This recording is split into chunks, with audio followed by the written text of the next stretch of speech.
Nice condemned by Zweon, having an idea that Bin was going to go forward for that. Now Bin could find himself in trouble. The stun's on Zweon. They throw a rock at him. Bin will be able to limp away. Here comes an Ezreal for downtown. This looks like it's got a chance. Quacks, and it's going to Jackie Love from downtown.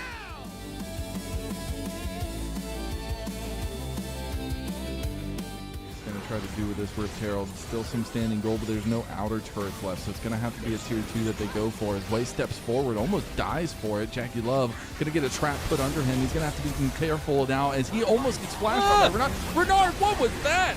Oh my God, my eyes! As we do see Cream on the back line trying to go in, but it's going to be the engage coming through from Zweon that sets everything up with the wild growth on top of it. I thought I was seeing ARAM mayhem happen on my screen, but it's really just Top Esports trouncing IG. And Breathe, unfortunately, not able to get in or do anything. Oh, Breathe.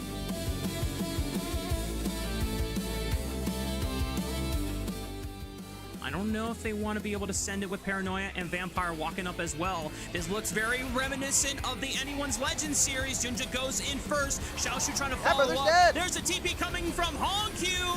And Weibo Gaming are in a world of trouble as Vampire finally connects the Pop Blossom. But just as I say that, they've lost out on their two frontliners. Vampire might be the next one to fall. Jinja goes in. He finds the kick in the goal. There's no flash on him. Kill this guy.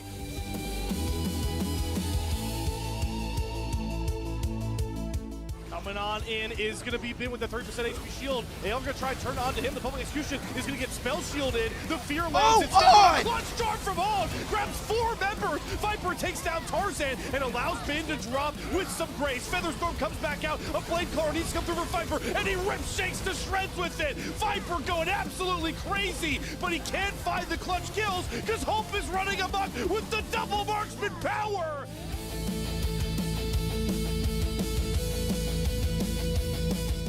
But they don't even get into the pit. Instead, Hongq gets sent into the egg form. How well can JG stall? The Crescent Guard for Junja is so valuable here. Hongq will be resurrected. Junja with the GA will drop into his own stasis. Hongq takes the portal out to safety. Hoya's trying to hunt him down, but he can't throw the barn at him into safety. Junja will get cut down by Asu, who's gliding around this fight all on his own. JDG gets split apart and pulled down from the seams. NIP out of nowhere.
Welcome back, one and all, to LPL English, your unofficial home for everything LPL. I'm Mazel, I'm joined by Jay Beto, and we've got Ilya behind us on production, and we have an interesting night at hand. We have, starting off, EDG versus LGD, which should be a little bit of a rabble-rousing. I'm just going to use some old terms. That's an ARAM Mayhem augment. It is. Do you know what it does? No. I'm pretty sure that's the one that when you use an head. ability, it heals you. Pretty sure that's rabble-rousing. That actually makes sense. Oh, we got the correct. Dang, you had ARAM Mayhem. Too much genius. ARAM Mayhem. I mean, I like it. How do you get better at League, better at casting? It's just ARAM Mayhem games. And It's hopefully, just ARAM Mayhem. our players tonight have played a ton of ARAM Mayhem games because, Mazel, Group Nirvana, we're pretty close to, or like at all points, you're close to getting eliminated from the LPL. After your first series. It's crazy. If you finish bottom two, there's not too many matches, so you see these two teams tied 1-0, both equal match score with 2-1, so feeling comfortable right now, but always in the back of your mind, these are all important games, you need to win them. Yeah, we're going to take a look at the standings here, catch everybody up where we're exactly at. You got to remember that the teams in Group Nirvana, it's a single round robin, 5 series total, 5 best of 3s decide your fate for the rest of the year. Meanwhile, you have the double round robin and Group Ascent, so everybody's still sitting pretty over there, even if you're maybe not for WE, but we'll talk about that later. But on the side of Group Nirvana, it's an interesting battle. Obviously, these are two teams who had very differing stories last split as well for EDG and LGD. So really fighting it out tonight, see who's going to take their first loss of the split itself. And after this series, we'll only have 3 series left each. But speaking of, let's go ahead and talk about this first team, EDG. This team, I think, is a team that a lot of people can get behind. They're obviously, at least keeping around a majority of members. Joy coming in after he got booted by Mako from IG, which EDG know well as well. But it is a situation where this team needs to start showing some real progress after some of the longevity we've seen kind of together now. Yeah, we were speaking before we got started in our pre-show about how both of these teams are not the most consistent around objective fights, and unfortunately that is very meta right now and has been meta for pardon me, the better part of a year. And I think that specifically talking about the AD carrier, so Leave in this case, has the ability to really take over a team fight, but also has the capability to not do that. Yeah, that is true. But look at his stats, though, Jay Betta. Look, like, they're really good, right? Like, you go into a series, you see these stats, you go, this is insane. This is after one series. You just had to pull the rug on me, we've man. got to keep it realistic, but this is my kind of stats analysis. One series, and 84% kill participation, 5 KDA. I like a 1 game Andy. Game 1 Andy, 1 series Andy. But yeah, a lot of these pardon me, fights were, Mazel, pretty scrappy. Doesn't feel very comfortable, kind of desperate to find an answer in the fight. And I think that's one of the things that's really interesting about EDG is most of the time they're like, you can see a plan there. Some of the execution falls short, but then you have some moments where it kind of all pieces together and you're like, okay, so that's some of the EDG that we were seeing in Group Perseverance, right, last split, but being able to see some of that consistency together. But then sometimes things can get a little disconnected. That's why, foreshadowing to some of the positioning in team fights. There's a lot of individualistic plays, I feel like, when we're seeing EDG go at it. Yeah, I think like a risk-taking play style is obviously risky, shocker, but when it pays off, like, this is a great example of a high-risk play where you have Xiaohao around behind, finds onto Corki here at the end, and this wins the entire game, really sets the pace for the remainder of the series, which EDG did win. But if that doesn't work, your jungler just gets one shot, now there's no engage, you're running a Jace comp, that's it, right? So if you're gambling a lot on making plays like that, sometimes they don't work, and then when that does happen, the team fight is almost impossible to play out. Yeah, and you can see that with the meta as well. It definitely doesn't help in some regards, but it's cool to see some of these brighter moments, and especially, like, yes, it was 1 series. There's still some damn good stats for 1 series for Leave, and to kind of see him back in that confidence, riding the edge kind of ADC that we knew Leave for and know Leave for the longest time. But we'll see how they kind of put it together tonight. Obviously, they had a really nice series against LNG, went 3 games. LGD, on the other hand, did have 3 games as well. They did go their way against OMG. And when we take a look at this roster, obviously the big new addition is Monsieur Bertle in the top lane. Man that at this point is making Pitbull maybe give away his title for Mr. Worldwide. But it's also a team that struggled at the end of last split, just barely missed out after losing to OMG to go into the Knights Rivals, and then obviously now opening this season with a win over OMG was huge for them, but an interesting team nonetheless if they can put it together. Yeah, another team that really lives and dies by their bot lane, mostly their AD carry. It'll be interesting to continue to track how Bertle does in this position, but yeah, all eyes on the bot lane. I think it's a really interesting head-to-head. I love aggressive AD carries. Shout out Quarks, who came up with the I'm Leave and I have flash up joke. And then when watching that series, that's just exactly how he played. It's like, well, I have flash up, I have to use it. So see how LGD and Xiaoya can deal with their opposition in that flash-having Leave. Yeah, and when we're looking at this team, we were talking about some longevity for EDG members kind of sticking together as well. There's some serious veterans on this LGD team. Veterans in quotation marks, obviously. It is Xiaoya and YCX, obviously now been together for a little while. Xiaoya a little bit over 2 years, where YCX a little bit over a year. And it's been cool to see their growth together as newer players. Obviously, Xiaoya has changed around a little bit with his name. You see that there. But still a very aggressive play style. Very interested at how that's going to kind of rub up against Leave's play style as well tonight. But they're really relying on these two guys. Obviously, you have the additions of Hong Tongyuan and as well Bertle that we already talked about. But they play around bot lane. And so if we're going to see fireworks, it's got to be around this bot lane. And I think, things haven't always worked out for these two, but I'm still nonetheless curious about their growth. I'm always curious when players change their names, or anyone, caster, player, more often it's player, about like, is it, you ever played a game as well and you're like, it's the skin, I've got to change the skin that I'm using, or it's my sensitivity. Is that what it is? Sometimes it's like, guys, I don't know. I'm not doing well. Do you know what my old casting name used to be? No, I don't. It's Lemons. It's Lemons. Yeah, Lemons. Why did you change, if I may ask? Because my new casting name is my middle name, and I thought it was cool that it was just my full name as my casting name. I don't think that's the same reason Xiaoya changed his name, but yeah, I find it interesting nonetheless at what we could see the reasoning why the change. We should ask him sometime. That'd be fun. Yeah, if we can get an interview, LGD, you need to get into an international. So and then we'll give him an interview, and that's all the interviews need to know. About. Yeah.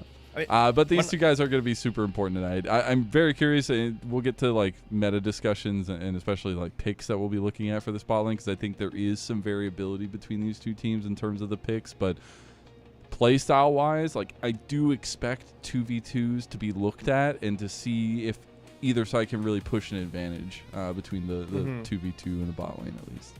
Yeah, I think this pivot this year to the Enchanter style has made kind of all the attention come towards the bot lane. A lot of Lucian, a lot of Corki, a lot of Yunara. That kind of like, I'm just going to stand my ground through the mid game and beat you because I have an Enchanter next to me. It's reminiscent of the Ardent style, Ardent meta. Obviously, that was infinitely worse. This is actually fun. I like this, but that was terrible. But it still is like, I'm going to pick Lucian, and my Milio or my Nami is going to heal me and shield me, and I'm just going to play like an absolute psycho, and my team has to position around me. And that allows teams that have exceptional AD carries to really excel. Yeah. And, while these teams are in Nirvana, everybody can go boo-hoo. We're watching games in Nirvana. I think it actually makes it so much more interesting when you tie in the entire meal that is Nirvana. The fact that we do have the kind of relegation where you literally are done playing competitive League of Legends at the end or middle of May if you're bottom two in Group Nirvana. And so while these teams right now, our heads above water. Still, obviously 3 more series after this series to play, and so time is whittling down as we get through the second split of the year at least.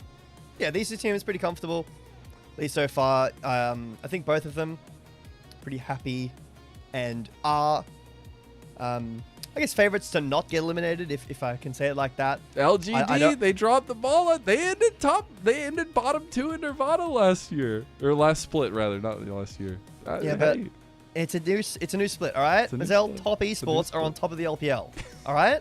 I don't want to hear anything. That happens like once a year. We all get terrified and we never recover. That just happens. Yeah.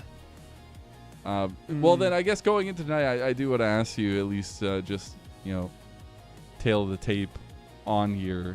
Do you seriously think that EDG is a little bit more favored than LGD going into this matchup? Like, if we were looking at last split, then we would 100% say it was EDG all day long. I think having a change up in any role can be a bit scary. I think Jue didn't have a bad split one at all. So looking at this team, I know that we do have some casters, mainly one who really likes this team. But I think they're a fun team. I like teams that play around their bot really well. Obviously, there's learning to be done in that aspect, and we'll take a look at that over the series and the rest of Split 2.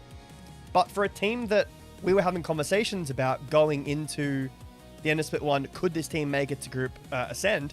I think this team has to be a favorite. I'd be very curious. Hey, all I'll say, in Split 1, both of them lost to OMG. Coincidence? Probably not.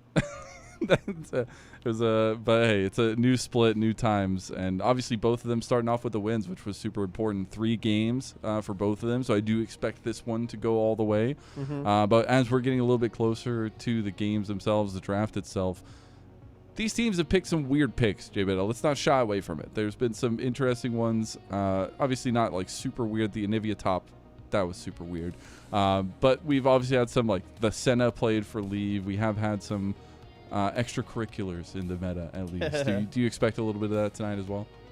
I'd hope to. I love those picks. I think that it's very entertaining. I'd be interested to know what region is so far the one that's picked the most unique champs in the year, because it's surely the LPL. We've had Nefiri top. Like, I think we were the first ones to have Anivia support. I could be wrong, but first one that I saw. But either way, I think it opens up for a lot of creativity in counterpicking. Sometimes counterpicks can be like a little bit uninspiring. It's like, yeah, it's a counterpick, but is it? It wins lane or it gets pushed, but having things like Anivia into Siva, seeing things like the Virus go into top, it opens up for a lot more creativity in draft. I got a hot take here. And okay. I'm not saying it just because, I don't like Lee Sin being back in meta right now. Are you getting bored of the jungle? I don't know, man. I think jungle was really interesting at the start of the year and through the little part of the first part of the second split.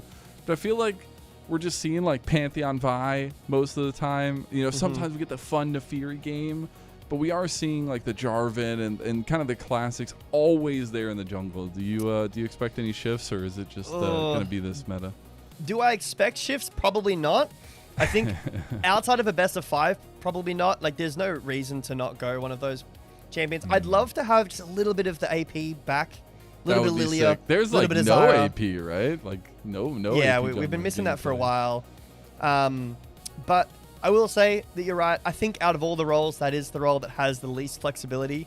If you want to say, well, Enchanter supports, but they haven't been like really meta for so long. Yeah, so it's new. That's People forget fine. what happened like 6 months ago. So like exactly. Yeah. But seeing Jarvan or Xin Zhao getting picked first for the 3rd year in a row, Yeah. Well, I'm very interested at what the draft priority is going to be. Do you have any? I know we said that LGD really likes to play around their bot side, rightfully so, and I do expect a lot of eyes going that way.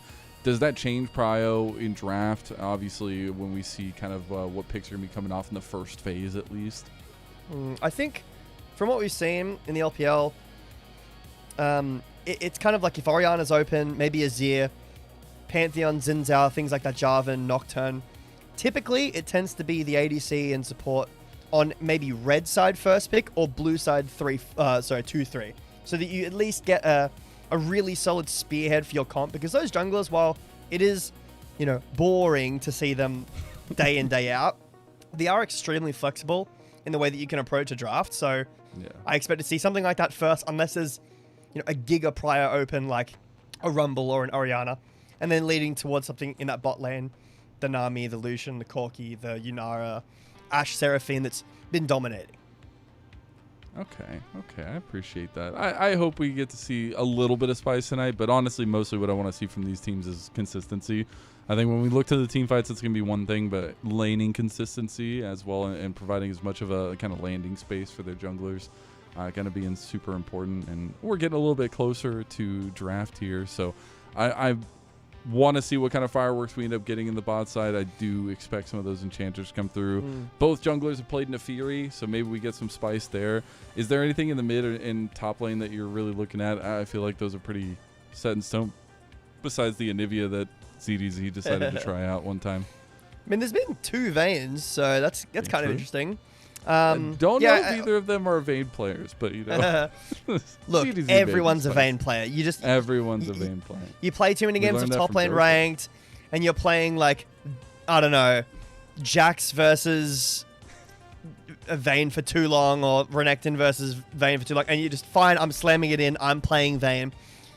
But I mean, in mid and top, I think a lot of the globals are really nice. You've seen a couple of out there picks, you know, the Rise count and the Countess to Rise. But I was just thinking about, when you were talking about the bot lane, we have seen so far this year, I think it was Kog'Maw Lulu, and I think it was Tristana Lulu too. Yeah, I don't remember who played. I think G2 played the Kog'Maw, but I could be wrong. Tristana. Yeah, but they're both really fun. So I think that if teams do want to get creative in the bot lane, there is room for it. Yeah, I think so too. I would be curious if Leave wants to try out the Senna again, just because I feel like it warps play styles a little bit more here. But here we are, and here we go off into game 1 of the night. Obviously, a 2 best-of-3 night, so make sure you're sticking in, locking in. But EDG, they are going to be taking that second pick, and so we'll end up seeing a lot of that jungle ban come across, at least in the Pantheon that both teams really, really like so far. And a lot of teams do. Rumble is going to be banned away there as well from ZDZ, the Varus. We also get the Karma, the Rise, and the Orianna. So a lot of mid lane bans from EDG over towards LGD. Seeing like a Lulu, maybe a Xin Zhao, or that Azir has been coming up a little bit. Ooh, okay. So this is interesting. The Nocturne with the Pantheon ban. So another one of those global junglers. The problem is, you know, with the Pantheon ban, you're going to have to go something like the Vi, something like the Jarvan to at least have some answer in there. But EDG just going to stamp the 2026 bot lane here. Most likely well. Ashe Seraphine. I've been It's seeing getting some people certified. lose on it, man. Like, are they doing it on purpose to make sure that the devs don't nerf this combo? I don't know. It's a psyop. Conspiracy theories, yeah. But there you Yeah, go. One guys. of the deadliest duos you can have in the bot lane, and it's for Leave and Dway. So I'm sure they'll be putting on a lot of pressure. Gonna look for a rebuttal on the other side. I kind of like it. You got the Caitlyn Bard locked in there for Shalia and YCX. Yeah, so this is something I haven't seen a ton of. I've been away, but I did hear through the grapevine that the Caitlyn has been coming up as an answer into the Ashe Seraphine and can get push. Things like Caitlyn Nico and Caitlyn Bard, obviously the double immobile is really nice, but here's the Jarvan I was talking about into the Pantheon. So pretty standard start for what we've seen so far in 2026. Jungle, bot lane, a lot more priority on the top lane coming through for counter picks. So we'll just see how both teams want to approach that. I think with the Jarvan, you do have to be a bit careful about where you go. If you're just slamming a Jace, if you're just picking something like a Gnar that have been rising up, you've got to be a little bit careful before you pull the trigger. I'm curious, though. I really like the setup right now because we are putting on the table what both teams are kind of focusing on. We know this game will probably be primarily around bot lane. Jarvan does have a little bit more early interaction than Nocturne does, so maybe some of that push can come to shove, at least in the bot lane for them. But there is that room for Jarvan to start making proactive plays before Nocturne really gets running around that level 6 mark. We have seen earlier ganks from Nocturne, but as we go into the second phase, we do have the Annie ban from EDG, so more mid laners. Tong Yuan getting a little bit more focus. It is going to be the TF as well from Angel banned away. So EDG chose to take second pick. We had that information beforehand. And because neither team kind of hesitated on their picks, I feel like right now both teams have exactly what they want. We give over the Nocturne, that's fine. LGD are happy. We take the Nocturne. Again, it provides that kind of all-encompassing jungler. You have the global pressure. And then EDG take Ashe Seraphine. LGD have an answer. Then the Jarvan into what we've seen so far. The Caitlyn, you know, slightly immobile. Does have the net and the Nocturne as well. So I think this draft is going to come alive now. After the 4-5 bans have come through, the second phase bans, where does EDG want to go with their mid or their top? Most likely it would be mid. I could see an Ahri here.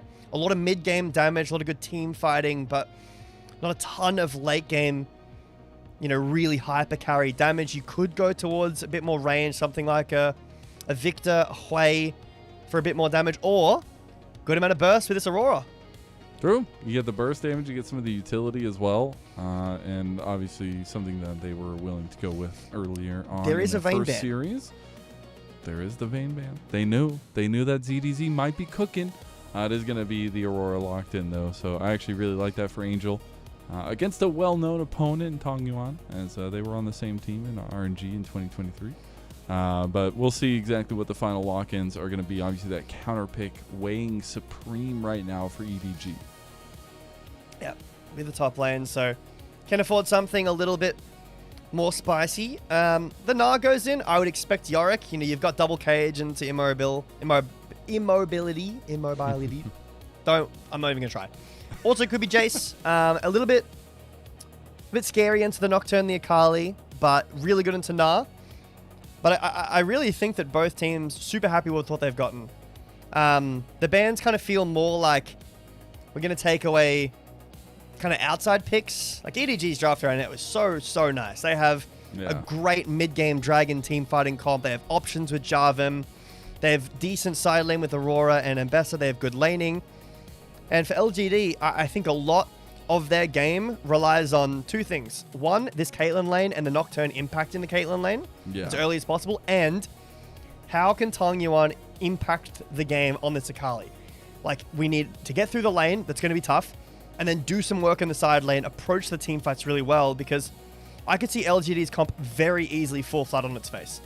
Yeah, and that's the problem. And especially in Group Nirvana, I want to see teams give themselves the best possible win conditions. And that's usually setting a lower bar of execution for yourselves. And LGD's, their bar is very high right now. Like, being able to put all these pieces together is going to be intricate. And if they can do so, it could look super cool, super fantastic. Yep. But when you look at EDG, it's just like watching a wall walk towards you, right? Like, if it had legs somehow. Because this team comp is like some of the best that we've seen in the recent meta. Well, I mean, having a high mechanical output team comp can really show confidence. LGD feel like they're ready for this, a comp like this, and they can really run away with a lead. If this team comp gets a big lead, EDG are going to struggle. However, I think that the stability of the EDG draft, you walk up, you have Jarvan, Ashe Seraphine, it's going to be really tough to get through that, Mazel. It is indeed, but that means we're getting close. You see the zoom out of the camera, the zoom in of the camera, must mean we're getting closer and closer to game. And I, for one, am excited. Obviously, stakes are one thing, but how important every single series is in Nirvana cannot be understated. It's a do-or-die world down here in Nirvana, and we'll see which team takes that step forward. EDG versus LGD, kicking off now.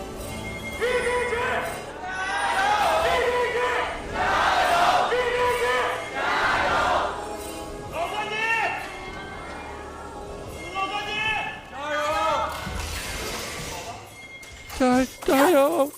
I was trying to help the crowd out, J Beto. This is not looking good. Sometimes I feel like that too. I'm like, sometimes it's like, oh my god, I have to take my headphones off. Please, producer, turn it down. Sometimes it's like, man, I wish I was in the crowd. I wish I could scream. A lot of electrocutes this game. 2 apiece. Could turn into some volatile laning, some early solo kill potential. I'll see if Any that has League to of come through. Thunderlords enjoyers out here? Unfortunately, I don't know that reference, so I'm gonna have to fail you on that one. Okay, well, I'm just gonna leave. Kai, I know Thundercats. Ilya, you can disconnect me from the call, and I'll just go now. I don't know how well I would go solo casting. It's an old ruin. It's an old keystone. It's fine. We saw the early invade there from EDG, though, and I really appreciate it because then he just goes straight to his topside jungle. They are going to be contesting here, so Hung trying to sneak away as much as he can before Xiaohao gets over here. It does.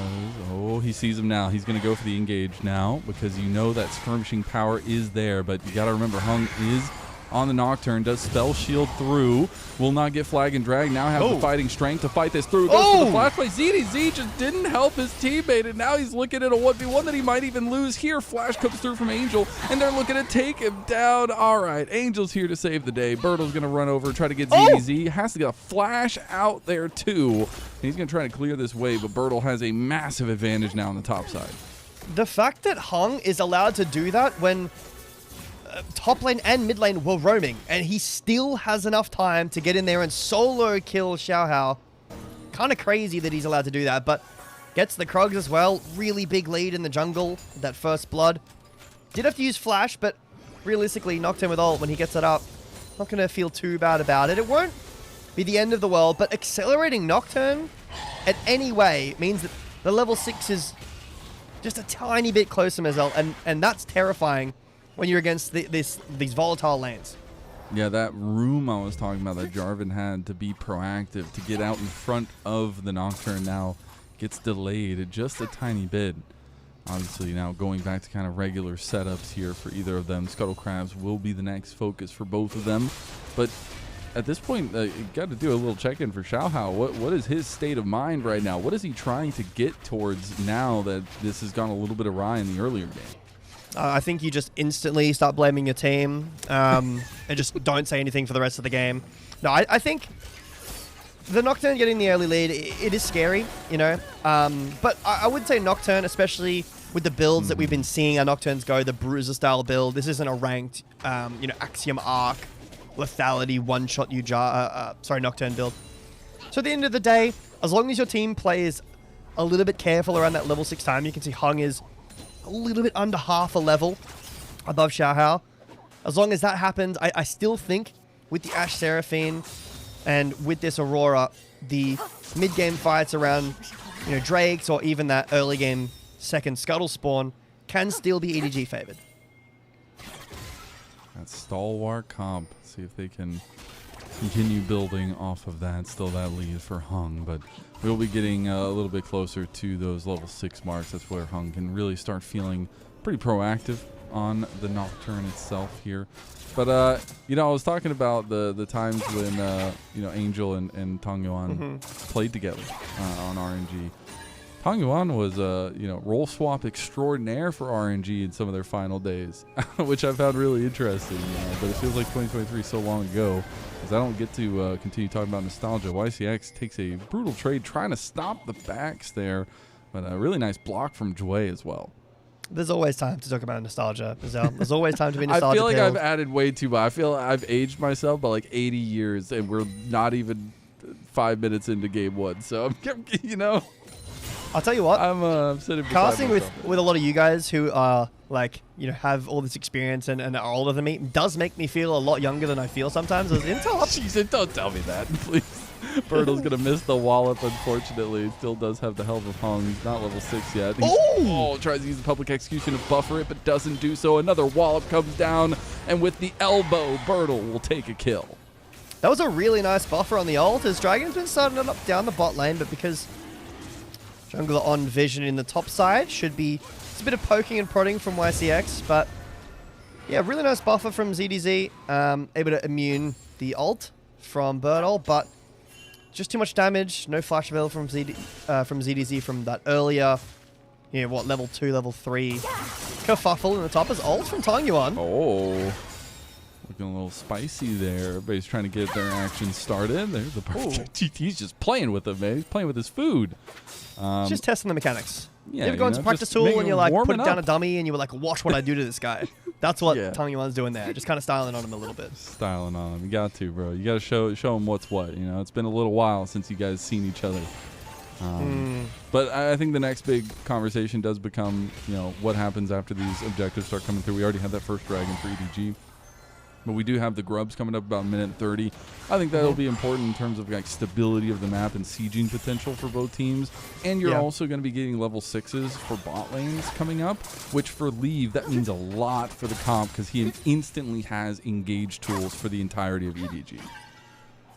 Yeah, I want to see LGD try to take these grubs, take the agency. I think their team is much better in a side lane. You know, you've got Na, Vikali, good in the 1v1. I don't know about tower pushing, but the Caitlyn as well can really do work on towers. You've seen that time and time again. So getting grubs on the Caitlyn will be nice. Tang Yuan, proxy electrocute, flips back and decides, don't know if I want to keep doing that, but splitting out the jungler is important. Like you mentioned, level 6 is ticking through for the bot lane, and level 6 is ticking through for the junglers too. I'm really surprised we haven't seen any interaction of the bot lane just yet. Yeah, at all. I wanted to see fireworks. Maybe that was just me trying to project it, to manifest it. But yeah, both junglers said, you know, I had early fluctuation in my jungle. I'm gonna be okay. I'm gonna be safe. But you know, at some point they do have to clash, and we will end up seeing the effect of what the bot lane does. But I'm also surprised, just looking at the bot lane 2v2 itself, that we haven't really seen any kind of flashy plays down there, literally flashy plays from these two ADCs who typically like to go for these aggressive advances in the 2v2. All right. Well, there's an aggressive advance in the 2v2. Leave gets cleanse out of Xiaoya. Pretty important. I mean, obviously the arrow is down now. Tang Yuan, what can you fish for here? A little bit of poke. Probably not the all-in, but good damage. Yeah, so you got to be careful, Marcel, about how many caster blessings you ask for, because I feel like you get a certain amount, and then the more blessings you ask for, the more you curse. I feel like I'm in caster hell after what I did. I saw that one. Yeah, that was tough. But you know, every day is a new day. That's what they say. Grubs fully and freely. I guess not freely technically, but LGD's going to be the master of the grubs this time around. No contest out of EDG, so really playing their safe hand here. Still about 1,000 gold lead there for LGD, and now we're starting to get some roams from the supports. Yeah, mostly from the Bard playstyle, and Joey doing a good job of matching that, trying to keep the Bard under wraps, as seeing what Bards can do around the map. But yeah, I think for LGD, with this bot lane, being even is a bit scary for me, Mazel. I think not only, like we were talking about before, is this comp a bit flippy, kind of hard to execute on. The comp is very reliant on having Caitlyn in the dragon fight, because Nocturne, Akali, like, they can kind of play the fight however they need to, but Caitlyn is a very unstable team fighter. She needs a team around her. I don't know if there's going to be a team around her in these team fights, and if Xiaoya is just dead by all of the upfront damage that EDG have, I think, again, it's on Tang Yuan to pop off, and after that, EDG just have a much more consistent way of team fighting. They really do, and that's something we talked about from the draft itself. I've got to give a little shout out to Hung, who hit his Hex plate at like 9:15 or something along those lines. So obviously getting a little bit of a power boost on the Nocturne. And Birdo stopped off for the boots, but that's ended up leading out to a pretty hefty CS advantage for him. So I think it was worth in the end. But we are going to get those first item spikes coming through. Dragon in about 30 seconds, though, and those item spikes cannot come soon enough. Looks like LGD want a position for a fight. Yeah, I think that Hung is the most important part of this fight. Like you mentioned, he has ult up. He's got that Hex plate finished. And I don't think he's ulted yet so far this game, so this needs to be a big one. No Orianna, maybe doesn't matter. The Tempered Fate does end up getting used by YCX. And there's the Enchanted Crystal Arrow on top of the Encore. It's a chorus occasion here. There's the one knockup. Xiaohao can't get the second, but this is the lethality that the bot lane brings to this comp once they conform together. And that's going to be EDG fully wiping away the lead that LGD had early game. Kind of exactly what I was talking about how LGD's fights are going to play out. Hung doesn't even ult. He's up on the top side near the dragon. YCX is going for an ult, and then Xiaoya gets completely left out to dry. Nice flash from Angel. Tangyuan goes against his old teammate and takes him down with a solo bolo. Well, that's a good boon for LGD. They did lose 2 Drakes. It is Mountain Soul, which is not necessarily the worst. It is a bit scary for an Akali, but really nice solo kill. So you hung off to the side here. Akali's not there yet. Bard ult misses, and then Xiaoya just caught out. The Ashe ult is really, really nice, and this is what happens when you play Caitlyn. You become so much of the target in this game. I think Xiaoya is kind of lucky that no one has affected the lane outside of the 2v2 so far in this game, because EDG just snapped their fingers and he's dead. And I talked about Leave having that instant engage for a guy that is so aggressive. You know he's pulling the trigger every time he can. And as soon as the team separates, that's where that moment comes through. And I expect to see a lot more of that from EDG. So LGD is going to kind of have to reshape their lines, figure out how they want to approach these things, and make sure they don't split up like that in the future. Still, though, LGD will keep a passive lead. The top lane is doing them wonders right now with Bertle slowly and steadily getting a little bit stronger and stronger. We'll have the TP advantage for a little bit longer here, but we won't have any objectives to fight for, so I expect a little bit of calmness on the Rift here. We do have all those first items coming through. That's the GLP coming in for Leave on the Ashe, and then we'll see kind of first items coming up for others. I saw that when he was going Noon Quiver. I was like, is he really doing this first item? I guess he is. Another thing I'm not super happy about that LGD are doing is Akali is still in mid. Caitlyn is locked in bot. I'd love to have LGD play around the Caitlyn more, try to use these grubs, get this mid tower a little bit more chunked, allow Tangyuan in the side lane to do something. But instead, he's just been kind of trapped in mid, and Xiaoya even worse. There's a Tempered Fate brewing up here.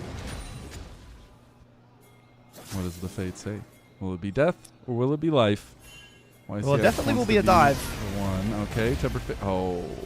Well, we'll see how this works out. He's going to flash. Does still get feared. Uses the buffer from the public execution. ZDZ is weaving, brother. I thought he was on Avatar The Last Airbender. Still goes down. ZDZ will fall. It'll be a trade for the turret, though, on the bot side. Yeah, it is a good answer by EDG, but a little bit of a scuff dive. It ends up working out. Actually, do we not get this tower? Maybe we will with just Leave staying down the bot lane, but LGD are also getting plates and maybe this whole tower and top lane as well, so positive trade for LGD. Again, a bit scuffed, but enough damage with 4 people, I'd hope so. And Bertle building up a pretty decent lead for himself. Dude, he's just PvEing right now. It's like his favorite gacha game. You just have a good time, chill up here. He got a little bit of help, you know, and got some kills. But he's just having a grand old time up here. Steady 20+ CS lead. He's going to be a pretty big monster coming into the later part of the game. Really good capitalization, and honestly, we were talking so much coming into the series about how the bot lane for LGD is where they really like to focus. That has not been the focus, and maybe that comes to their detriment, obviously, but their solo lanes are getting pretty far ahead now. And they need to come alive in these team fights, Mazel. EDG, minute and a half away from Soul Point. Leave has boots finished, that first item finished, and a Zeal finished. Xiaoya did just finish hold on, Storm Res, there it is. When old items come back, takes me a little bit, but didn't have that completed just before, does now, so LGD not in a too bad spot right there. ADC is in a position to fight. The solo lanes, like you mentioned, are in a good spot as well, but we need to see how the execution of this fight happens. So far, in the one team fight we have seen, my kind of sample size, Xiaoya caught out very instantly. EDG snapped on that play, and after that top dive, you know they want to make amends in this dragon.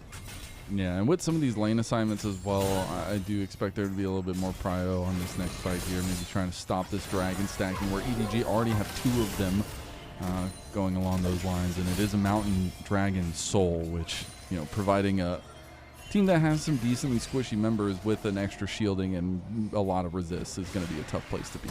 Rift Herald is going to be the focus for LGD, looking for full topside neutral objective control, and looks like they will be given that one as Xiaohao goes to preemptively set up around the dragon. Here we can finally see Tangyuan in a side lane, able to generate that push so much easier, so LGD committing to this top side like you mentioned, but how do we enter? Get a base coming through from YCX to refresh some wards. As Bertle potentially caught out here. Oh, tries to go for the arrow. Encore still waiting. They're going to public execution there. They're choosing not to use the Encore just yet from the way to save it for the fight. He's going to have to pull it because the flash came through, and they'll clean up Bertle ahead of the fight. So all this setup for LGD just got blown to smithereens. They did use 3 pretty crucial ults there, Mazel. No public execution, no Ash ult, no Encore. EDG are on the Drake, starting it up now, but Hung does have his Paranoia, can enter. Tying you in a little bit late, though. Big Temper Fate could make the difference. The Paranoia is still hanging in the wings, and Tong Yuan is very strong. He does have his items. Now he goes in. It's going to be the smite going over to EDG. Now you have this fight going after. Hung is just free firing right now. Finally gets turned on by Leave, who's flashing and dashing, but Tong Yuan is still waiting in his way. You're going to have the 1 kill going over, and unfortunately for EDG, that means a lot of their front line is gone, and they have to back away. They did get the prize they came for, got the Dragon. Bertle running down Angel. And afterwards, it still is LGD with a hefty lead now developing. Yeah, some good damage there in the kill onto Jarvan, but honestly, a little bit of a disaster start to that fight. The Tempered Fate completely whiffed. The Dragon went over to EDG, and the engage from LGD was disconnected. It was not very together. And again, I think that this is a problem with having the Caitlyn with this kind of dive style. So the good news for LGD is that enemy Aurora is completely zoned away, and Akali's in a great position. But the Nocturne ult is too late. Tempered Fate misses, and then there's not enough damage. Look at Xayah getting completely zoned away by Angel. Really well played from the mid laner of EDG. Honestly, I think it's a kind of a lucky consolation prize there to pick up Xiao Hao at the end there, because EDG are running away with these team fights. And you could see if Tong Yuan had hit that last Shuriken Flip, things might be a little bit different on the back end of the fight, a little bit more gold going their way, but tough places to be in, tough execution. It goes back to what we said from the draft, man, and I just have this foreboding presence that it's going to come up even more. It's just that bar of execution is set so high for LGD, and they really have to be picture perfect to bring it all together.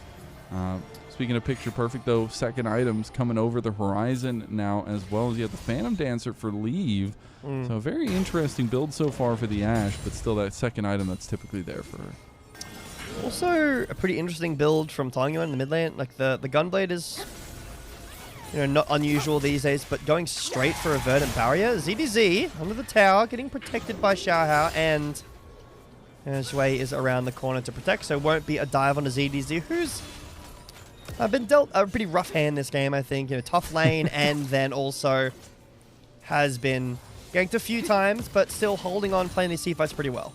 And he had counter pick, which, in the end of things, Bertle's having a grand time. Sometimes you just got to pick Mbessa. Sometimes the team's like, bro, very good, so we need an R button. Just pick it. Yeah. Mbessa is very good. So great choices there, but Bertle trying to be a little bit heftier in that regard. You also got the Prowlers, at least, not Prowlers, Jesus. The setup, Angel in some trouble. He might get ran down, goes between worlds. Enchanted Crystal Arrow comes across. So that won't be anything to write home about for Bertle. Didn't end up getting the ultimates out, so a couple down. And it's really just LGD looking for something in these in-between marks. But like, if you look on paper right now, yes, you have soul fight coming out of a minute and 45 seconds that you have to deal with, but they still have a pretty hefty advantage right now. Yeah, I think the side lanes are doing a really good job for LGD. The question is, how can they pivot their side lanes into actually winning these team fights? Because it's all good if you can do this again, and Bertle can look really confident, and Tong Yuan can do the same. If you can't fight a Baron, if you can't fight for Soul, if you lose Soul. So that is the question. Yeah. Again, Mazel, it's going to come down to how LGD execute their fight. And you just always have to remember the stakes. Like, yes, it's still early into the season, but early is a matter of perspective. And every series is so important to not only show your growth, but show your consistency so that you can make sure that you're building on the few moments that you're offered in Group Nirvana. You have 5 best ofs to determine your fate for the rest of the year, which is absolutely insane. And I think it weighs a lot on all the teams that are in Group Nirvana. And obviously these two teams still sitting pretty, still sitting good, but a win here means you move to 2-0, which means you're almost over that 500 mark. Super important to kind of keep in perspective here. But now I also want to keep in perspective how the hell are EDG going to deal with a pretty strong Bertle in these fights? And we talked so much about them kind of staying together as a team, but it still feels like he's going to have a lot to say here on his second item. And Xiaoya just based for Infinity Edge. A massive spike coming into this Soul fight. Bertle running down the mid lane as well on 2 items. So LGD in probably the best spot they've been in so far in the game. Dragon only 10 seconds away. ZDZ TPing in now. So we should get the first real 5-on-5 and all summoners are available as well. Baby. I'm here for it. Let's see where the execution lies. They go to catch him out. They might actually just get him. Temper Fate does connect. And Leave is down. Leave is gone. And now Hong is on the back line, but he should get ran down. It's going to be Wei getting killed there. EDG are running for the hill. Public execution to buy space for the rest of the team, but the flash came through from Bertle, and he's able to get the Mega Gnar. They get another kill on the back of it, and they deny the soul from EDG. Oh, that's a massive turning point in this game because Leave loses a lot of that gold lead. And the soul point, the threat of the soul was really the thing that was scaring LGD, that kept EDG in this race. And Leave just gets absolutely one-shot. We were talking about positioning, J Beto. Unfortunately, transitioning into a fight is also positioning. And the man was hitting a controller with literally nobody on his team within a screen's reach of him. Yeah, you're not allowed to do this. It's pretty disrespectful gameplay from Leave. Had Flash and Ghost, used it to try to get away. Definitely could have just asked his team to come up. But the fight is well played from LGD after that. Bertle plays super well. And after the Ashe falls down, the LGD's team combat is hard to execute, but they thrive over these split fights. Unless your name's Caitlyn. But the Akali, the Nocturne, the Nard do really well at just chasing down individual members. And as long as Xiaoya isn't getting targeted on the other side, see how good the fight can look for LGD. Isn't the game just yet. 4,000 gold lead is pretty scary, but Leave is still very strong. When he finishes this Infinity Edge in, you know, another couple of minutes, hopefully before the next Soul. And Jue has the upgraded, the finished tier, not yet upgraded, but can upgrade it next and have that really strong combo. So I think EDG is still happy with their position. Obviously would have preferred to have gotten that Drake and the fight win, maybe gotten Baron after that, but because they don't lose like a Soul on the other side, they don't lose Baron, and the game's still in a fine spot. I'm just sitting here like, how much more can we tell ourselves that EDG has a great comp? Because right now, it's starting to look like it won't even matter. Some of the personal and individual execution of LGD is just reigning supreme. Some of the mistakes from EDG as well are reigning supreme, and you're getting to a point where, you know, Tong Yuan is just building items at this point. He's gonna have Rabadons coming through, I guess. He has 8 stacks on his Dark Seal as well, sitting really pretty on his Akali, and the Soul lanes are really what's shining through. His temperature comes through, Paranoia comes through as well. They're gonna try to find Dace in the hole too. The bounce from Bertle and Hung kills Leave. EDG are falling to pieces here, and now Tong Yuan wants to clean up Angel. Doesn't end up getting the Shuriken flip there. Won't find more, but EDG falling apart, J Beto. Yeah, it feels like LGD really found the weakness in EDG here. Catching out some of Leave's positioning. Yeah, it is. That was a very aggressive TP in as well from Bertle, but Xiaoya getting zoned away. I don't think there's any chance that he can get in. Look at that trap line as well. Nice macro from LGD. They find a mistake, capitalize on it, take down the bot lane.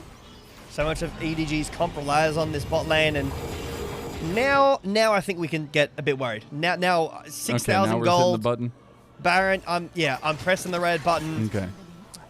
Sirens are going off at EDG headquarters, and we need to find a way of keeping our ADC alive. Yeah.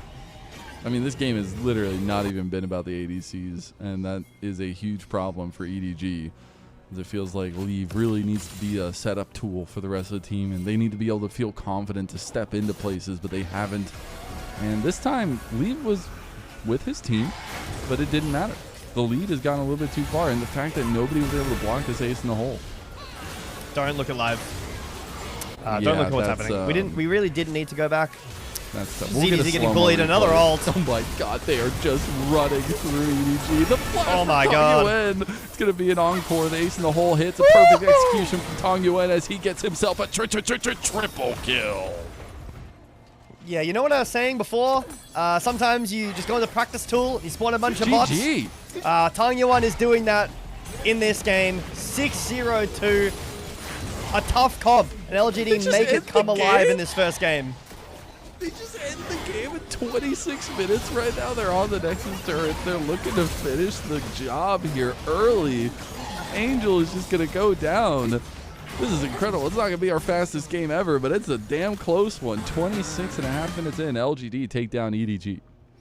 And from how the macro, the Dragons looked from EDG earlier in that game, having the result kind of flip that quickly into LGD's favor is a bit surprising. I mean, yeah, the side lanes were looking good, but it felt like LGD rocked up the team fights late, didn't really have the best setups, and then they're like, oh man, this Leave guy, he kind of dies. He doesn't get to exist, right? Wow. Wow. If there were demons in the LPL, I would say that Leave just got exercised from his team because it was clinical. And honestly, at a point that they got so far ahead that he could just throw himself at him. Hung could. Yeah.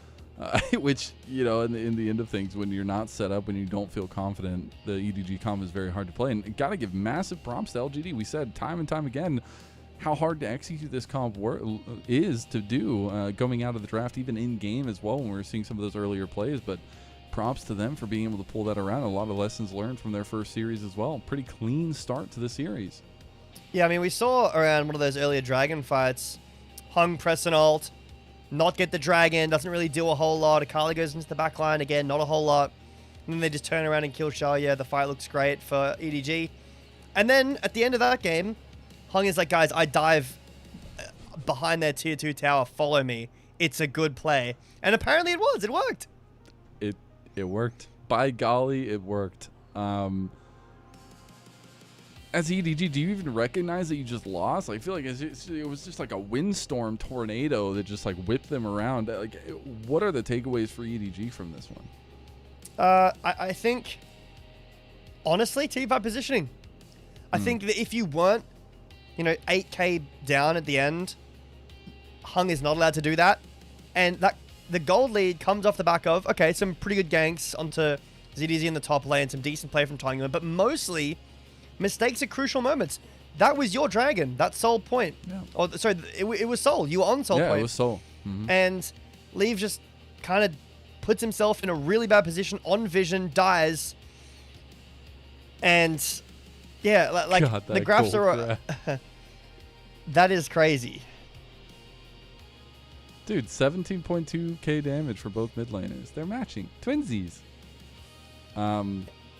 If I was giving prompts to anybody, I think Hung had some interesting impact. Bertle obviously was winning a counterpick matchup, which feels really good. Tang Yuan against his old teammate on Angel, a guy who's had so many question marks thrown his way, and who now finds himself on LGD after going a little all over the place. Feels really damn good to see him pull out a very individual mechanical champion and just go to time. I mean, the guy was owning Angel from like minute 1 in the lane. Yeah, and that's a lane that can be really tough. And look at his build. Other than the barrier, Gunblade, fully stacked Dark Seal, Rabadons. That's all you need to know. Hey, you saw that damage in that last play. The flash plus the perfect execution on 3 people. Just incredible. And it all started off with this. Hung with just realizing he was stronger in the skirmish. And, Xiaohao needed to realize that, but a little bit of back and forth there. This play was awesome. You're like, this is what the comp does. This is what happens when you align things with the EDG comp. But getting caught in between right before fights, that ended up being a common theme. This is a pretty important point in the game too. The solo kill after that Dragon win started the ball rolling for Tang Yuan. I mean, it was already kind of rolling, but he gave it a nice kick here. Misplay in the mid lane here by Aurora. But other than that, I mean, all of these clips are mostly going to be EDG looking really good, winning team fights, maybe a couple of these ganks, and here it is. Tempered Fate misses. I think this is the same clip again, if I'm not mistaken. We just watched this, but that's okay. The problem is Leave dies, unfortunately. this one. Yeah. Can't be This doing that. was Auto attack and control word. You know, many an ADC found the end of their lives. The end of That was pretty ADC brain. I can't lie. That was 100% ADC brain right there. I have something as a health bar. I have to click it. Honestly, props to LGD for as soon as Finding that it. option presented itself, and then they just didn't stop. This is disgusting. This play was Like, instantly after. he's literally next to 2 people on his team. It just gets completely blasted by LG. Like, I do wonder if somebody was able to walk in front of that ace in the hole, if that's any different. Probably isn't. I think the damage was still coming through, but it does bring into mind kind of some of the plays that we saw from EDG, some of the disconnects there. Here's another one that we ended up seeing as well. Actually, we Definitely didn't see needed to do that one, as EDZ. We needed to show We did. him just getting They didn't give completely him the solid slow-mo killed. replay at least. And then this is just the end of the game, 26.5 minutes in. Really, really heads-up play from LGD for this entire game 1 of the series. Yeah, really well played from the dive of LGD. And again, Happy. Like- Let's go. kudos on finding those angles. I think MVP for me, probably Tong Yuan. Being able to do that well in the lane, finding the solo kill angle, and then as soon as the options were presented, capitalize on them really well. I think any of top, mid, or jungle can get votes. Like, I think that's a fair story, but I would probably give it to Tong Yuan. I think he did a really good job finding those angles. Yeah. And I think just keeping pressure, because, again, nothing was coming in that bot lane. You're wondering, like, okay, what does LGD do if one of their pieces that we said were so important for them building their comp is not getting ahead when it should? Oh, hey, you get picked up by the slack gets picked up by the solo lanes, and especially Tong Yuan. So I do expect him to grab it. I think Hung maybe is in that conversation as well for some of the earlier plays, but it will be Tong Yuan as a Kali diff, I guess, mid diff. His first Yeah. MVP. You gotta love when you just pick, guys, just pick me a Kali. It's always It's good not into these even like one of majors. his, it's a decently known champion from him, but it's not even like one of his like, oh my god, this guy plays it all the time. It's pretty good. It's kind of like, just pick me Lee Sin, guys. Like, I will just mechanic all over them. I will win in and peace. I'll just win. That's the Exactly. phrase, right? That's the quote. That's what he said? Just let me win in peace. Just let me win in I'm peace. pretty sure. I'm pretty sure that's what. No, it's. Have to not. ask It's him. not. I could ask him. He's not. I know. Anyways, yeah, really, really nice stuff to see from LGD, and really making us wonder how EDG come back from this one. Felt like they had everything they wanted. The Exodia draft was theirs, but Exodia failed. Before we get going into the break for game number 2, if you'd like to support the LPL English project, please go consider becoming a Coffee member. Coffee is the best way to support the LPL English project, since a vast majority of the payments go to paying directly the volunteers that make this a daily project here, except for a couple days off now a week. Goes to paying all the honor talent, all the broadcast packages, everyone behind the scenes as well. It's very much helpful, and all of your put in goes straight to the product itself. You also potentially get access to early content that we have going on. That being said, game 2 is on the horizon. Can EDG back up and at least smack down LGD and bring us to 3 games? We'll find out after this.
Welcome back, everyone, to LPL English, your unofficial home for everything LPL. I'm Mazel. I'm joined by Jay Beto, and we've got Ilya behind us on prod.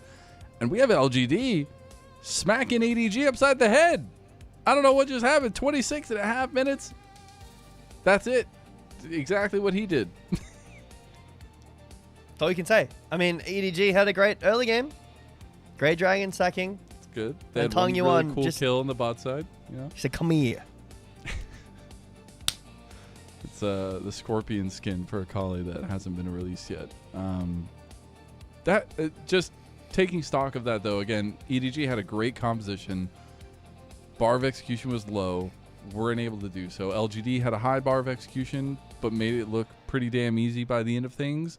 And for right now, what I'm seeing as the biggest positive for LGD is their confidence in making plays. I didn't see any hesitancy from almost anybody in that game. There were some hesitant tempered fates, I feel like. That's the only thing. But when they were going for a play, they were all in. And I think that's so important when every series is important, but let alone this matchup against EDG.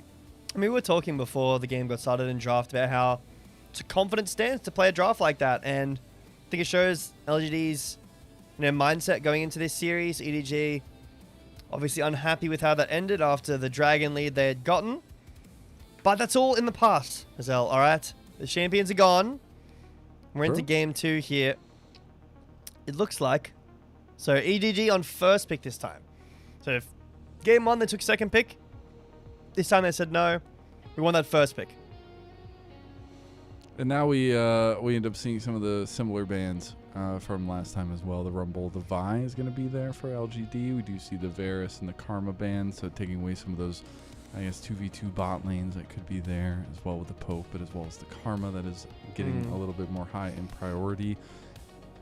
What are we looking for from EDG here? Are we looking for a similar style comp, like team fight centric, kind of body them style from EDG? Or do they need to change something up? Things that are open here, I mean, Pantheon, Orianna, Ryze, things that were all banned in the last game at one point or the other. I mean, Xin Zhao that went through and didn't get picked, but that's still available. But I think that Pantheon is the biggest question mark here. It will get banned away, so this means EDG can take the Orianna for themselves. We haven't seen a ton of it because it's been banned all the time, but with the Akali gone, that makes the Orianna pick even better.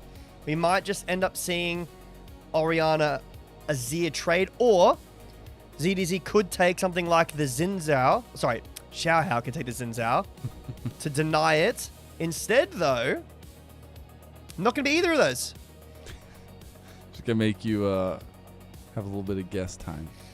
It is probably going to be a little bit of a scaling start for EDG as the Rise does end up coming through.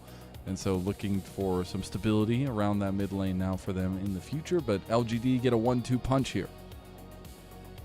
Yeah, and I think the 1-2 punch is going to be pretty scary. There's the Orianna. Could be Xin Zhao. What else is up in the jungle? You could go the Nefiri yourself if you want to go that. I also think that, well, I was going to say you could pick the Orianna later because you don't need to pick mid here. But instead, LGD seem pretty happy to just lock away that mid jungle. I think either of these picks are good. No real reason to go for either. Or you could start the bot lane. I think that's a bad choice. I think pick jungle. If you pick Lucian, you have to go support and drop jungle. Or you have to pick jungle and drop support. I'm not too big of a fan of this. They didn't listen. I actually really like the Xin Zhao with the Orianna. Obviously a little counterintuitive with the knockback, but you can a lot of times set up with that, and it's really interesting. But that Xin Zhao will end up going over to EDG, see what their 1-2 punch is going to be here before we get to the final parts of the first phase. Again, I think I'm happier with EDG in their drafting. I said that in game 1. I'm saying it here in game 2. Not that I don't like Orianna and Lucian. I think that individually they are really, really strong. But you're going to have to either drop support or drop jungle here. And I think that either one you do, you don't feel great about it, especially if you're dropping support. If you end up dropping support, they ban away Nami and Milio. We're dropping both? Go into game 3, brother. No, sorry, a little early. York doesn't get it locked in, though, for Bertle. So, I think LGD should be able to get their jungler. I don't think that EDG are going to ban 2 junglers. They'll probably ban a Lucian, maybe a Milio away. Could ban both, but you're not banning 2 junglers. So LGD will be happy with whatever they get, whether it's an Nefiri, whether it's something else, like a Trundle, even though that doesn't really synergize very well. But LGD's comp, again, it feels very... Like, I don't really know what exactly is going on. Abstract. Yeah. Yeah, it's like an It's like they abstract went down a painting. tier list. You know, best mid on the true. patch, one of the best AD carries on the patch, counter into Jace. I mean, that's kind of what I'm seeing here. Not that these carries are bad at all, but I think they're really reliant on how your team fight is and the rest of your comp, which we haven't seen yet. Center ban, shout out That's a Leave. nice ban. Yeah, good shout out towards Leave, with especially giving him some more supportive picks. Although, I will just say, personal note, I would love to see Leave on a hyper carry. Okay. But we do see the it was- Skarner ban, so full focus from EDG on the jungle Yeah. going into the second phase. I was a bit surprised. I guess the idea is for EDG that they're going to get a good support no matter what, so you may as well just give them the choice, take a counter pick, ban away junglers instead. But I assume LGD will just pick Nami here. If they don't, I think EDG can go Corki Nami. That's really scary. So I assume it's just going to be Nami. All right, EDG, what's the round out of your draft here? We need something that can lane decently well. Milio, I know that we've been seeing a lot of Thresh, but I genuinely wouldn't mind seeing an Aphelios Milio in this comp. Ooh, Aphelios Milio. Be an interesting one for sure. Obviously, a lot of strength of the extra range that you can have there. But if we'll see if they want to go Enchanter v Enchanter. Aphelios is obviously one of the comforts for Leave. I know when he was kind of making his way, and Aphelios was still meta. It was always a classic pick. It's also his most played champion of his career. So going to be whipping that one out. A lot more games on the Aphelios than he does have on his next highest, which is Zeri. But it's going to be the support pick that we have to look through. And if it is the Milio, gives him a ton of peel back, a ton of options as well, and some of that sustain that you love. All right, well, I'll tell you, I'll +1 that to myself. We actually haven't seen this at all this year, to my knowledge. I think it was 2024, beginning of 2024. Talk about that in a second. I'm going to talk about that in a second. Hold on. Beginning of 2024, when we were going the double support items, if you remember that, Lucian Nami, Aphelios Milio was very common trade.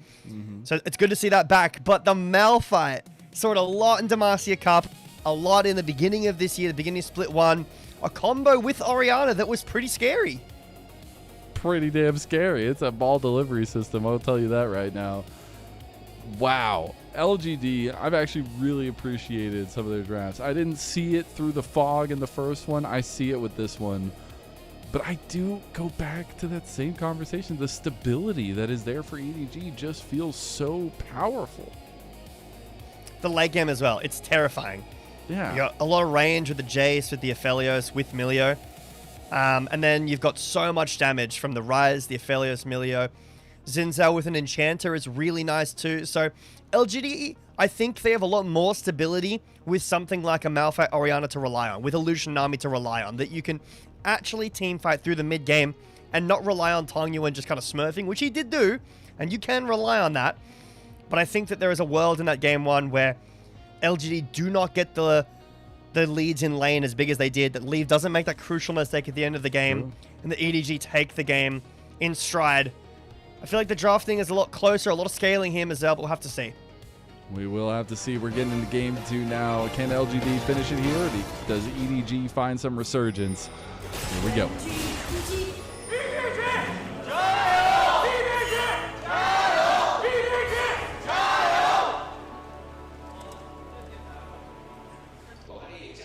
Yeah, that's It's tough. there somewhere, maybe. I Who will knows? say, enemy Lucian already procced first strike for about 10 gold. GG. Game's just finished it unplayable. Sorry. here. Yeah. LGD win the series 2-0, and we'll move onwards. Bone plating Ophelia. So we're really scared of the all-in potential from LGD. Obviously, the Malphite and the Orianna, it's part of it, but really wanting to use that extra resistances, or the extra damage, immunity, reduction, I should say. Not immunity. To help get through those all-ins. The good news about this lane is that Lucian Nami is really bad level 1. So Aphelios Emilio, even though Aphelios is like the worst level 1 support in the game, he's got at that range. Doesn't have an ability, but he's got the range, so he can bully the first 3 levels. On the bounce back is where we should see Lucian and Nami start to find agency, find themselves in the lane. Pretty typical of a Lucian lane, pretty typical of a Nami lane as well. So can LGD do anything on that bounce? The jungler for LGD, Hung, is pathing up. So that means that on the bounce, there's no potential for a dive. On the other side, though, Xiaohao pathing down means that when the wave bounces back towards EDG and LGD are at a vulnerable position, there'll be a Xin Zhao around the corner. Yeah, and it's going to be super important to kind of keep eyes on. I'm really curious at how the Malphite does by itself, right? Not something we're seeing played very often in Tier 1. There is some play around, but obviously the last time we saw it at the highest Tier 1 level was with LCS, as well as LRN a little bit there. Earlier in the month, Blabber played it for C9, but very curious now to see what kind of activity Hung is willing to go for, especially with some of the unique pathing that can be possible, but how much he brings to the team fights later on is going to be super important to kind of keep tabs on here. It is going to be a pretty quiet early game, unlike the one we had last time. Xiaohao will probably be pretty happy about that one as both junglers come to their full clears, get their scuttle crabs, and we'll see if any finickiness wants to come out here after these, or if it'll just be hard resets for both.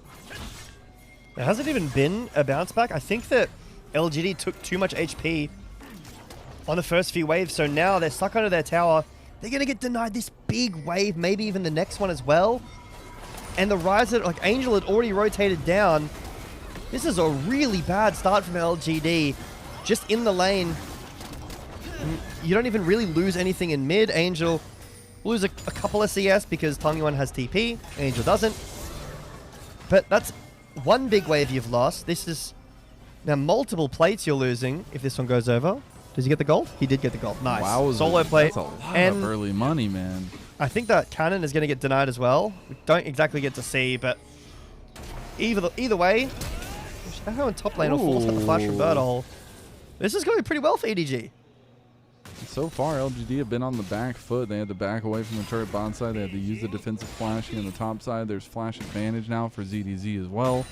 Definitely feeling a little bit recouped from that game number 1. Just had to wipe the slate clean, come back into things here. There's going to be some mobility now provided by Jway as he's looking for a bit of a roam on the Melio. And I think that's something else we really need to keep an eye on. Yes, first Dragon's coming up in 40 seconds, but the mobility between lanes that EDG has and how they use it will be super important. And just take a look at the item discrepancy in bot lane right now. Cull refillable for Xiaoya, and then Cull 2 long swords for Leave. So a lot more just raw AD right now. Again, Lucian Army level 3 onwards. Still very scary until Leave can get his guns in a playable order, that is, and it'll be a little bit. So at least Xiaoya in this bot lane can feel not so pressed against the back of his tower. True. But it is very important to mention, like you did, the roaming of this EDG team, especially the Rise. Like, what can Angel do? How can he impact the map with this Realm Warp? Dragon we started up, should be pretty free. This is basically exactly how Game 1 started for EDG, except no massive lane lead so far for LGD. You're going to see them use some of that prow they had to go ahead and help take this Dragon. So that'll be a nice early Dragon for EDG. They had done a great job in game number 1 of stacking those up, but faltered at the last.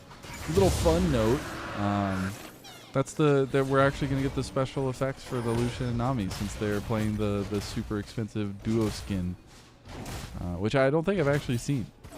I didn't even know that was a thing. Is it recent? Yeah, like it's kind of recent. I feel like it's been like a couple months maybe. But they're like 2 ultimate skins, and when you play them together, like their effects get changed a little bit. It's kind of cool. But we'll see. I didn't know that. That's just a little aside. Yeah. We will now see a little bit of an invade path actually coming through from Hung. He does have level 6. He is ready to engage the unstoppable force. He's locked and loaded.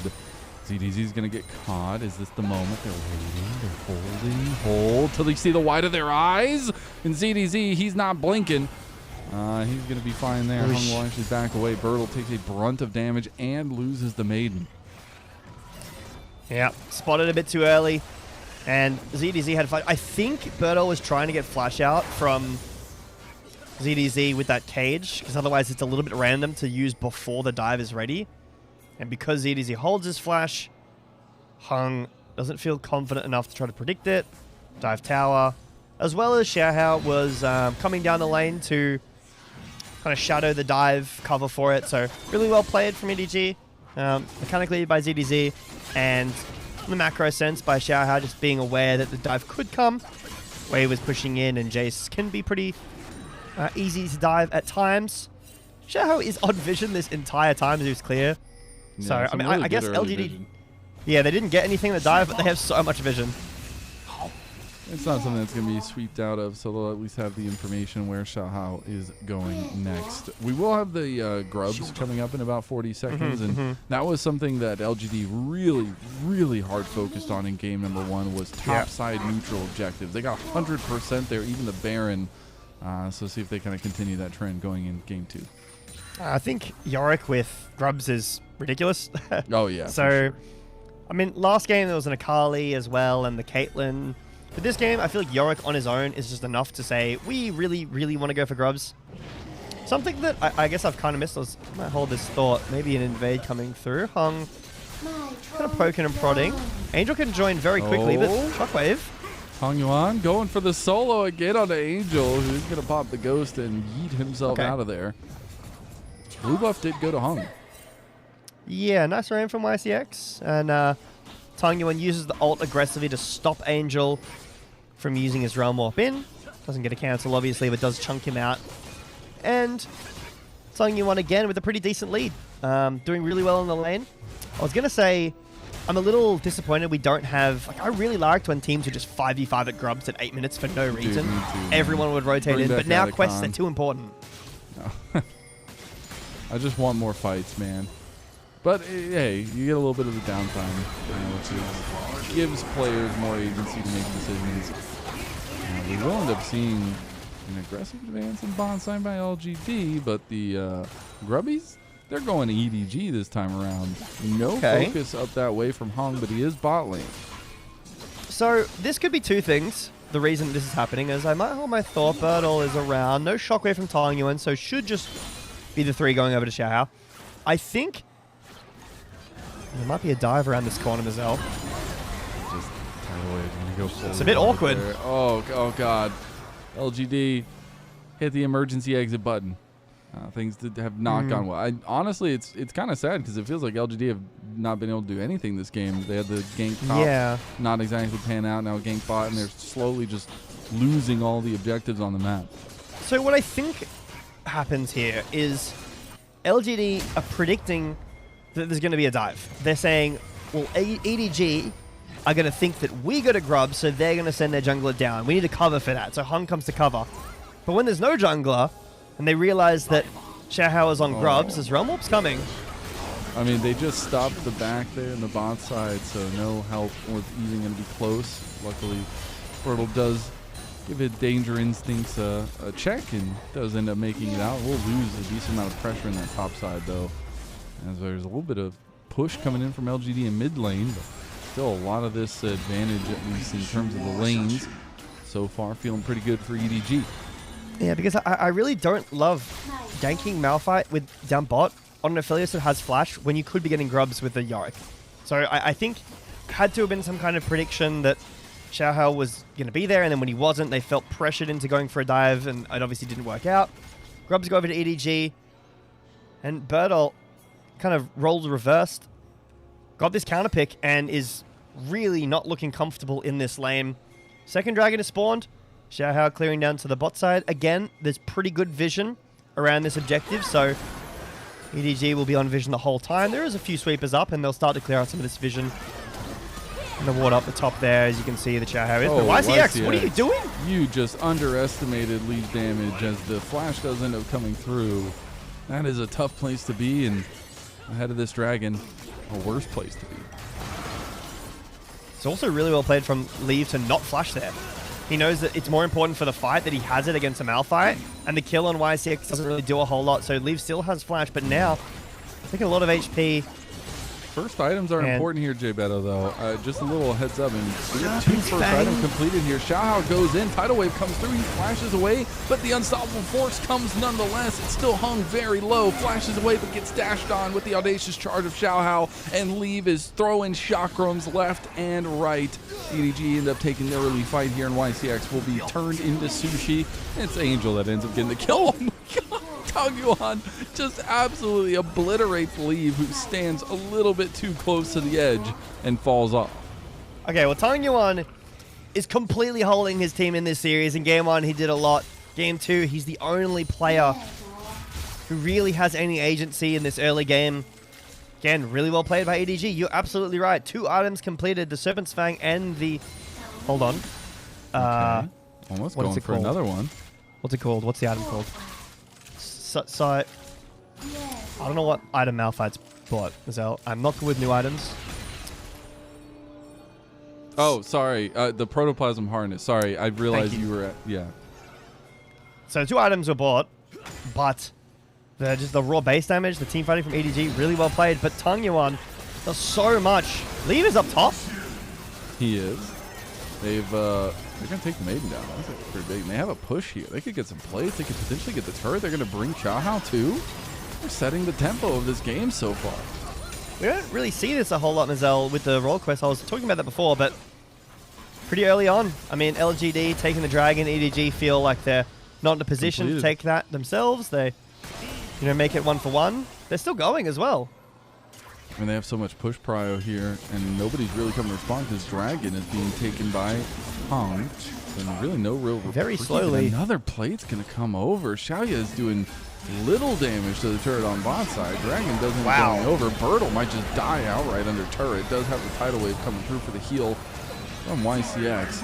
Does end up catching Gwei, but a little Calibrum damage will come through from Birdle. Not much else. Backs are going to start being initiated. LGD do hold the line for the moment. Xiaoya is going to get some decent gold on the bot side with a turret taken there as well. Something we didn't talk about the item completions a little bit more in depth was the Serpent's Fang first item for Xiaoya, trying to take away some of the shielding that EDG is going to be rocking. It is a Chemtech Soul as well, and with only 1 dragon, if EDG can get any more, the extra heal and shield power from those, oofed. But really smart macro from EDG. We seldom see plays like that anymore, where you say, even before my quest is done, let's just swap up to top, push down for as much tower as we can get, and because it's a Malphite, the dragon takes so long to do. Xiaoya on the bot lane takes so long to get that turret, and you need Tangyuan and YCX to come up and bail out Birdle, who's been, this time, having a really rough time in this top lane. Yeah, about a 1.3k lead in the top lane individual game.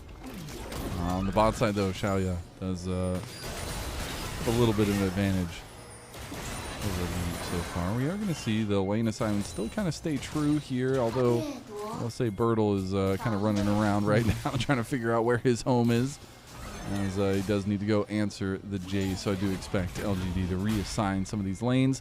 Rift Herald's coming up in about 5 seconds. Looks like Hung wants to stick around. All ultis available. How does LGD finally put together a decent fight? Well, I think that a crucial part of this, Mazel, is how cheap the items that Xiaoya has bought. Serpent's Fang RFC, he's built 2 items so early on. I mean, he does have a gold lead, sure.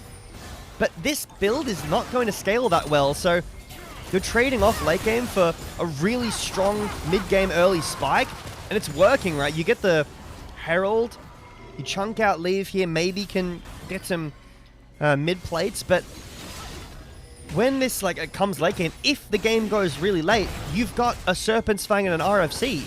So your extended skirmishing isn't great because you don't have Navori. You don't have IE right now, and then you either go IE or LDR next, so you're without the other one. I'm assuming it's going to be Infinity Edge. That makes the most sense. There's not a ton of tanks, but then the base stats will come through for especially Xin, who has a Millie on the other side, so maybe you want some anti-heal. I think that this build path is like a benefit now, but a trade-off of a bit awkward in the later stages. Yeah, a little bit of a utility Lucian build. It's the first Lucian for Xiaoya in 2026. Trying to cook up a little bit of an interesting build here. Try to be impactful, or maybe not providing as much damage. Still will provide some decent damage, especially with the combos with the Nami. But as that stacking comes online later on in the game, EDG is going to be sitting pretty there. All role quests about to be completed, as we will have Angel finishing here very shortly. It's taking him a long while. And it's pretty quiet on the Rift now, but in about 1:40, we will have that next dragon. And luckily this time it's been a very contested effort around the dragons, whereas last time EDG had kind of full frontal control over that side of the objectives. But LGD realizing that we can't let them continue stacking things up as a scaling comp like this. So some individual leads, again, pretty good for LGD, the Lucian like we've been talking about, but also Tangyuan, just kind of mid-diff throughout this series so far. The one silver lining, though, for EDG is Yorick, who's down nearly 2,000 gold, and it's a Yorick, right? It's not like he's playing a Bessa like ZDZ was last game, where at least he can press R. This champion does nothing in the team fights. The only time we really see Yorick do anything in team fights is when you can generate a big lead and then have enough damage to just 1v1 someone. Dash forward for the lead. This was picked into the Jace. Again, we've seen two picks that were specifically picked into their matchup do not great, which is very interesting. Yeah, that is not a fun trend. I also, I have no idea what Leave is building either. I haven't seen Phantom Dancer on Aphelios in years. Both their ADCs are completely cooking up builds right now. Bro, they're cooking. I don't know which I favor. They're in the chef. They heard Master Chef is coming back around, and they needed to make sure they're cooking, bro. That's just the long and the short of it. Hey, he is the Aphelios aficionado, so we'll kind of leave that with him. Thank you, ZDZ, for continuing to build a normal. From Tangyuan, 2 items finished. This is going to be set up for the fight here. 5 seconds on this dragon. I think the Shockwave can absolutely tear through EDG here. Birdle. He misses the minions. It doesn't matter. He still gets a good amount of damage. Cullen's going to be used there, though. So that's a decent amount used by LGD trying to catch him out. And that's a lot of damage, at least, that Xiaoya will be missing. As EDG are still surrounding here, trying to group up around this tri-bush. Dragon has started now, though. Yep. It's tough to walk in against an Orianna Malphite. At any moment, they can pull the trigger. Angel waiting in the wings, does have Realm Warp available to him. Birdle misses the minions yet again. 2.5k on this dragon. Oh, they go into the fight, and Xiao gets hit by the Unstoppable. There's the Orianna Shockwave 2. The dragon goes over to LGD now. It's going to be Hung escaping with 1 inch of his life, and it's just Xiao that died. If LGD get out of this, they are perfectly fine with it. Yeah, really easy secure from LGD. EDG kind of rock up. They gambled everything on the flip, and when it didn't work, the Malphite Orianna combo, really easy to execute when you're that close. Pretty easy to execute on nonetheless, but... hang on. Onto Birdle. They're trying to punish him, but he is pretty decently strong. I don't know about this. Tangyuan at his back. Tangyuan trying to go for another one. It gets ZDZ down. It gets the kill on him, too. That's so massive. An almost 2k lead for Tangyuan. This is one of the biggest 1v9 performances I've seen in a long time. Tangyuan, less so last game, although he did still really perform. More so this game, is completely carrying the entire game. Take a look back at this dragon fight. Xiao flips the entire fight here by going for this smite fight just too late. The Shockwave combo. Pretty easy to hit. What would this... I know that people like the LCS guys have been chatting about the Knockwave. What's Malphite Orianna combo? Shock Force? Unstoppable Shockwave? Unstoppa Force. Unstoppa Wave. I like Unstoppa Wave. Yeah, that works. We're gonna have to reconvene, rain check this one. It could be Shock Force. That's kind of Shock cool. Force is pretty tough. But then it's kind of back and forth. Yeah. Well, we'll work on it. My people will get with your people, and then our people will get with the community people. Shout out Melvin. Rockwave would be good. That'd be good. That one would be really good. We can. I like it. Important conversations had on the LPL English, ladies and gentlemen. This is what you come watch us for. We're deciding the future of what abilities are called in this game, all right? So about a 1,000 gold lead now developed by LGD, even with the top lane having gone so badly for Birdle. He's just the side lane king at this point. He's just rocking it. He's not doing well, but if he can stay alive and provide pressure every now and then, it really gives some breathing room to LGD. And for EDG, where are you battening down the hatches here, J Beto? What are you doing to establish your presence in this game? I mean, I talk a lot about the Rise spike as CDZ is dead. I think you can just dive. Oh. He's very squishy. Why did Jue cancel his base? Didn't even get the hammer slam, and Hung is going to walk straight into Jue, who does flash away from the bubble, so he'll be fine. All right. I think Jue's a little lucky that he managed to live there. I think he stepped out of the bush too, as Culling will take a lot of his health. It's going to be the heal and the flash burn now by Jue, and top lane turret's going to fall to LGD. All of a sudden, you look at it, LGD have a stable lead. Yeah, so I think, I mean, we were talking about the late game from EDG. The spot for Rise that I talk about quite frequently is level 16, so you've got a third point in ult. You have Roa, Seraph's finished, and you have Actualizer. Unfortunately, we're quite a while away from most of those things. 2 minutes on the Roa, but 3 levels away after Roa, it'll be 2. And then a full Actualizer before I feel Rise is really, really in a great spot. And then for Aphelios, I mean, Infinity Edge minimum, but I would love LDR, you know, full 100% crit. And then maybe you're feeling confident after that, but that's a long time we're talking about. That LGD, we know what they do when they get a gold lead. We've seen it in this series. They do not let off the gas pedal. They do not, and they have a comp that can keep it going too. I also got to establish that Bertle's coming back, baby. We talked about the kind of counter pick there. How does that work in the side lane if it is at an even state and ZDZ isn't 2,000 gold up like he was just a few moments ago? I think that it's not as bad as it can be in the early stages because Jace has more of the innate protections from the ult and some items to kill the minions, but he just can't get out of the cage. It's very difficult for him to dodge the little rats as well. So if Bertle can find a nice cage, look for it all in, and the melee damage is really, really nice, but obviously, ZDZ blind picking this means that it's not too bad. You know, it is playable, especially at this point in the game like I was talking about. So I think when Bertle get, like, here's 2 items, level 16. So again, max level ult. If you can cage anybody, so much mobility on the side of EDG, you kind of are a cage spot, but that's not a bad thing in this game. Yeah, and especially if it just provides the utility that you need to lock him down. I mean, it's going to be looking like a Venn diagram out there if you do have the cage out with the force, with the shockwave, a lot of circles. That's no circle, that's a line, and that's a lot of bullets going to the back of Xiaohao. I don't know how he just walked away from that one, but he is fine for now. The Dragon, though, not going to be very fine as LGD look to go to Soul Point now, J Beto. Yeah, I think LGD could make the safe play, but I'm kind of sniffing a Baron Mazel. After that chunk, maybe not on this timer, but LGD are very aware of the fact that with Lucian Nami, they have permanent mid-prio. Tang Yuan is never at threat in the side lane because of how much EDG has to cover the mid lane. Now with the Infinity Edge as well, this is kind of where the Lucian build will start falling off. Like, any more items, leave will outscale. But this is a really, really strong Lucian. The lethality is still nice at this point in the game. The anti-shielding is still nice as well. The RFC means that he can make those chunks. Like, it's, again, less of a consistent fight, more of a one-shot chunk kind of build. And the Infinity Edge just wraps that up really nicely. So Leaf has his Infinity Edge.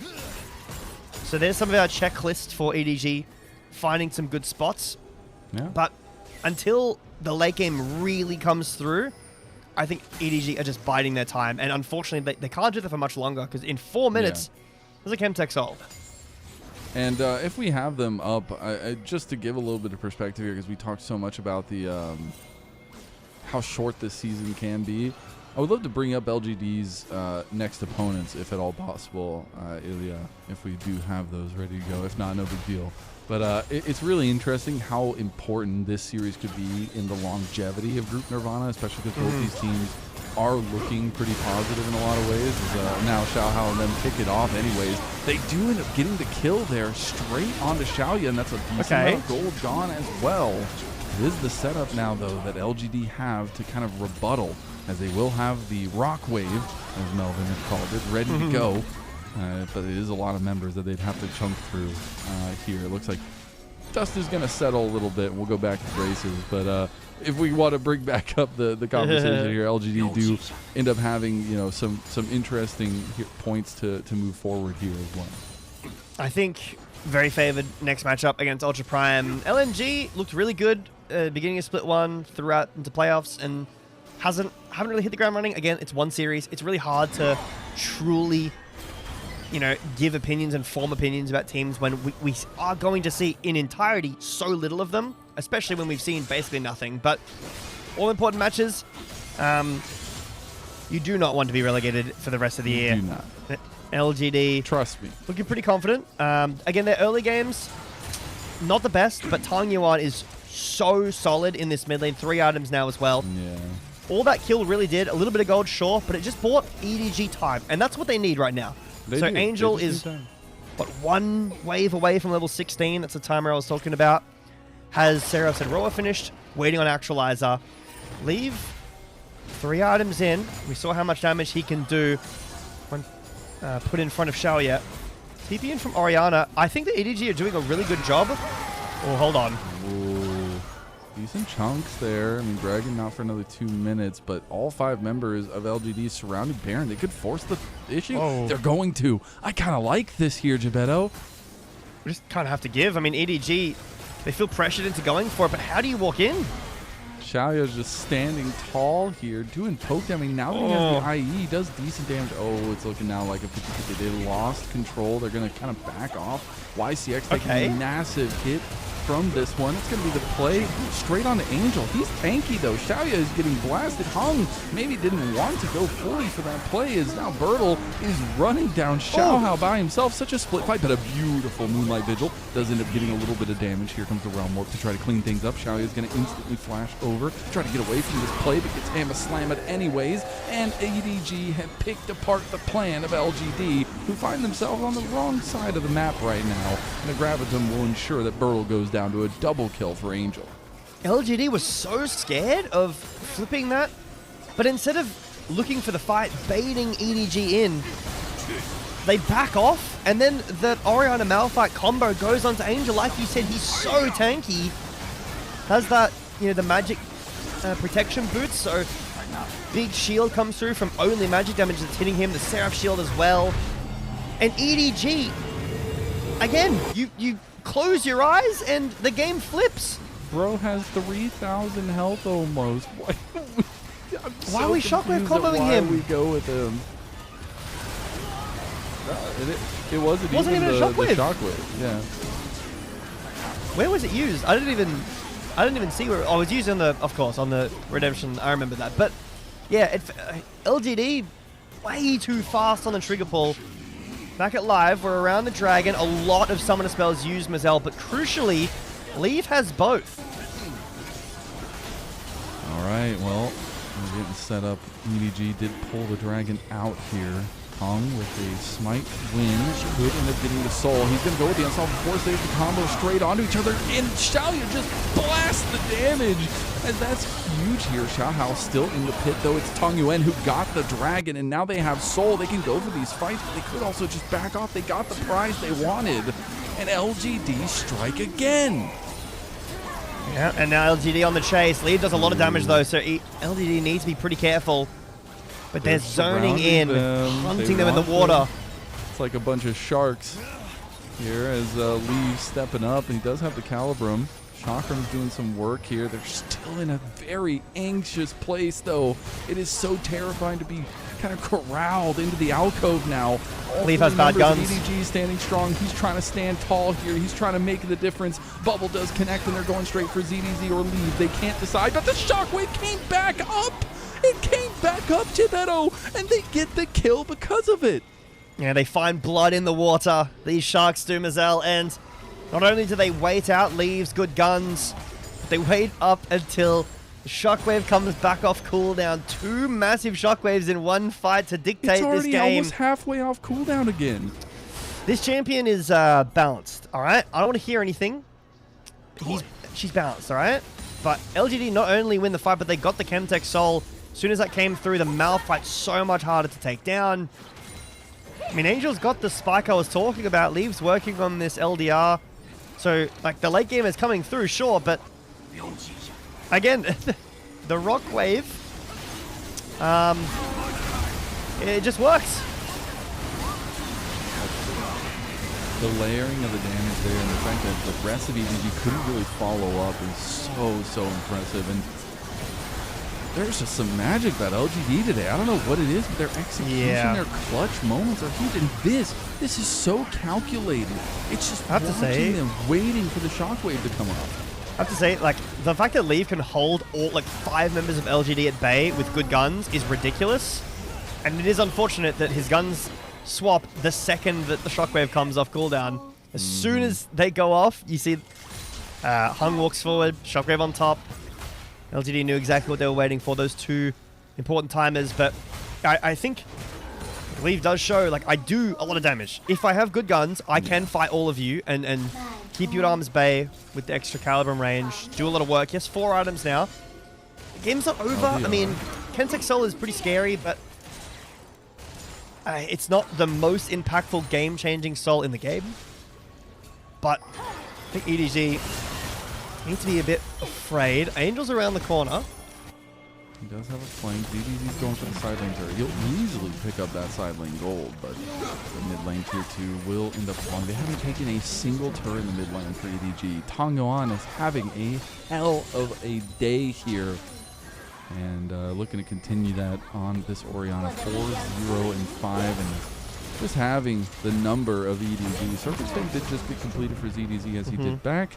It will be another turret going the way of LGD. So still about a 2,000 gold lead here, but we do have some serious timers to think about in a little bit of time. Elder Dragon in sub 3 minutes, and the Baron up in about 1:40. One of the problems that EDG are finding here is that they can't reliably walk in late at all, because they're against a Malphite who's very tanky, against a Yoroku and KG, but mostly it's the other 3. Orianna Ball, Culling, and any of Nami's, like the Bubble or Tidal Wave. Any of that, if you walk in blind, you're just dead instantly. And there's no tanks at all, no true tank. The only person who has to face check is Xiaohao, and it's pretty easy to force his ult if he has to do that. So LGD are just holding priority around the map, and EDG are really struggling to get in. And a little special shout, like, Xiaoya's build was weird. It was very utility-based early on, just kind of wanted to make sure he could get some damage off. Now that he has IE and the LDR, like, he does a decent amount of damage, especially with that calling. That's something to really kind of keep in mind as we move forward here. Yes, I think the Aphelios obviously is going to be feeling a lot better in that regard, but Xiaoya ain't no slouch. Pretty much gold lead across the board for LGD, except in that top lane, which had been a little bit tough to start the game. But it is going to be EDG that move in, get a little bit of invade off with ZDZ. I like where they're trying to just funnel some resources in before any fights can kick off. But the redeploy is coming out now. They have to back off. The vision is deep for LGD, and Baron's coming out. Yeah, Leaf has perfect guns, so he'll have blue-red, red-white, then green-white, and he has to hold that for Baron and for Elder. So if he can do that, he's in a great position and won't run out at an awful time. Nice damage there on the shell, yeah. But Hung, look at how he's itemized. Okay, you know, the Zeeks for the ult, ability haste, the healing, and then it's Frozen Heart and Randuin's. You see how scared EDG is to walk in? Now they'll see it on the blue trinket. But Baron's burning fast. Hey, last time around, though, this was where LGD dropped the bag, and it looks like they might get a little bit finicky this time, too. They are scared. They are terrified now. Xiaohao's in the pit. Xiaohao gets the Baron. LGD going to try to fight after, though, and they are losing a couple bodies here, losing a couple members. It's going to be the play onto Xiaoya. Angel finds one, and his scaling is truly online. There's the Moonlight Vigil from the perfect guns of Leave. Calibrum, not going to be enough damage, but they got the Baron. They got all 5 of them out, and EDG flipped this game on its head. Elder in 10 seconds too. So another massive flip. Dude, why are they doing that? Yeah, again, this is times that they've like tossed the game by trying to do Baron. And the Malphite Orianna combo doesn't really look that confident. Like, when EDG can surround LGD and not everyone is getting hit by the combo, the frontline members are tanky enough. I really think that LGD could have played way slower, bought out blue trinkets, got wards out, because you shouldn't be allowed to walk in. Like, why are you ever getting into a position where you need to flip? I don't understand. But, I mean, the steal is really good from Xiaohao. 105, way too early from Hung. And then Angel on this left side, he just flashes in with the actualizer, kills Xiaoya here, and just zones away all of the damage, all of that, three-part threat we were talking about. I really think LG need to hold more space. They need to hold these brushes, make it actually hard for EDG to walk in instead of just starting Baron up. But it's too late now.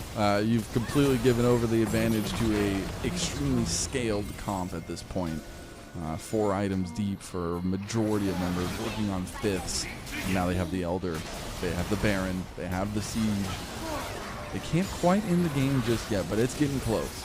Oh, it is getting close. I mean, 4 items Rise, 4 items Aphelios with Elder and Baron. I don't think that they can repel this for much longer. There's going to need to be a miracle Shockwave combo. This Lucian has become completely outscaled. There's the Shockwave. The combo is done. I don't think LGD have any more gas in the tank. No, that's going to be tough. Tried to get the catch out, but it's not nearly enough damage now. With Emilio there, it's just too damn much. Shally tries to dash forward, try to get some kills. Try to get some damage down at least. The minion wave has hit its precipice here. A couple cannons. Looks like Vigil goes wide a little bit there. Shockwave still about halfway off cooldown. Unstoppable Force is there and available if they want to try to collapse. Dicey engaged though, as that Elder Dragon will really make the difference here, and they just continue to fight. Xiaohao goes in with the Crescent Guard, does block a good amount of damage and get the Tidal Wave out, but they will back away now. Yeah, leave guns, not great. Purple, blue, can't really do a ton. And no flash as well on Leave means that even though the Shockwave isn't there, it just came back off cooldown ridiculously. So the first one didn't really find success, but that combo is always scary. It is kind of insane to me that EDG can get Baron and Elder and still not be able to end the game. They did just try to brute force it through mid. Maybe you could have tried to go through the side lanes a little more, but they've completely blown up this gold lead for themselves, which is it's still completely real. ADCs, getting 7 full slots or 6 items plus boots, so a lot of that gold still feels real. And 40 minutes in, that's pretty crazy. I will say, LGD are a bit lucky that Leave doesn't have Gathering Storm this game. I assume Angel does, but because he went the bone plating, like the Resolve second, is he'd be so much stronger if he did. It still seems like it might not matter. A couple big catches from LGD could make the difference here, but the buffs are gone from EDG, so we're at a semi-even playing field, but the gold lead has mirrored, and that's always terrifying, because that means it's been like a 6k gold swap coming over for EDG, and that momentum can carry you a long, long ways. But do you think we're going to another round of Baron v Elder? Definitely. I think it's on LGD to play their setup better. They still are very scary. Don't start when you have to walk into don't hold space. Like, set up vision, push these lanes in if you have the pride, if you have the ability to. Because if you get into a situation where EDG can wrap completely around you, and Angel by himself can zone away Xiaoya, YCX, and Tang Yuan and solo kill Xiaoya. I know the Rise scaling is really scary, but that's a game execution error. You need to be holding space, denying vision, forcing out the wards. There's only 2 blue trinkets. There's only so many times they can check before somebody has to walk in and tank a Shockwave to the face. Minute and a half, Mazel.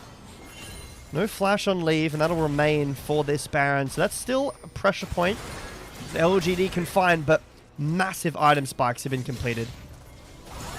Xiaohao was feeling like he wanted to find an engage cone. The engage cone. Hey, it works sometimes. You can see LGD very hesitant to be a little bit too far out.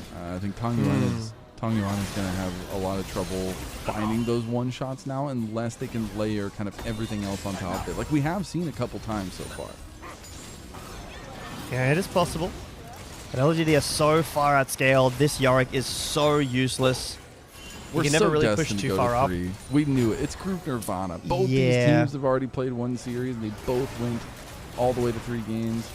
It's I just want to say, if we don't go to 3, clip this, pin it on your Twitter, because you're asking to be cursed here. I'm here for it. The thing is, the LPL always delivers. In one way or the other, and sometimes it has to be at the fault of the casters. Sometimes. We are now going to see the redeploy for a final push coming through here.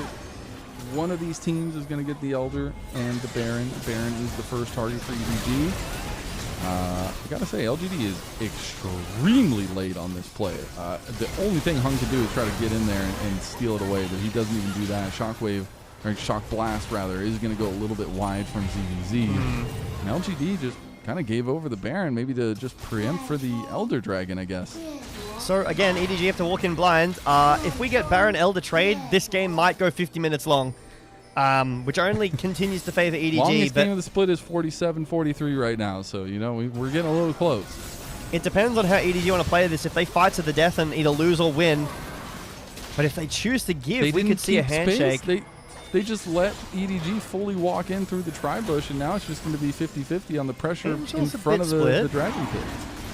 He can ult in, obviously. And this is turning into a good flank, but he's spotted on the ward. Ooh, big culling. ZDZ backed out a little bit. Some damage coming on the Xiaoya, but he will get healed up. You have the flank coming through, though. There's the Realm Walk going to be initiated. It's on the other side. Bertle tries to go onto Angel, but Angel's by himself. Elder Dragon is about half health now. Angel absolutely handles Bertle there if he just stays in the fight. In the pit, it's 50-50. Hung, Xiaohao standing here, right ready to go for the smite bite. Elder Dragon low. It's going to be taken by Tong Yuan. And now afterwards, it's going to be explosions left and right, but it's Lead that's trying to explode everyone. There's the Elder Dragon from Bertle. It's going to be Tong Yuan. That's the next focus. The burn, not enough to get Xiaohao. Bertle trying to kill ZDZ. They got the Elder Dragon, but they lost multiple bodies. It's a double kill coming through, though, for Bertle. The minion execute. We flipped another objective as Elder. It doesn't. How do we only have 21 it's kills? Group Nirvana, baby. Yeah, this probably is going to be the longest game of the season so far. It might even be the longest game of the year. This is not very clean execution. I have no idea what Angel's ult is for there. Like, if you guys are going to fight this Elder, you have to try to actually chunk them down first, because the second that the Elder gets stolen, like, I appreciate it from ZDZ. He pushes away the backline to try to make the secure easier, but it wasn't onto Tong Yuan, who's, again, been the carry of this series so far for his team. I'm so distracted by the ghouls. I want to see it one more time. Look at this, one ghoul. That's tough. Incredible. Can we just talk about how Tong Yuan has not only secured the soul for his team, but also secured the Elder Dragon? So 3 for 3 of Objective 2. Like, 3 Elders for LGD, 3 Barons for EDG. The closest fight you could have possibly gotten over an Elder flip, which is insane. Let's be real. I mean, the Elder Dragon has some power. It's got about a 40-second layover from the Baron buff here. They could get some of these inhibs open. They definitely can. Genuine map control back. And because of the desync as well, the map control is important, you know? 3 minutes on the Baron, 4 minutes on this Elder. So there'll be genuine time where you can actually fight the Baron, not need to handshake it. But this is a long game. Like, the builds are completing. 80 carries are very close. That's a lot of damage. And going to look at an hour on this one, unless LGD can make something happen here. An Elder is up for another 15 seconds, just about. They need to do something now if it's going to happen, or back off. They don't want to be caught with their hand in the cookie jar. 10 seconds out, and it will mean that the Elder Dragon will falter. It's the last wave of Elder. This is, but it's going to fall in the middle of the fight if they kick it off now. It is gone, as tower does not fall. Siege incomplete from LGD. All right. Well, anyone want to go get some snacks? We've got probably 2 minutes before the next fight. Insane that, like, this game has gone on this long. EDG had Baron and Elder and couldn't end, and then we got the handshake of... It's actually so funny. The minions were like, I'll do it myself. I'll take down this turret so you guys can get inhib later. Because EDG have not been doing a very good job of their macro of taking down turrets. And to be honest, neither has LGD. There's still a tier 2 in top for LGD, a tier 2 in bot for EDG. So both teams kind of just A-ramming it the entire game. And Tong Yuan's still the only real lead of his team. But at 45 minutes, like, 1k lead is barely anything. Once Leave gets this BT online, the full build for him. Still has that GA as well. And Angel... Rabadon's finished, so full build rise. Well, that's terrifying. It's pretty scary. It's not often you see a Rise get all the way to full build, but when you do, very scary. Very scary. And again, So- we're seeing some of the frustration that LGD's comp has versus a very, very scaled up comp from EDG. So Leave is literally just not hitting the wave because he has to keep these guns. Again, another fight where at the end there, he didn't have great guns to continue the fight forward. And because the dragons, sorry, the objectives are so split up, it is really rough. So he's going to get rid of blue. Does Leave try to fully cycle through, or is he going to hold on to these two, try to play blue, red-white? Looks like he'll keep them for now. I think that's a massive part of this game. If you have red-white, red-blue, green-white, anything like that, destruction from this late game of Felios. But if you have like purple-blue, purple-green at this point in the game, you do nothing compared to an Orianna Shockwave. So cycling these guns is super important. Obviously, getting the BT is too. Does he have it in base? He If he can finish it, he got the does. Storm Oh, it's Razor. a Storm Razor. Okay. More crit. A little bit of pop damage too on that first auto attack. Xiaoya playing within an inch of his life. He's going to go for the calling on Angel, who pops his ghost to make sure he can get away from that one. Xiaoya takes a hit from the shock blast there. Baron is started. It's going to be a side lane push. Bertle is taking it by himself as the Yorick. Will the Yorick finally find this value? They are keeping them at the at least edge of combat here, but Bertle actually pulled away now. And this is some indecision from LGD. Don't do it. Right. Don't do it again. Not a third time. Not They a are, but third they're holding time. space pretty well, Mazel. They're still faking here, and EDG aren't yet aware that the Baron is being done. Leave. Will get rid of white here. Also red pretty quickly. They're 6k on this They're Baron. going to turn and burn. There comes the redemption. They got to stick with it. Stick in the pit. Do something here. As it's going to be the reluctance of boy. EDG that pulls away, and the Baron goes over to LGD. We've got to be careful. Leave is going to run out of guns soon. If he keeps using the turret of Chakram. But it might just be like, EDG, give pressure. Oh, This is like a coach pause. This is, the coach has run on stage, paused, and said, guys, stop. chill. This is the longest game I've casted, I think. Pause? What is the pause? What happened? I hope it's not a bug. Like, imagine Audio Chahal issue? actually flashed through onto Baron and it didn't go off. Anyway, We're gonna go over an hour. We're gonna go over an hour. we are. If this is another handshake of Objective 2, if it's another Baron for Elder. Minutes in the first game. Yeah, and EDG had Baron and Elder to win the game in this one. All I'm saying is, this is very Nirvana. True. Very Nirvana. And honestly, when every game matters, like, we're having a little bit of fun with it. But every moment for this is, like, crucial for all 10 of these players and the coaching staff behind them, right? Like, Yeah. you will only, again, I'll say it a billion times because it's important, you only have 5 series in Group Nirvana. And after this, you only have 3 opponents. And I think Yep. every win matters, game score matters, wins matter, but also, like, that is the biggest detriment of Group Nirvana is these teams don't get to show growth over a long period of time. And I think that's one of the most detrimental things in all of League of Legends is when teams don't get to have stage games to actually grow. And when you have 5 series, it's win now or you're done. And especially now that we know that in Split 3, you just won't be playing League. Like, you're not going to the LDL and you're not doing anything with the LPL if you're the bottom 2 of Nirvana. Yeah, I mean, a 2-0 here for LGD would be massive for standings. Because remember, both these teams, yes, 1-0, but they're both 2-1 in game score so far. So to go 4-1, I can do math on cast, for LGD would be massive. It would put them in a very comfortable position. I'm not going to say for sure, but it would put them very close to being impossible to get knocked to the bottom 2. If they were to 2-0 this series, it would be very unlikely, I think. Unless every other series was a blowout as well. But, I mean, we got to talk about how pulling yourself out of a game like this, that's really hard on mental, or can be really hard on mental. And I'm sure it will be, especially if it keeps going on. It's a pretty decent pause now.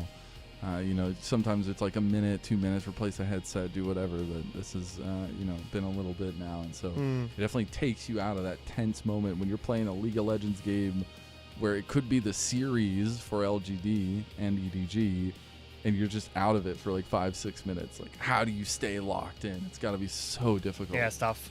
I mean, the cameras are showing us only EDG, so I have to assume that it's an EDG pause. They initiated it. Obviously, if we do get an update, we'll inform viewers, but we know as much as you guys right now, so that's good. Dude, this game is so tense. It's so tense. This is like a find out next time, you know? You're watching like a crazy episode on Dragon and it ends Ball on it. Z. That's what I was thinking about. Yeah. We'll just go to break now and just not come back to that. It's gosh, I'm just so antsy because literally one mistake, one fight wins the game at this point.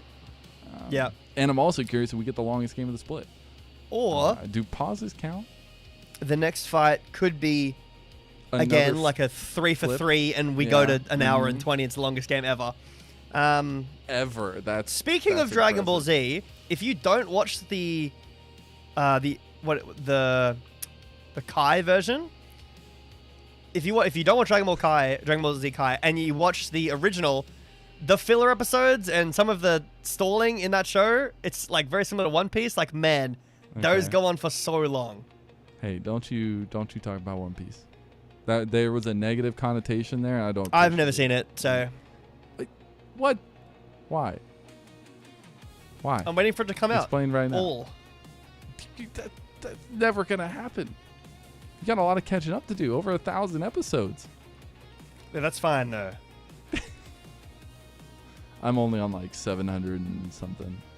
760 something. It's a lot. So, I'm trying to look up here. What's the longest anime fight of all time? And it looks like One Piece and Dragon Ball Z are like all the top 10. Okay, makes sense. Dang it! Oh, we're back. No,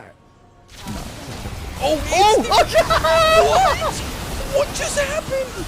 Instant engage from Honga, and I think LGD might lose this because of it. Sorry, I'm so caught off guard. Okay. Well, someone spells down a little bit for EDG, but Elder's up and no Orianna Malphite combo. Roam warp. But that Orianna ball it's going fast. Okay, they just roam walked into Elder to try to burn it, but they don't have the damage there. EDG is alone. Hong is coming through. Xiao is feeling good. This is a dysfunctional fight right now. Hong looking for an angle. His unstoppable force is almost up too. They just need to wait. LGD, they're playing this so masterfully. They're just waiting for their rock wave combo again in EDG. They're running out of options. They have GAs, but they don't have health bars.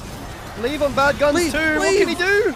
Leave is overstanding. He's trying to step up, but it's going to be the unstoppable force. And there's Leave gone with his GA. Xiaohao goes into the pit. He's trying to get the Elder. It's going to be EDG trying to go for the play on the Xiaoya, but Xiaoya's healing. Look at the healing that just came through from YCX. LGD have damn done the thing. Birtle comes up with a triple. Elder Dragon LGD. The series to LGD. No, guys.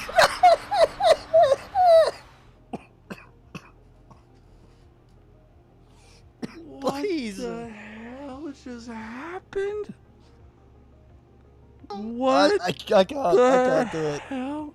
Is that allowed? Can you instantly rock wave out of a pause? Is that... like, imagine after 5 minutes of being on break, you come back and the second it unpauses, you get triple knocked up and shockwave. Oh my god. Oh my god.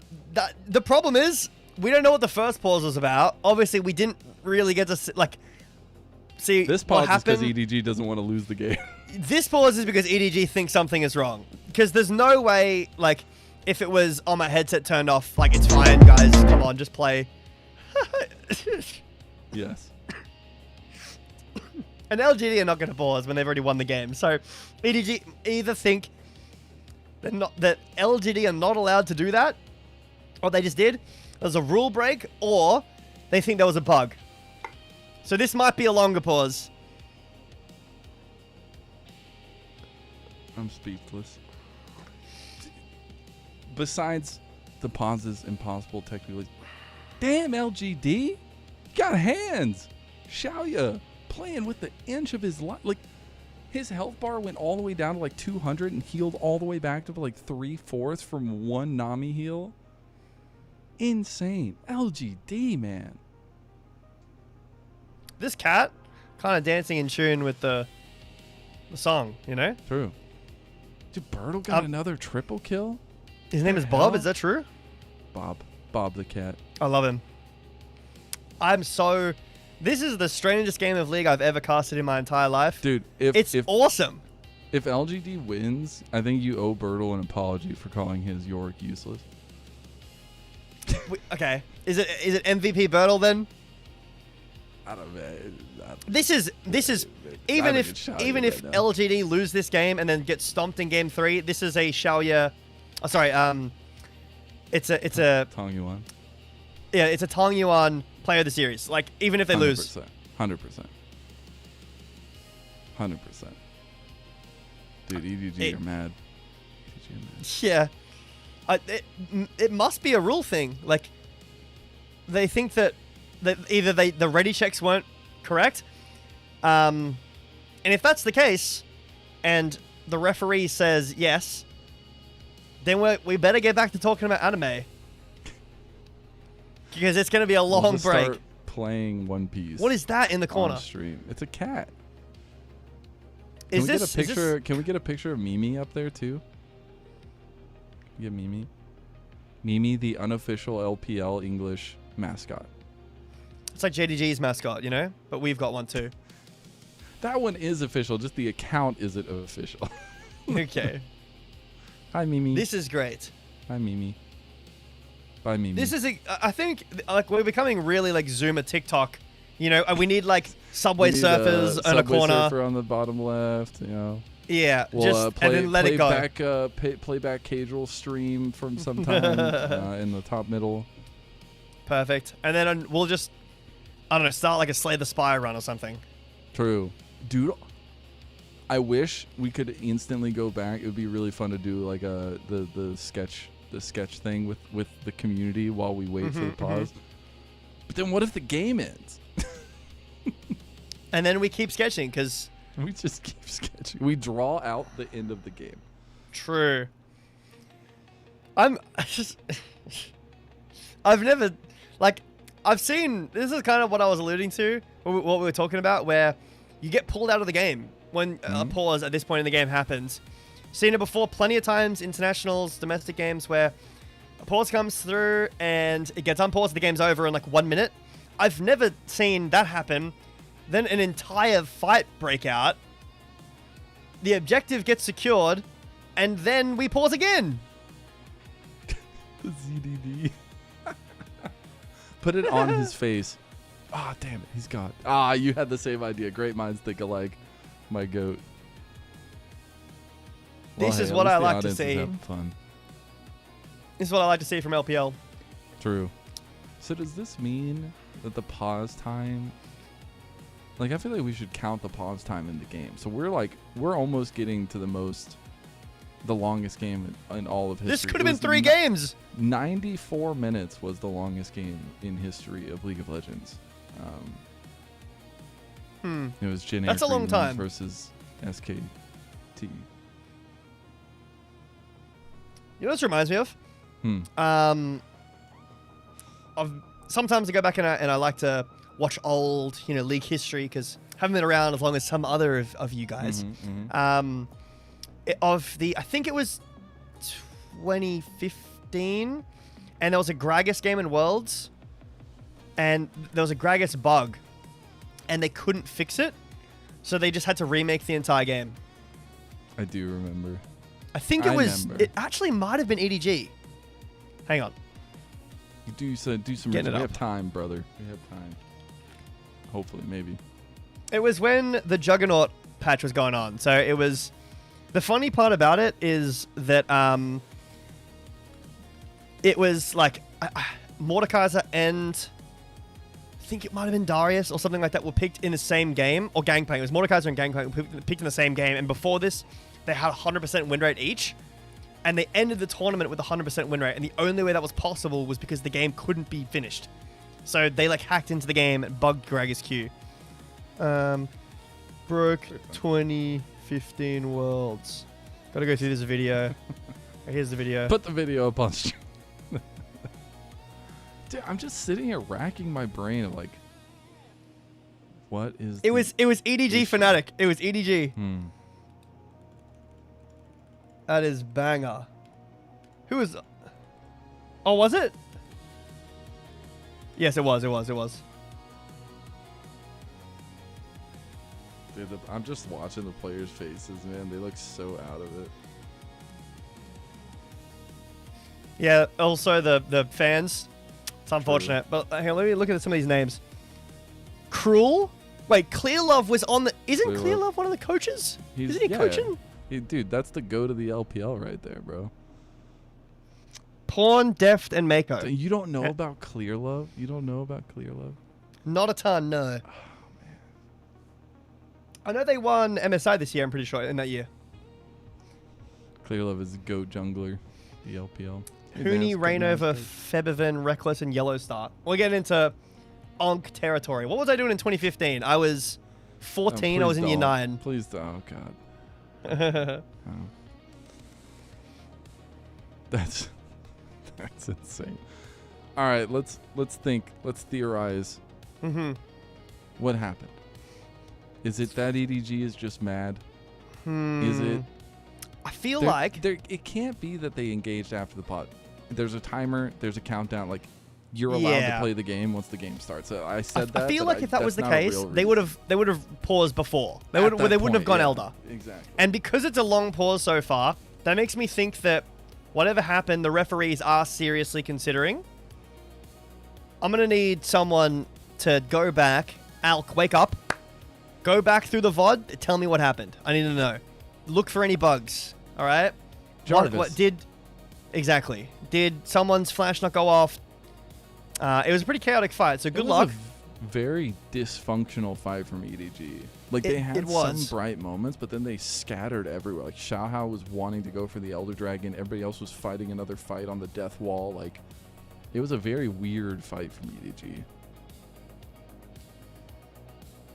Anything on Shmiva? All right. So no update yet. Unfortunate, but that means that we get to keep talking complete nonsense. More cats. More ZXDD. But yeah, obviously, condolences for the players, the people watching as well, the fans, and you guys. It is obviously unfortunate, but we do want to make sure that the players feel like if they lose, they lost properly. You know, didn't get cheated out of a loss. Don't want to go to bed after this feeling a bit slimy. Perfect. Good job, Kai. Good job. More ZDZ. Dude, Tang Yuan has been insane this series, bro. From, like, it's one series. They had another series. He did okay. He didn't do, like, the most amazing. He had some good moments, but... Dude. It's incredible to see how one-sided this mid lane matchup has been for the most part. I know. We're looking at the sky. We're looking at the ceiling. We know we're in here for a long time. Oh my goodness. Oh God. Multiple of LGD right now. Just like, oh my God. Can we just win, guys? Just let us win, please. Somebody, I feel like this is how the LPL... It should always be. Just these little pictures on the sides. Oh. No. Just... Dude, our Zoomer audience would be in heaven. Exactly. Great. Yo, the cowboy hat. That's a lot of postcards or little photo cards. All right. Well, I have this saved. I have this thing saved for events like this. Would you like to play a game called Australian Slang? Sure, why not? Let's do it. All right. We'll start slow. What is a dunny? Oh, I played Borderlands the pre-sequel. I should know this. A dunny.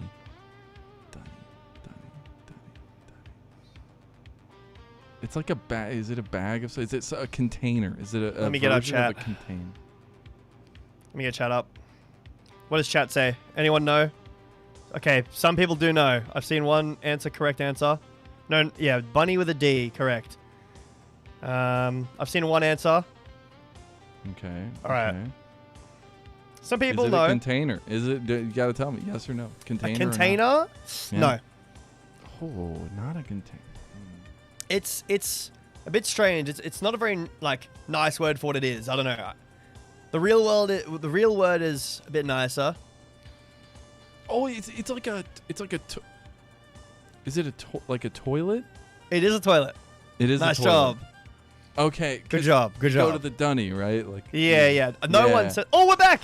We're back.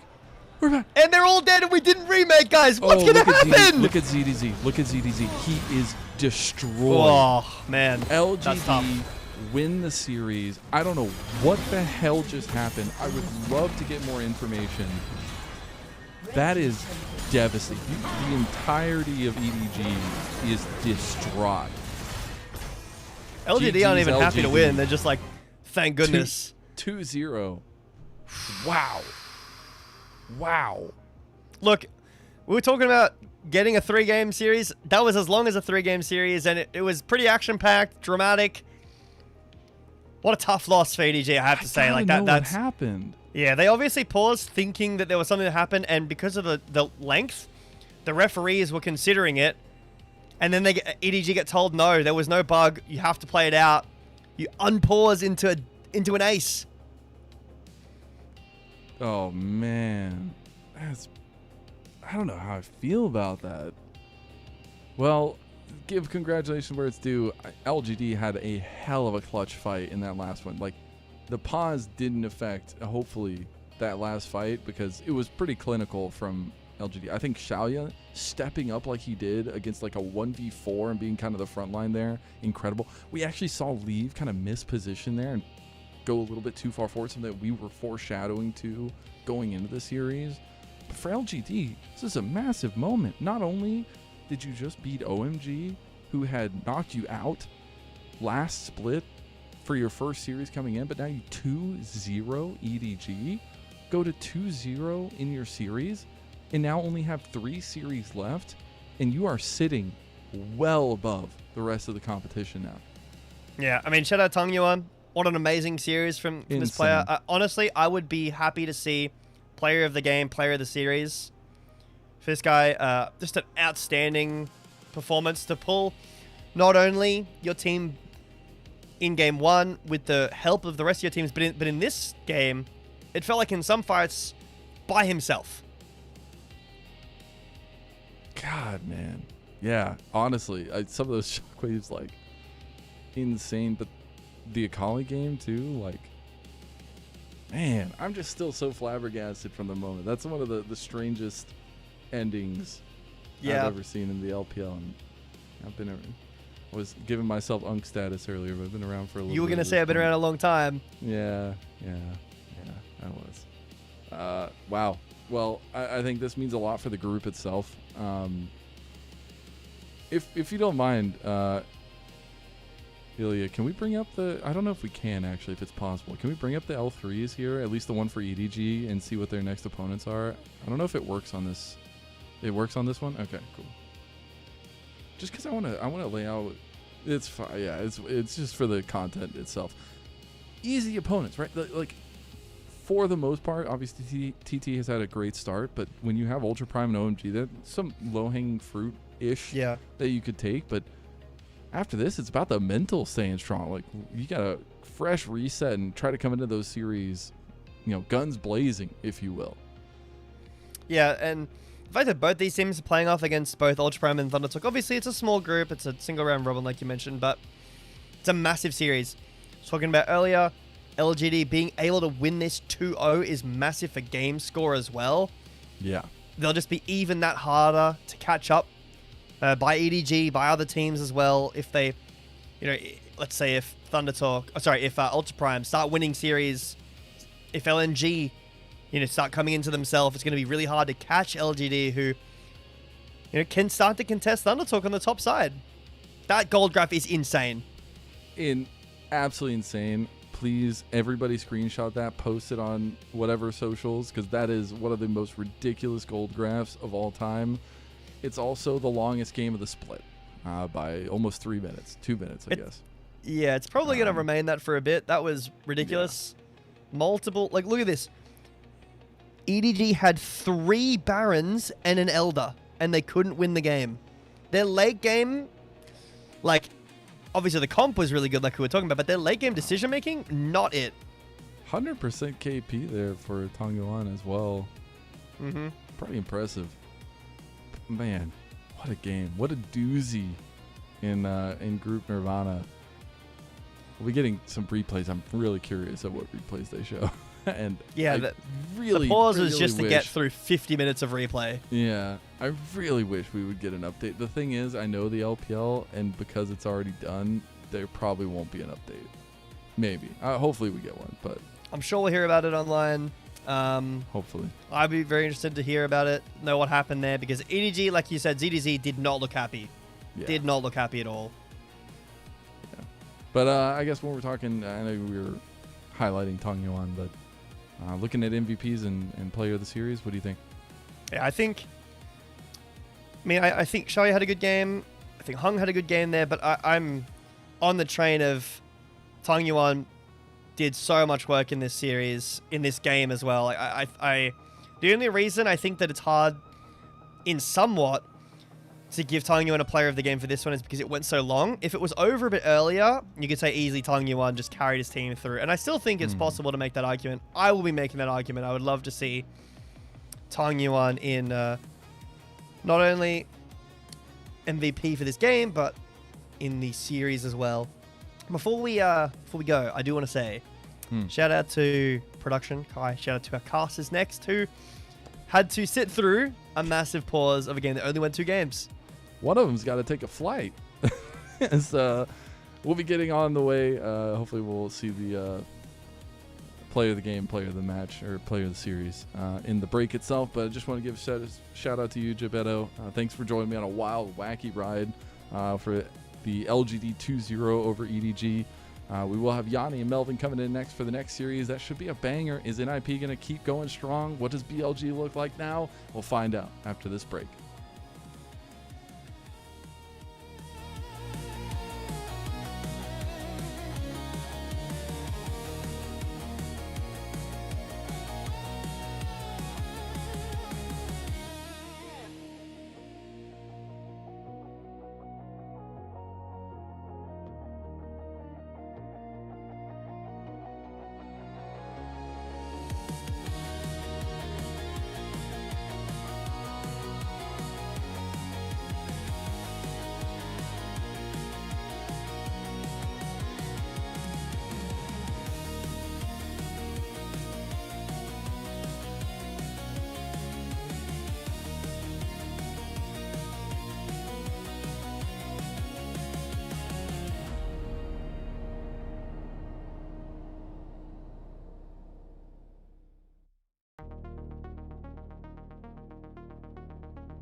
Welcome back, everybody, to the LPL English broadcast, your home for the LPL in English.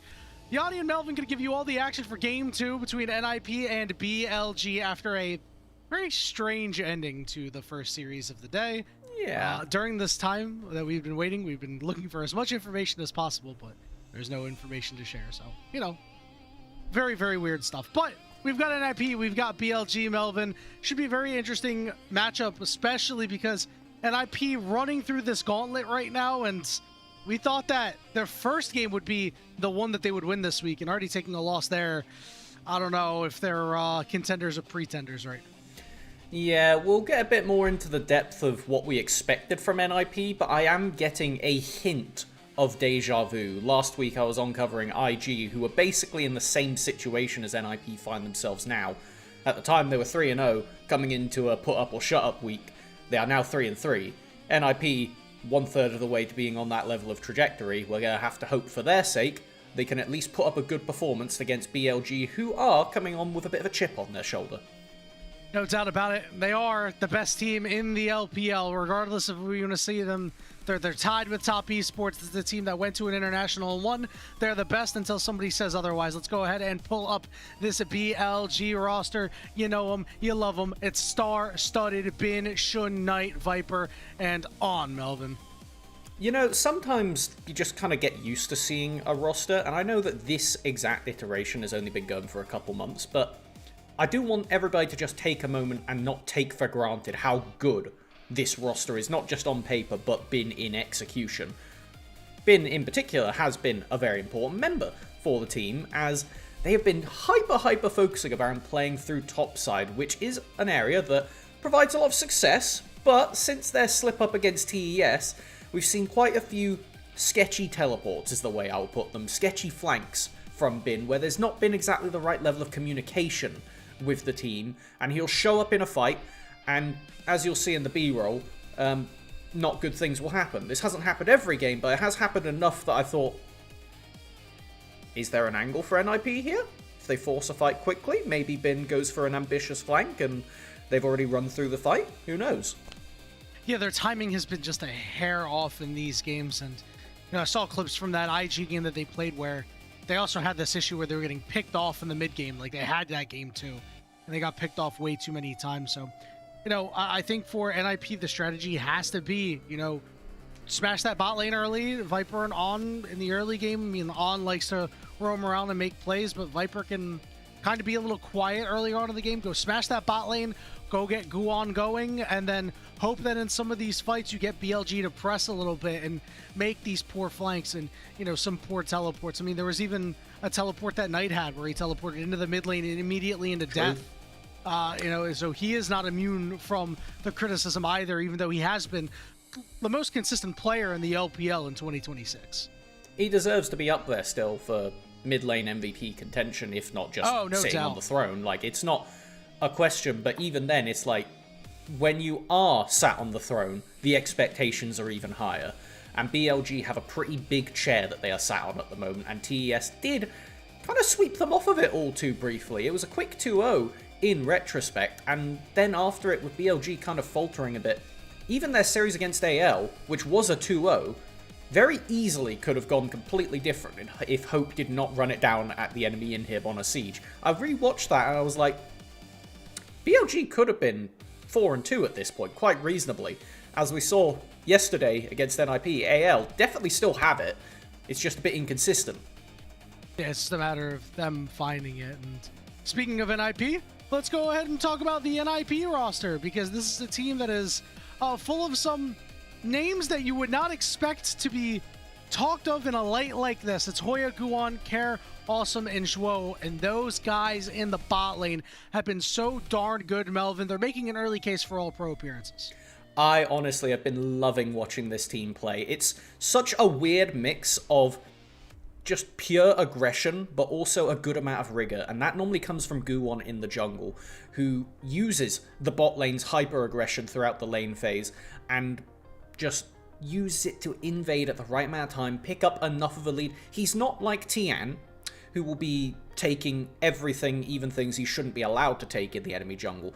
Guon kind of hits right in the middle of, he's playing aggressive, but not going too aggressive. Unfortunately, when you match that aggression, as Tarzan did yesterday against NIP, you do get hit in the face a bit, and it was an area where after a level 1 invade, NIP kind of fell apart with the exception of the bot lane. Yeah, Guan was just pretty much out of the game and was never able to recover.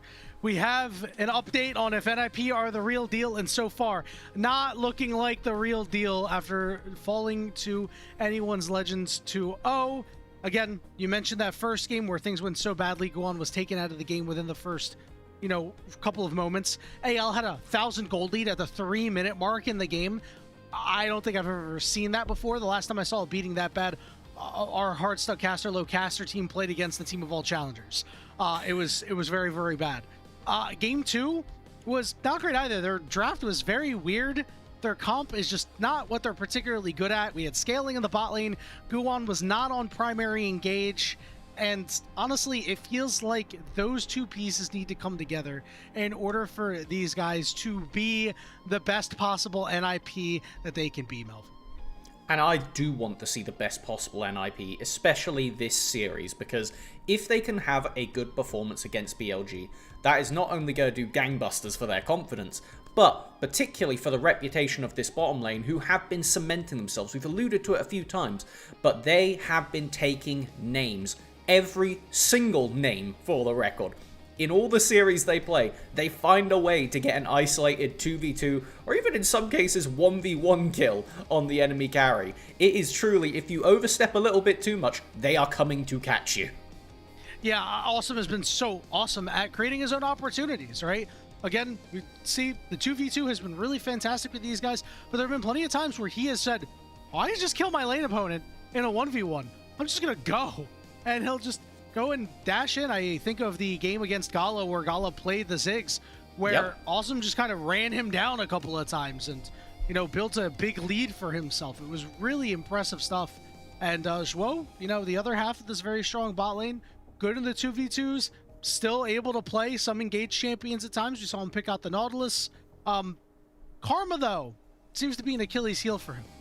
Yeah, this team has banned Karma 11 out of 12 games, and as you astutely pointed out, in that 12th game, it just slipped through the draft entirely.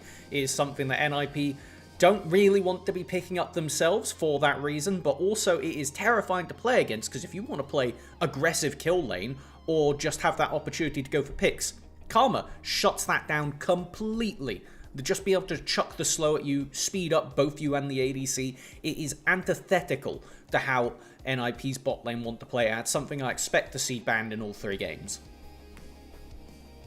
I agree more, Melvin. One thing that I'm looking out for is to see if NIP are going to be able to adapt to their gameplay a little bit against BLG. One thing I noticed when looking back at some BLG tape, if you can throw them into disarray, they struggle a lot. I saw them struggle mightily against the Nocturne, where all of a sudden these communication breakdowns happen, especially when we were talking about when they have perfect vision, these flanks haven't been amazing over the last week or so, right? If you can do something to kind of throw them off a little bit, create some unexpected terrain with some champions, maybe like an Anivia or something like that to come out, and kind of throw BLG off their game, I think it's going to be really important. It's also going to be important is getting push in these solo lanes, because we know when you give Shun priority in the game, he will run over the enemy jungler. Yeah, no, you don't want to be seeing that if you're NIP. You got to make sure that you are getting some level of counterpick.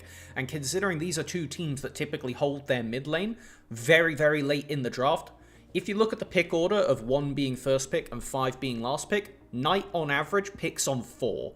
That is an incredible amount of just resources given to Knight. And it's part of the reason, along with just who he is as a player, that he has got so many unique champions, because you can just look at the draft and dissect what is the exact thing we need, and Knight is competent and confident enough to pull it out every single time. So predicting what he's going to pick this game is completely irrelevant. I'm not even going to try and do that. For the top lane, though, that is an area I think we need to bring some attention to the Vayne in the room, an area that Bin does not have a lot of experience himself, having only played 2 games of it, and they were at MSI in 2024, so not exactly a recent thing despite its prevalence in the top meta at the moment.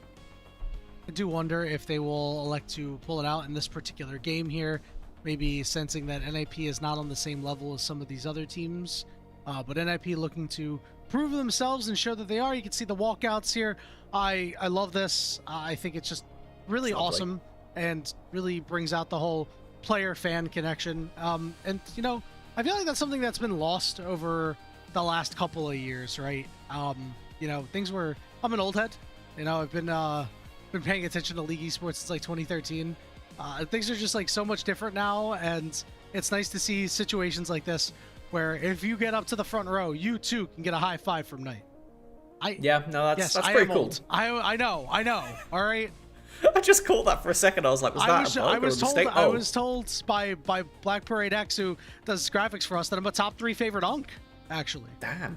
That's a good rep. I mean, not to continue down this rabbit hole, but you were just telling me that you've recently hit Diamond, and the last time you did that was the Juggernaut update in Season 5, which is crazy. I hit Diamond this season again for the first time since 2015. It has been a long time. Did I try to hit Diamond in all of those seasons? No. I had a stretch of time from 2015 to like 2019 where I showed up to do my placement games and get gold and get my Victorious skin and focus on Magic the Gathering. I had not a great relationship with League of Legends during that time. My relationship with League of Legends is fantastic now, Melvin.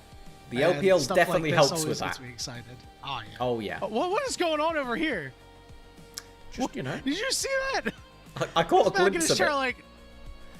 Like he's getting ready. He's ready. I don't know if I'd call that ready, Melvin. He's really ready. Like, I don't know what else to tell you. And I think that everybody should be getting a bit ready because this is expected to be some degree of chaos. These two teams focus opposite sides of the map. It's going to be very heavily if BLG's bottom lane can stand up to that pressure, because we have seen instances of them faltering despite how good Viper and On are when they are on the front foot. Even against WE, we had a few moments where they were able to get the upper hand on these two.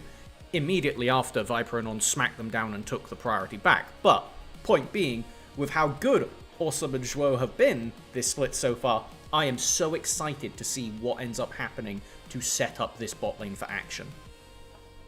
Couldn't agree more, Melvin. I do wonder if they're going to do anything about this top lane, though, right? We have seen that when you can set Bin behind, this BLG team just looks different. This is a team that we expected.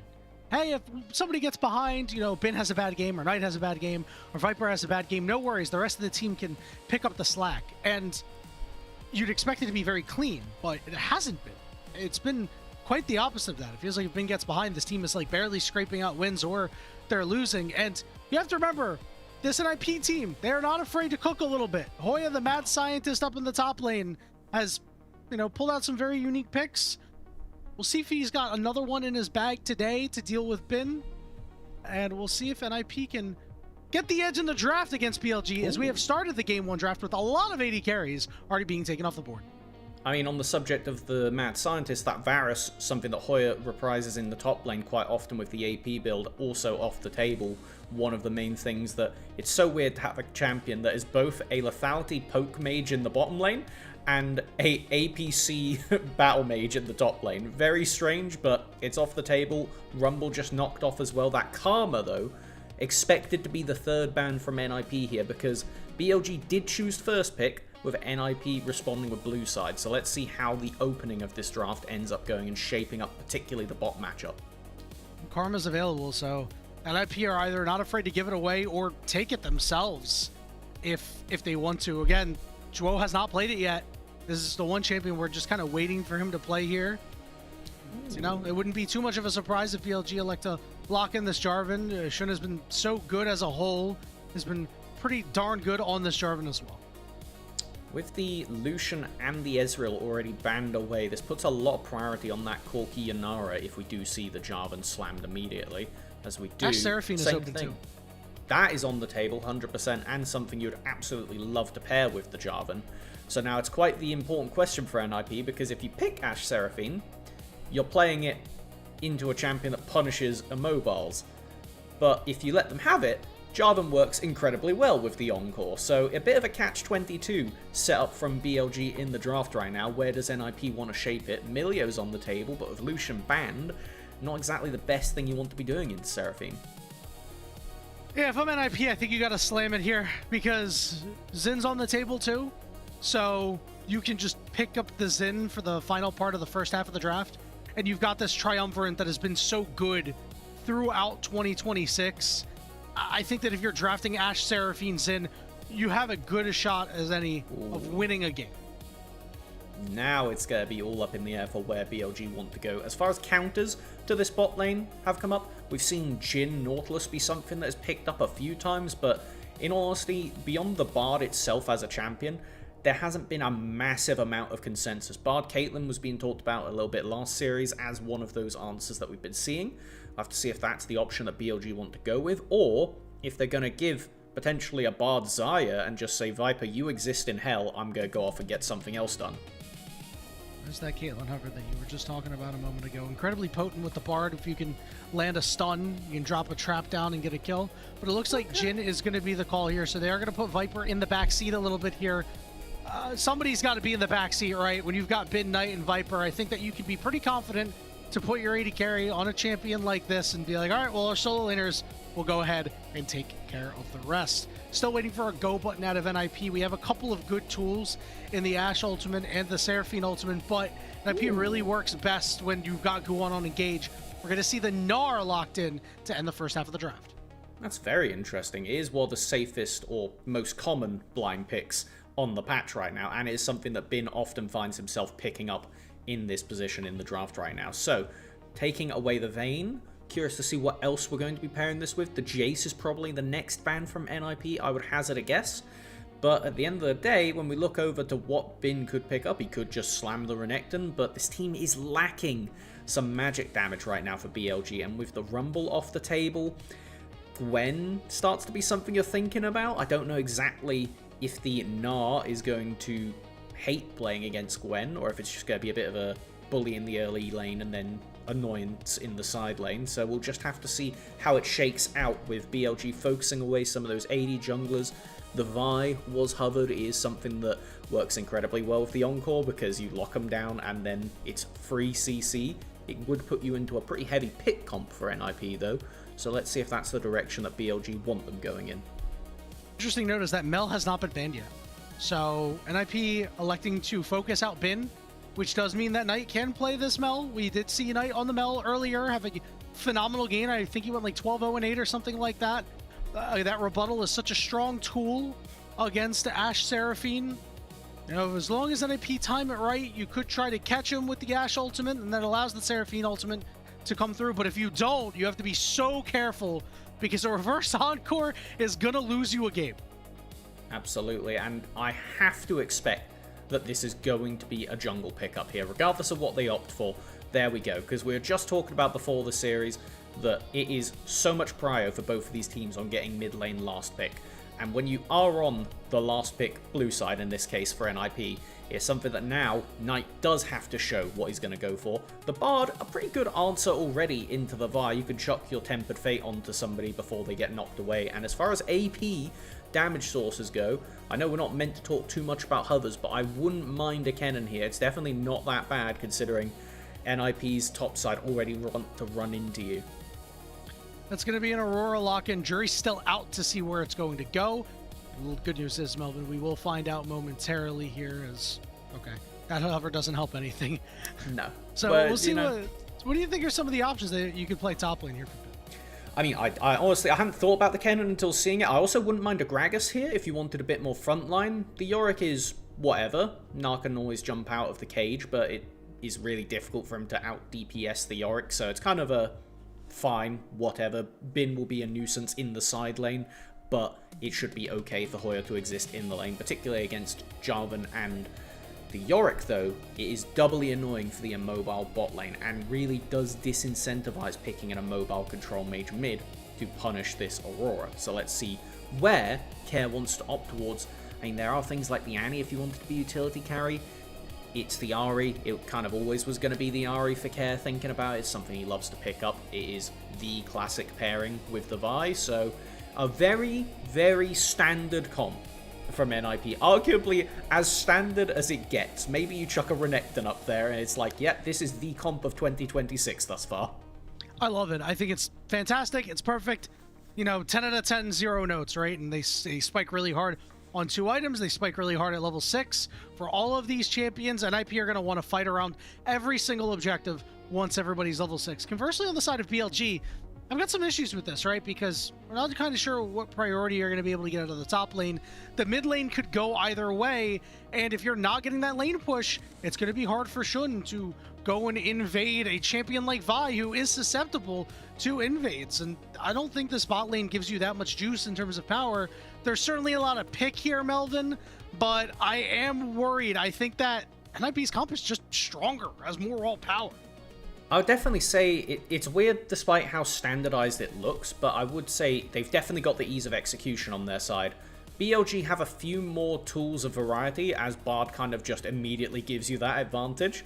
So BLG, in theory, have a lot of good ways to stall out a fight and then collapse to stop NIP getting that initial pick.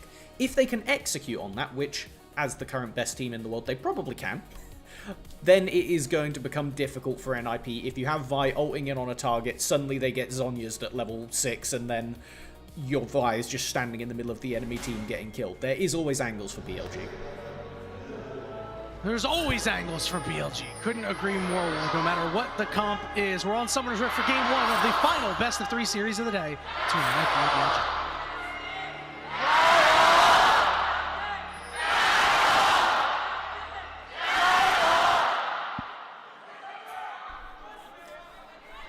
And as we kick off, this is already a good sign for Guwon. I was about to say because he is not being killed level 1, but he is being invaded still. This does give open information. Shun really taking what Tarzan did to heart and saying, alright, yeah, this guy really did struggle after we invade level 1. Admittedly, not as much chaos this time around, as BLG get off to a really heavy trade bot side. Yeah, it's really tough, too, because Vi is one of these champions that you need to have strong laners to protect, right? And you've got Ashe Seraphine, which is an incredibly potent lane, and the protection comes out of that on the bot side. Well, if you cut out the bottom side, right, you have to do things like this, where you're invading the enemy and walking over a ward, which is inherently more dangerous for Vi. And this part is really sketchy for NIP. If they can't crash this wave right here, they're going to get zoned off of so much XP because of Jarvan threat. Or they could just die at the end of the day if they're not going to, but it looks like they get pushed in enough that they're able to back away and avoid Shun going in. Good little hawk shot to come out, but does spot them turning around at the last second. This is where it gets awkward for NIP. They just have to stay outside, or in XP range, but outside of engage range. Yeah, they're able to walk up a little bit here, and Shun can't spend all this time because he does have to go clear his own jungle. So, you know, solid early pathing from the BLG jungler to try to throw off Awesome and Zhuo, and they're able to stick with it for the moment. They're healed up just a little bit. They still have the heal in the back pocket, too. And as far as it goes, with both red sides getting reset about the same time, it will give Guwon a window to look at Bin up here. It is a Vi level 3. Let's see if you can predict a flash here. No flash needed. The Dark Procession is down. Bin flashes, but Hoya will hop on top of him and will be able to take him out with the help of Guwon in his first blood to the NIP jungle. The double 3-hit passive, enough damage to tear through Bin. And at the end of the day, this is kind of what we expected from Hoya in isolation of being able to get this early lead, with the facilitation from Guwon even better. Kind of punishing the split map from BLG by getting a bit of acceleration up there. What are we getting in the replay? Was there a kill? No, okay. Oh no, I was talking about the miss of the double root. He did get the flash out of Viper, but had that beat drop landed, that would have been a kill. At very least would have forced the cleanse as well, which, I mean, you're going to be tagging over to level 6 around about when the cleanse goes down, so if you can burn this cooldown in like the next 2 minutes, then you're in really good spot to force Viper to play mega defensive for the next 5. Guwon attacking Shun just to protect his chickens. Now Shun is a level up on Guwon for the moment. Anna's going to show up to the party as well. Meanwhile, Care, little low on HP, little low on mana, so is Knight. Knight's trying to stick around, but he's going to go after Knight. What a prediction by Care, but he's not able to finish the job. Meanwhile, the chickens under siege here. Guwon really wants to get in here. Does manage to hit level 4. Zhuo is on the way. Doesn't have a whole lot of mana. The beat drop just for the slow, as we're going to go after On. Teleport's going to be coming in from Knight. Care, again, does not have the mana. He did not recall. It looks like there'll be no more fighting for the moment. And I think this is Guon getting rewarded from not going back to clear his top side, but instead coming out to contest those Raptors. Securing those will give him the opportunity now to just continue full clear, which is kind of what Vi wants to be doing, especially now having a flashless mid laner. As soon as Guon tags over to level 6, expect to see that ultimate coming down either mid or bottom lane. And honestly, with Bin not having flash, kind of just NIP's map to play with. It's all about how they want to go about it. There is flexible options everywhere as Guon is lurking up here for a lane gank. I love it. Just a matter of being able to sneak in there, and it looks like he is in. We're looking for as much positioning as he can get for the moment. Guon being a bit of an alcove gamer. Bin is aware that something is a bit amiss here. Don't have vision in anywhere that would indicate where Guon is, but with that red ward timing out next to the Raptor pit, they know that Guon didn't clear topside and immediately path back into his bot camps. So, as stated, Bin taking the safer route with the dragon now up. It is a Chemtech, which is the hardest dragon to solo out in the game. So I don't expect either Vi or Jarvan to be trying to sneak that while both bottom lanes are here. Does mean now, if we take a look over at that XP, Shun just bumping over to level 5, Guon joining him, does mean that there will be a bit of extra time here for both junglers to kind of lurk and not have much to do with just bot prio here for NIP. Keep in mind, Kara is also level 6, so if he can get a little bit of a shovel on Knight, he will be able to move around and get that Spirit Rush in to try to help out the rest of his NIP squad. The Scuttle Crab is spawned on the top side of the map, so neither of these junglers are going to hit level 6 on this little skirmish here. There are a couple I think the notion's there. The double control ward might have given it away. Bit of miscoordination between them. Absolutely, positively has to be cleared. You will not be allowed to ward this bush. I may tell you where I am, says Shun, but you are not allowed to ward this bush. Taking control of that area will at least buy some breathing room for this BLG bot lane. With On being level 3, it is quite difficult to put up any meaningful defense against them. Does have the spell book that's ticked over, got the exhaust in pocket, an area that they can look to make some plays. However, I do get a bit scared that if On oversteps, he just kind of dies immediately to anybody right now. Guon finishing up the crab, but is just short of level 6. Shun shows up to the party. Both junglers at level 5 for the moment. There's an Ashe ult that lands flush right on top of Shun, and they will take him down. It is a second kill for Guon. That was beautiful. That was just beautiful from the entire NIP squad to set that up and knock it down all in one fell swoop. As they continue to keep this push on the bottom lane. There is a reason that Ashe Seraphine is the deadly duo of the current patch, and it is enabling NIP to turn this mid kill into a Chemtech Dragon, which when you already have a Seraphine isn't bad to have just one. That's what I call a deadliest catch there, Melvin. Really nice play there from Damn, that's foreshadowing. Yes! From Awesome from downtown. We'll see if we're able to get a little bit more, and it's just as simple as getting off vision and hoping that your arrow strikes true, and right as you flag and drag in and can't move, typically you're not going to survive through a lot of those. I mean, craziest part about that arrow to me was if it didn't hit Shun, it was going to hit Knight. So somebody was getting stunned and killed off the back of that. As Hoya taking a heavy trade. Yeah, he shoved Bin in. He'll force Bin's flash. Hoya getting the better end of this trade for the time being. Groves have spawned up on the top side. Guon is showing up here, walking over a ward as well, and it looks like the play might be on to Bin. Meanwhile, in the mid lane, between worlds coming down. Good charm is out, but Kara's exhausted, is caught in the cage, and On is here to ensure that the kill goes over to BLG. Meanwhile, top side, Guon drops the ultimate down and finds his third of the game. I was quite doubtful that Guon was going to have enough damage to get through Bin there with the Maiden in pocket, but only just picking up those plated steel caps now on the recall does mean it was a bit close. He was exactly in tower range. If there was even a sliver bit more HP on Bin, it gets really awkward for the NIP jungler. But once again, this early game power, Guon knows how to convert it. If you play a standard early game where NIP gets pushing lanes, we're seeing why this team is up here on the standings. It is not a fluke. They have got a consistent plan that they execute on very, very well. Zhuo gets engaged on here. Beat drop just for the slow onto Shun. He's walking down, trying to get to his AD carry, and Chinnaker still arrow is up, but he gets rooted by Viper. Knight's trying to come through as well. Curtain call spells curtains for Zhuo as Knight picks up kill number 2 of the game. One of those instances there where I think using the heal was a bit ambitious, especially knowing that you didn't have to push prio in bot, but at the end of the day, it is what it is. It does mean now that Guwon has to cede this red buff. I think contesting it is a bit sketchy here.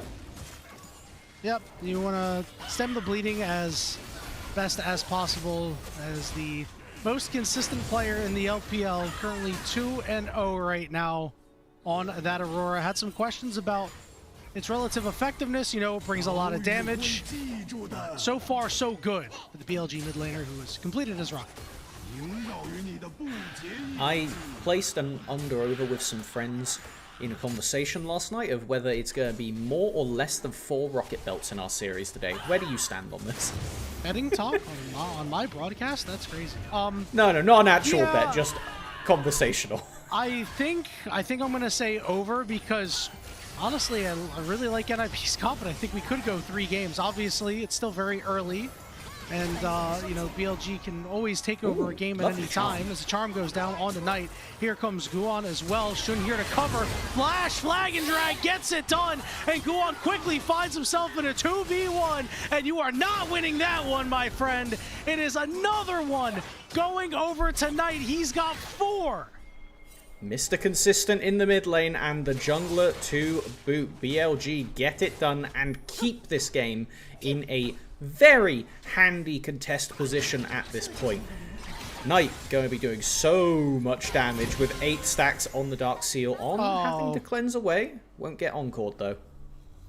Oh, that's tough. Whenever you use this Enchanted Crystal Arrow and Encore on cooldown, you really got to convert a kill out of it. Let's take a look at this replay here, Melvin. Not looking too bad to start things off, but Shun's timers are just so good. Oh my. The fact that he lingers out of vision for just a second there gives NIP the kind of iffy case of, wait, yeah, I think we can commit to this. And it is exactly in those moments where we see why BLG are so good. They take these small skirmishes exquisitely. They know exactly what their windows are and exactly how much damage they're going to be able to do in these scraps.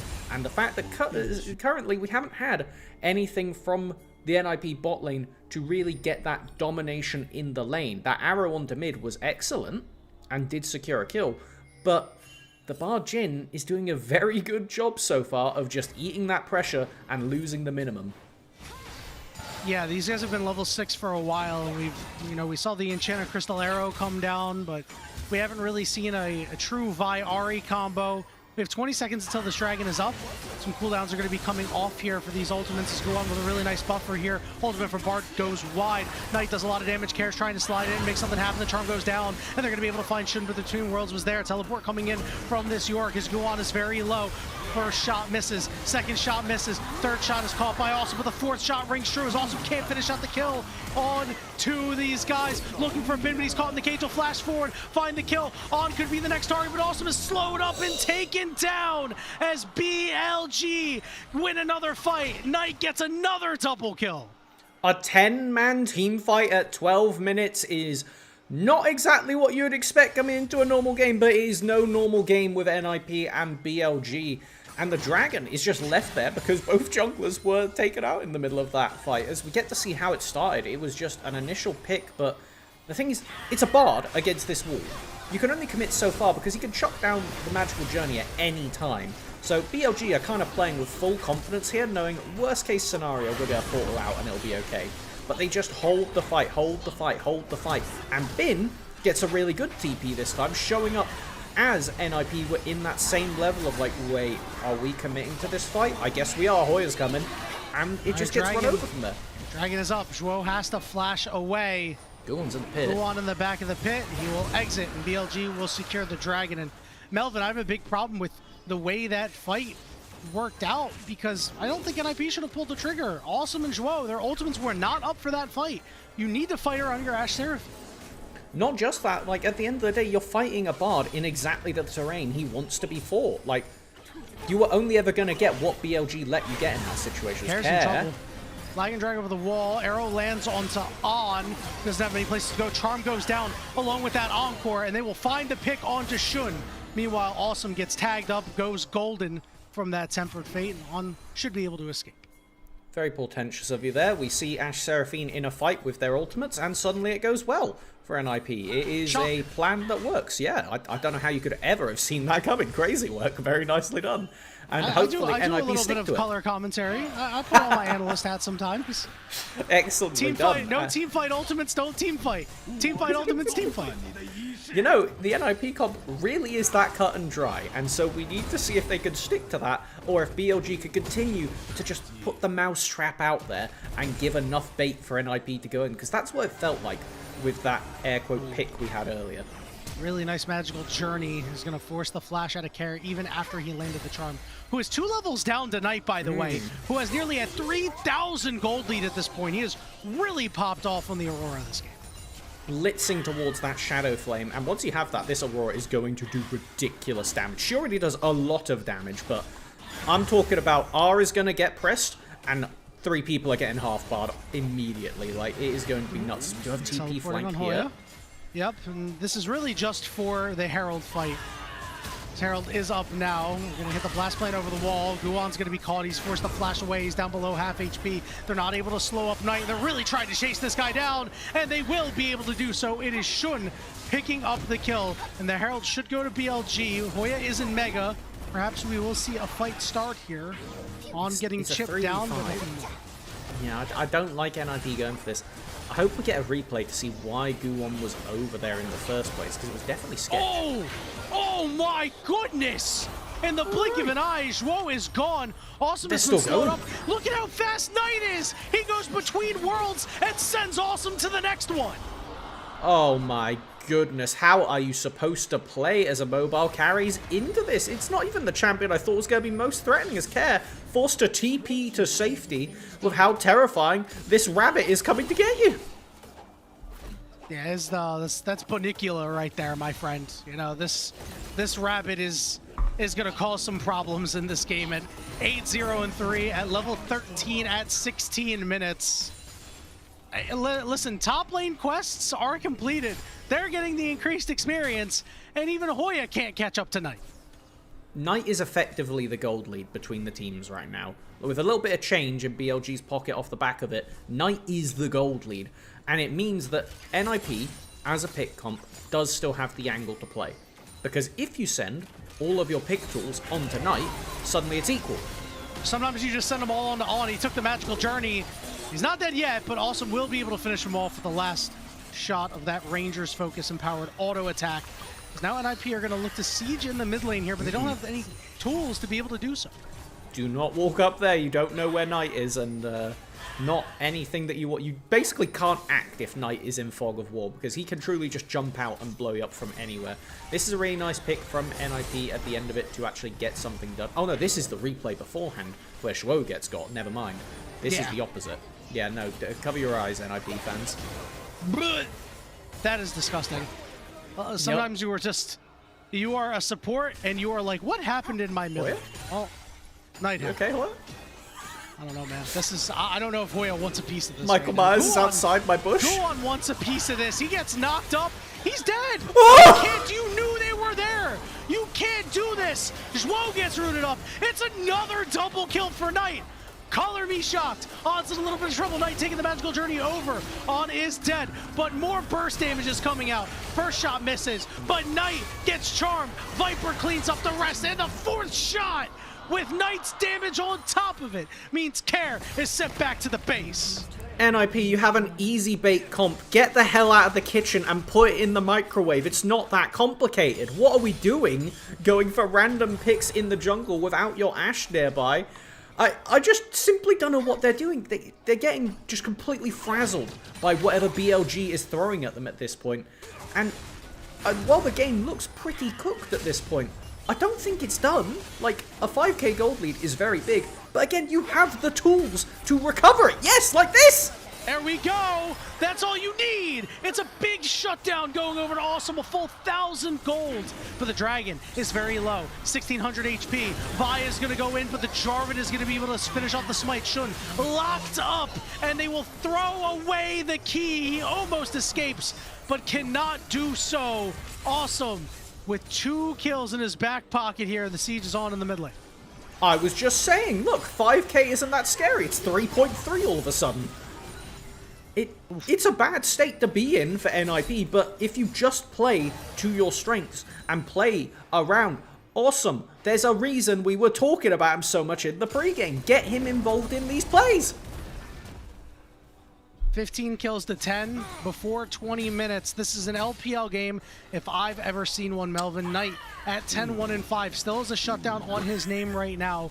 The most kills in a single game for this split is 13 set by Knight.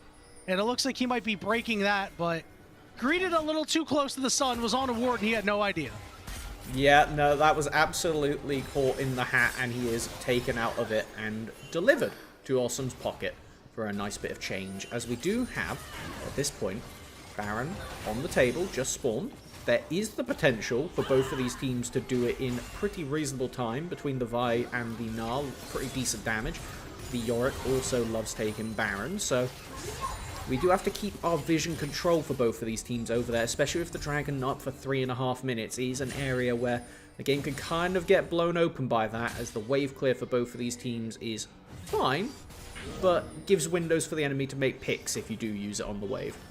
And this is going to be the part of the game where Bin really starts becoming relevant again. 0-3-3, they've sufficiently shut him down, but he's got a gold lead, and you know, the split push power that Yorick puts out is something that is very hard for many champions to contend with. I mean, he is a level up on Hoya, half a level, we'll call it. Herald got used in the mid lane here, and now BLG is going to move all the way down. Guan is trying to cover for his top laner, but he needs to cover for himself. He'll flash away, and the chase is there. It's going to come down, so as the Encore lands on the 2, but nobody else is here. They throw everything they can at Knight, and they will find him again on Wolfall 2. Curtain Call is here, looking for Hoya. Big damage, and that 4th shot will take him out. Awesome's not at this fight yet. He needs to get there. Kare's got one more ultimate. He looks for Bin, but Bin will flash away. Awesome now starting to join the fight, but Kare and Zhuo are a little low. 4th shot is down. Zhuo dodges out on the root, but Viper is split from the team, and they need to go pick him up somehow, though he will be able to group up with Shun and Bin. And when the dust settles, it's a 2-for-2. With shutdowns considered, I think that NIP is going to come out on top of that one, but we need to make sure we keep an eye on summoners now. With Bin not having that flash, it does make him very susceptible as a pick in the side lane to take and then rotate into an objective after, as that was a sweat play. Like, that did have me very scared for both teams there. It looked like it could go either way, as Knight lingering up here with a TP. This could be potentially the Baron sneak, if that is the way BLG want to play this. Bin has the teleport. They're just playing full court press on Guan. You know, a guy that really requires this priority to go and make plays and be the engage tool for NIP is really being set behind now, losing this entire jungle quadrant up on the top side. Going to be littered with some vision here for BLG. Really hard for the NIP jungle. I'm just kind of paying attention to the bottom left of the screen right now, because both bot laners for NIP have about 40 magic resist. Top lane has 91. I'm waiting to see when we pan over, because Guwon cannot have much more than 50-60 at this point, I would imagine. And with how tanky you are compared to everybody else on your team, cool, but when Knight looks at you, you still disintegrate. Like, it is just immediate death. And the fact that Knight has been sat on this Needless for a little while, has the option to convert into the Zhonya's whenever, but honestly, if he's not getting to use his Zhonyas in the near future, I wouldn't be surprised if we see Knight just complete into a Rabadon's in the near future. Yeah, he always could pivot that way if he wants to. Kare just finished up his 2nd item recently. We were talking about how well NIP spikes on these 2 items, but when it comes in so late, the late 22-minute mark, the 23-minute mark, especially when you've got this Vi-Ahri combo, it does wane in effectiveness. Awesome is on 3 items, but has not hit that infinity edge yet, so it doesn't quite have that extra bit of oomph. It's 2 dragons to 1, with the next one up in 15 seconds, so BLG go and take this one. They'll put themselves on Soul Point. That will put NIP in a precarious position here. And it's Hex Tech, which is basically the win the game soul. Okay. Good That's effort. barely dodged. Bin, again, still no flash. This is an angle if NIP want to try and force it, but he is not that squishy at the end of the day, and so it looks like they are just going to seed the dragon. Will got the red buff. Not sure if it's really going to matter all too much.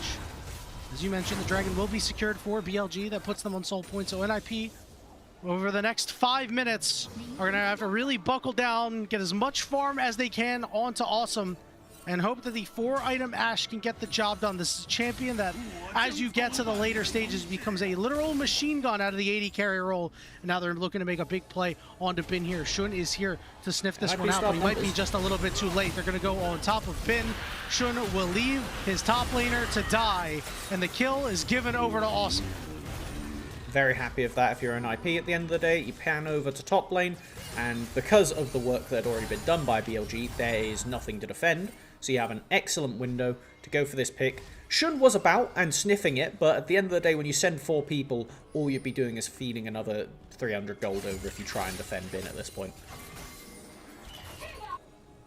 So I'm gonna maybe get that top wave. No, they'll send him into mid. They're not funneling everything they can into him, but he does have that BF sword, so getting ever closer to that Infinity Edge. Should be having it for Dragon. Yeah, meanwhile on the bottom side, we're just getting a little bit of vision down. Baron has been a little lonely this game, though, despite the fact that we're 25 minutes in. I think it's an area that both of these teams are so kind of hyper-focused on looking for picks at this point that Baron is just going to sit there ignored until 2 people die vaguely on that half of the map, and then the entire game is going to get flipped for it. That is currently my expectation for Baron's involvement in the League of Legends game. Alternately, if BLG get a good bit of vision control on the areas where Seraphine, where Vi will be lurking for picks, you could potentially just say, go have the dragon, because it's Soul Point, so you don't want us to have it, but we're going to rush Baron. That is something that BLG will have the agency to force, since they do have the benefit of that Soul Point in just 3 minutes' time. Good call out, Melvin, because Knight finished that Rabadon's death cap and kept the Seeker's arm guard in the back pocket. That's going to be huge for this next fight. He has slowed down considerably since the time that he was, I believe he was 10-0-3. Thought for a minute he might set a new Split 2 kill record, but we may still be a little ways away from that. Bin and Hoya are going to go at it, but Hoya is going to go into mini. Guan took a bit of a bad route and is now going to look back in for Bin here while the Baron is being done. Good flash from Bin. They get on top of him, and they will be able to take him out. But the problem is, this Baron is being done. Does Hoya have time to base and TP over there? It looks like that's not the call. NIP are just saying, fine, have the Baron. I would say we'll take ... but honestly, killing Bin seems like the only reward they're going to get for this. Like, I feel like with 3 people on the map, Hoya could have just based and TP'd over and made this a bit sweaty for BLG, but it's just going to be a bit of extra gold. I mean, the teleport summoner out of Night, that's something, but this does overlap into Dragon. They did get mid-tier 1, so it is, you know, interesting to note here. They also did get Shun's flash in that play, so that is very important. We know that the flash flag and drag can be very difficult to deal with, especially for these immobile carries that we talked about, like the Ashe and the Seraphine. As Temper Fate is going to land here. This could be problematic for Hoya as Knight is here and blows him up. That is huge. Having neither the Sterax nor the flash, both of them used in that engagement on Bin just a few minutes ago, this will give BLG the opening to go for a bot lane tier 2. And again, it looks like NIP just don't care. For lack of a better term, they're just saying have it and we're going to go get pushed in 2 other lanes. I mean, when you're down a member, it makes sense that you don't want to take a fair fight here, but I want to see a bit more out of NIP. You still have all these pick tools, and they seem really indecisive right now. They're starting to recall, but it's a bit late. They're going to be back just in time for their tower to be all but dead. I don't know. It feels like BLG have definitely caught him. Ashe ult lands on the Knight. He does get cleansed. Viper not able to land the root here. Now the curtain call is going to come down. They're going to look to target out Shuo. Second shot lands. Guan will block the rest. The 4th shot will hit Awesome, but not really do a whole lot. It's a 4v4 for the moment. Hoya is going to join. It looks like the siege may be discontinued here by BLG. 40 seconds until this dragon. The thing is, while the Tempered Fate wasn't available at that point, there is still the stopwatch. Hoya hold on. Jumping over, looking for Viper. On and Shunner here. This is a nice look from Hoya. Is he able to finish him off? No, not quite. He goes Mega, but he's the only one there. Over the wall is Guwon, right on top of Viper, but he's still alive. Will finally fall. Oh, Guwon's living! Knight goes golden. Teleport's coming in. This is the time that Awesome needs to fire away on these guys. Bin's in trouble too. The Maiden trying to block, but it'll get charmed. It'll go down. It is a big fight win for NIP, started up by the top laner Hoya. Are they looking for an end angle here? They're not walking to the dragon.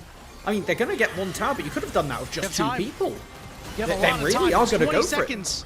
Now 15 seconds until Ana's up. Shun can't do anything. Jarvan is not good in these situations, and you do have Ashe. It looks like after this, they may discontinue as Zhuo is starting to walk away. This inhibitor is going to go down, and IP are continuing. Ana's up in 2 seconds, but the Ashe ult goes wide. Ana's now up. Viper's up in 10 seconds. Knight in 15. And IP, they don't want to give this up yet. Okay. Shun gets interrupted. His GA is down. The teleport's coming in. They're looking to end the game right now. Viper's up. Knight's in 5 seconds. Turret 1 is down. Charm is there. Viper's dead. Viper's dead. What? Still alive. Here comes Knight. The other turret falls between worlds. Blows up an IP. He's gone gold. It's Hoya versus the world.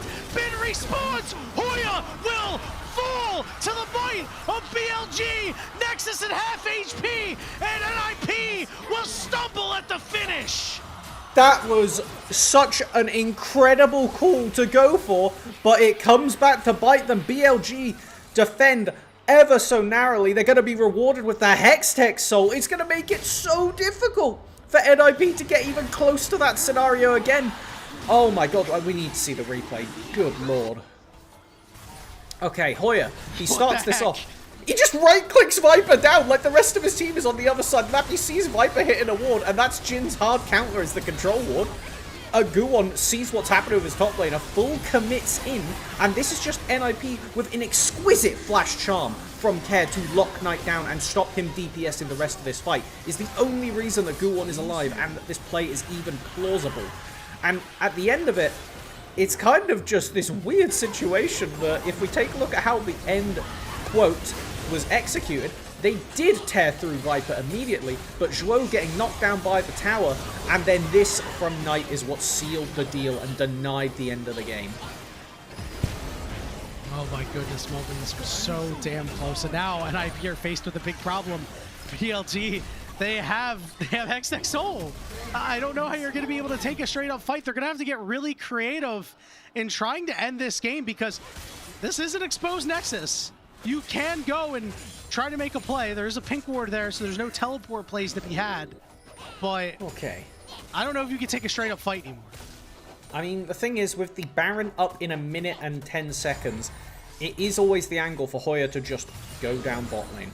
And to be honest, I think I would prefer it if we saw a bit of that 2019 G2 magic and had both solo laners walk bot with Care just in Fog of War, and then they just go and try and one-shot whoever shows up and put BLG into an impossible situation. Because with the Baron spawning soon, mid-pro is important, but a bit whatever when you already have the super minions. It's getting what you can with that opportunity, like this bot lane tier 2, really breaking open the map, making it so BLG have to play respectfully. Looking for Knight, not able to find him, as Knight has 15 kills, which is a Split 2 record. Looking for the year record for the LPL, as that was 19 set by Elk on that Kaisa. So it's doable. if Knight gets a pentakill in the last fight, or if we have a couple of fights left, he can certainly get to 20 or even more. But I have a feeling that we are getting to the point of the game where this one's going to be over soon, Melvin. The Baron is up now. We have 4 more minutes till a date with Destiny, that Elder Dragon as well, and it looks like NIP have started it up. The pings are on it. Fate. It is Shun Steel against the world. He is the only smite. Full charm is there. Baron pulls them in. 2,000 HP, secured by Guwon. Shun got caught. He's dead. It's a 5v4. Hoya nearly mega. We're looking for the ultimate down onto multiple members. Bin is dead. Knight has a lot of health left. Has a lot of damage he can put out. It's all awesome. Will walk him down. Viper is low, and he will fall to the might of Guwon. NIP win the fight. It's only on, and there's no Nexus turrets left. Teleport coming into the mid lane. On's gonna try to get over the wall. He'll flash over the wall. The Nexus turrets have finally respawned, Melvin. But guess what? It's 25 seconds until the BLG jungler's up. A crucial mistake in the Baron pit. Shun went for the steal, and he might have just lost the game for his team. The one turret is golden, but will fall. NIP will get a game 1 victory over BLG. 47 kills in just about 35 minutes. The kind of chaos we thought could happen, but for a moment, not even a moment, for quite a long time, it looked like BLG had snuffed out the magic that we thought NIP was coming into today with. But no, they proved themselves resilient and able to find those angles with what should have been a pretty straightforward comp. Excellent execution to drag themselves back into it, and holy moly, what a crazy set of events to nearly end the game. It was a big play coming out from Hoya. That started everything. That was the domino that fell, Melvin. You're able to go and find Viper. I thought it was an aggressive look, and I thought it was maybe a situation where he'd get him low and BLG would be able to walk out, but NIP were just able to catch them, just able to grab them by the cape so narrow, and pull them back. And that's how this game went all upside down for BLG. What a crazy, crazy game. Props to NIP for putting things together. I might be casting from the airport at this point. I might have to go. You might hear me in the Rapid Rover or the Uber while on the way to the airport, trying to call the game, as NIP have shocked BLG here in game 1. I think you'll be all right, because it's looking like a quick 2-0 for NIP right now. That's all I'm saying. Like, at that point, I did not know whether NIP had that dog in them, and clearly they most definitely do, to drag themselves out of that game state against BLG of all teams. It's like, it's so impressive. Like, it's so impressive from this team, and it's just exactly what I wanted to see, the proof of concept, because it wasn't even from just raw bot lane aggression that dragged them back into the game. That was the rest of the team coming together and using those arrows for just facilitating at the end of the day. Awesome did a ton of damage in those late game fights when he was involved, but it wasn't him forcing the ticket. It wasn't him right-clicking down mid on Yanara and saying, enemy ADC, you die now. It was the rest of the team finding those moments where BLG were just playing overconfident. Knight several times got caught out, once by an arrow when he was just going for a pick onto Zhuo, and I don't know, the punishes are there. Like, this is something that BLG need to give some serious respect going into Draft 2. Melvin, it's another situation where no bin, no win. I mean, he wasn't able to do anything this game. Knight had this game in his hands. He was 10-0-3 at, I think, 18 minutes or something like that. When you are that fed, you have to win the game. You have to seal the deal. I don't care if it's solo queue. I don't care if it's competitive. You have to win those games. And him not being able to push BLG off the finish line, I'm not going to lie, I think it's very concerning.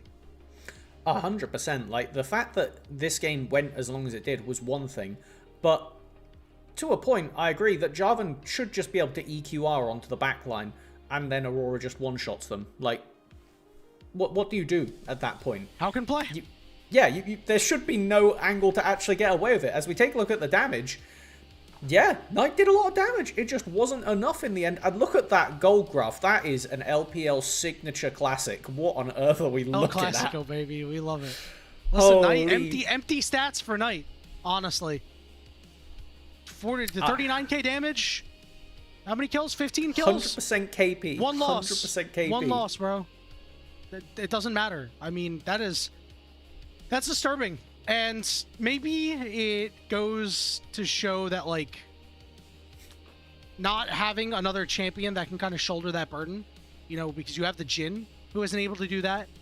Bin, I think, was 0-7-5, it said. I mean, it was a one-man show. I still think that you have to get the job done. But maybe, just maybe, this Jhin champion in certain compositions is not that great. And it needs to be studied. The fall off of this champion needs to be studied.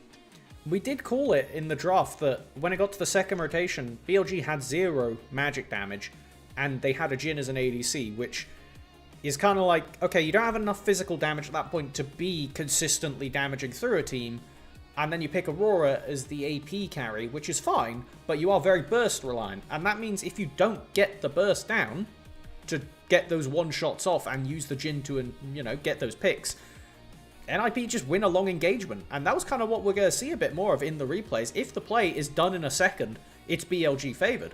If the play goes on for 10, 20, 30 seconds, then NIP just kind of walk away with it.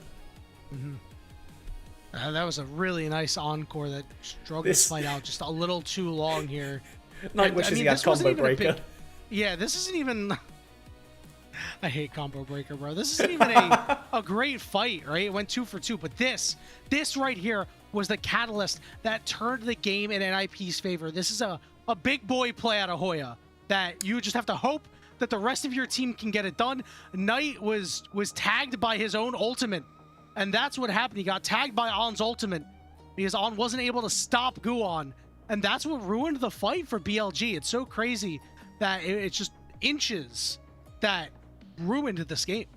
Get yourself some jungle top synergy like that, by the way. You see your top laner running in, ending up in a Jarvan cage against 4 people. And what does Guon do? He flash ultimates the ADC. Goddamn right with it. You get that Jhin off of my screen.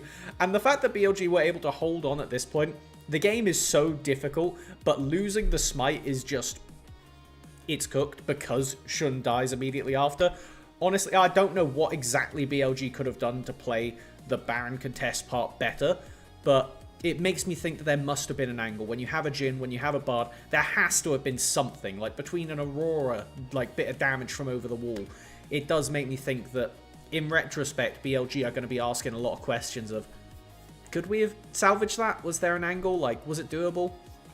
I don't think it's the steal. I think you have to just go in as the team and go, hey, we're going to fight you on this Baron. Because if NIP get the Baron and you have no Nexus turrets, like, you are going to lose. Like, I understand going for the steal there, but I think forcing a fight as opposed to just going for the steal and instantly dying would have been better served for BLG. Let's talk MVP, Melvin. Ooh. I think I'm giving it to Awesome because he just dumped out so much damage in some of these late game fights. Play of the game goes to Hoya, in my opinion. Yeah, no, that bit, that's a good distinction. Agreeance. I'm happy with that. Yep. Yeah. No, I think that Awesome definitely wasn't the weak point at any point in this game. And even when he was the one getting jumped on by BLG, it was usually in a situation where the rest of the team fought without him. And then as the ADC, you're in this awkward spot of, do I just keep myself alive and maintain KDA? Or do I right-click forward and try and equalize at least 1 kill? And as expected from Awesome, it was typically the second option. Balanced it very well. His 4th player of the game here in this season. And NIP with a 1-0 lead over BLG. We'll see if they're going to be able to close it out during this break. I'm going to go try to find my passport, Melvin. We'll see you on the other side.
Welcome back, everybody, to the LPL English broadcast where NIP took game 1 over BLG. Remember, Melvin, we were talking about the gauntlet that they had to go through, right?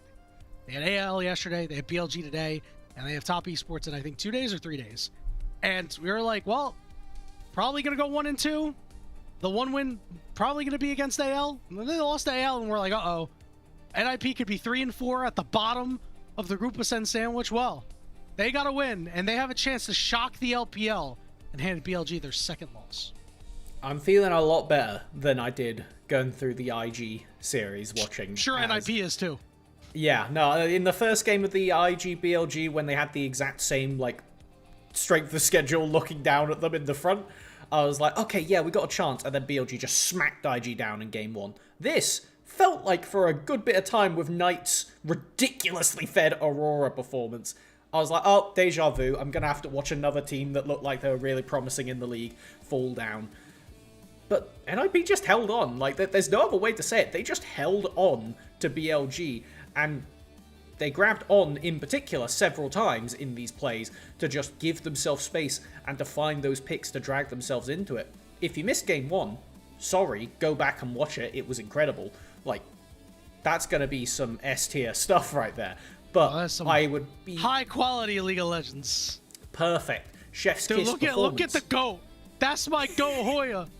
That is aura farming right there. Yeah. I just jumped onto Viper's Gin and took BLG to game 3 bare minimum. He took BLG soul, man. Yeah, no, it was incredible. And now, to bring it back to the current moment, we have to think about what the hell is the draft going to look like. Because a lot of those S-tier champions, the Ashe Seraphine, the Jarvans, they're all off the table. Lucian was banned away last time. I'm very curious if that gets through, because it's been something that Awesome has kind of been stomping kids in lane on. We'll see if we get more AD carries out here. So far, only the Ezreal. You gotta always take that away from Viper. IP are going to have the opportunity to pick first here. We'll see what they want to end up doing. Remember that Karma is a champion that was absent from the first pick and ban. But as the series goes on, I imagine there could be potential for it to come back. Especially a Caitlyn Karma lane. The standard has been very, very difficult to deal with. I mean, the fact that BLG didn't take the Karma when given the opportunity in game 1 is quite indicative. NIP, before this series started, had Karma banned Karma 11 out of 12 games, and it just sunk through draft in the last one. That happened again in game 1, and there's a very good chance it happens again here, as I really like this LeBlanc ban, because the Aurora Knight got a good performance off, but wasn't able to push it home. The LeBlanc, definitely something that could have made it even more difficult for NIP, so taking that playmaking away from the star player at BLG immediately. I saw Lucian lock in, and then I saw Victor hover, and I had flashbacks. But the lock-in is going to be Jace and Nami on the other side, so expect a potential Corki to come in. There are some other Nami pairings that you could play. I think Nami Caitlyn's a little underrated, but the Melio should be the lock-in here for NIP. And again, you are just giving more resources for Awesome to do his thing and be the carry you need him to be to get you a dub. I think that we're kind of waiting here in the draft because they're just figuring out, do we slam jungle here or do we get Hoya counterpick before the 2 lock-ins? Because you know for BLG, if they don't pick Corki here, it's getting a bit suspect. So by picking jungle here, you now have an area for NIP to ban out some more of those high priority champions. The Zinzal's still on the table. That Pantheon is one that, while the Nocturne answers quite nicely with the counter global, it is still something that you could just take away the double high prio picks, as so far, BLG have drafted 2 pretty strong AD threats. Let's see if they repeat the mistake of the last game and only have the single AP threat in the mid lane, or if they can make this a bit more of a balanced damage graph. Remember, we mentioned at the pregame that Nocturne has been problematic for BLG to deal with. It throws off the communications, throws off the timing that has already been off. We didn't really see too many timing gaffes in the last game, so credit to BLG for that, but those could crop up again. NIP, I think, right now, they just need to think of an answer to this Jace, right? Because you're giving Bin some priority here. You're giving him a champion that he should theoretically have a good lane, and you need to be able to shut him down. But Nocturne is that champion that wants to farm till 6, much like Vi. I'm not sure he's going to be able to do the same thing that he did in game 1 and get off a level 3 gank that actually results in a kill. So I'm just wondering, what is Hoya cooking in the top lane? because with the Sarn gone, that's why the S tier tank's off the table. I would be really surprised to see a Cassante pulled out at this point in the draft. I don't think that would work very well. Ornn is on the table, and something I don't think I would dislike. Very good with the Nocturne, turning out the lights, and then a ram appears behind you, what you do. So let's see where BLG decide. Presumably to just take a jungle answer at this point, I have to say, with a bit of hesitancy. Go on. I don't know who that fan was, but he might be onto something. He said 2-0 and IP over BLG. And you know, after that first game, that guy's looking down at a sign like, can I see the future? It worked. That guy could get me the lottery numbers. I'd be very appreciative. Xin Zhao's Yeah, a no, that would champion help. that has not been present in the first game, which is a big surprise. The hover coming through here. The champion is strong. You don't necessarily need Ashe Seraphine to be able to enable this champion. That's going to be BLG's lock-in for sure. And you have an Enchanter at bare minimum. Now, I mean, not the best one to pair with the Jin, but it gets the job done at the end of the day. You can still facilitate and keep him kind of just right-clicking forwards, which does mean that Awesome needs to be really on his A game. He was playing incredibly, earned that MVP for the first time around, and we will have Care just slamming the Annie lock in here. Does have the same effect to be able to jump you from fog, and this, not exactly the Ornn, but very similar functionality, something we have seen from Hoi already this split. I do quite like it as a disengage option. Where does Knight round out the draft? Don't do it. Knight Azir would make a lot of sense here, though. It would make the game so hard for Awesome to play, because you just get outranged by, you know, Jace, Shock Blast, and Azir, but he's going to go and lock in this Akali. There are targets that you can kill. Pretty much anybody. If Nocturne is not able to spell shield one of your abilities because it's on cooldown, you can kill this Nocturne. The only one that I don't think you're killing is Hoya. So this is a pick that Knight can make a lot of progress on, but again, we saw what he did in game one. Really filled up the stat sheet with kills. Did not fill up the win column.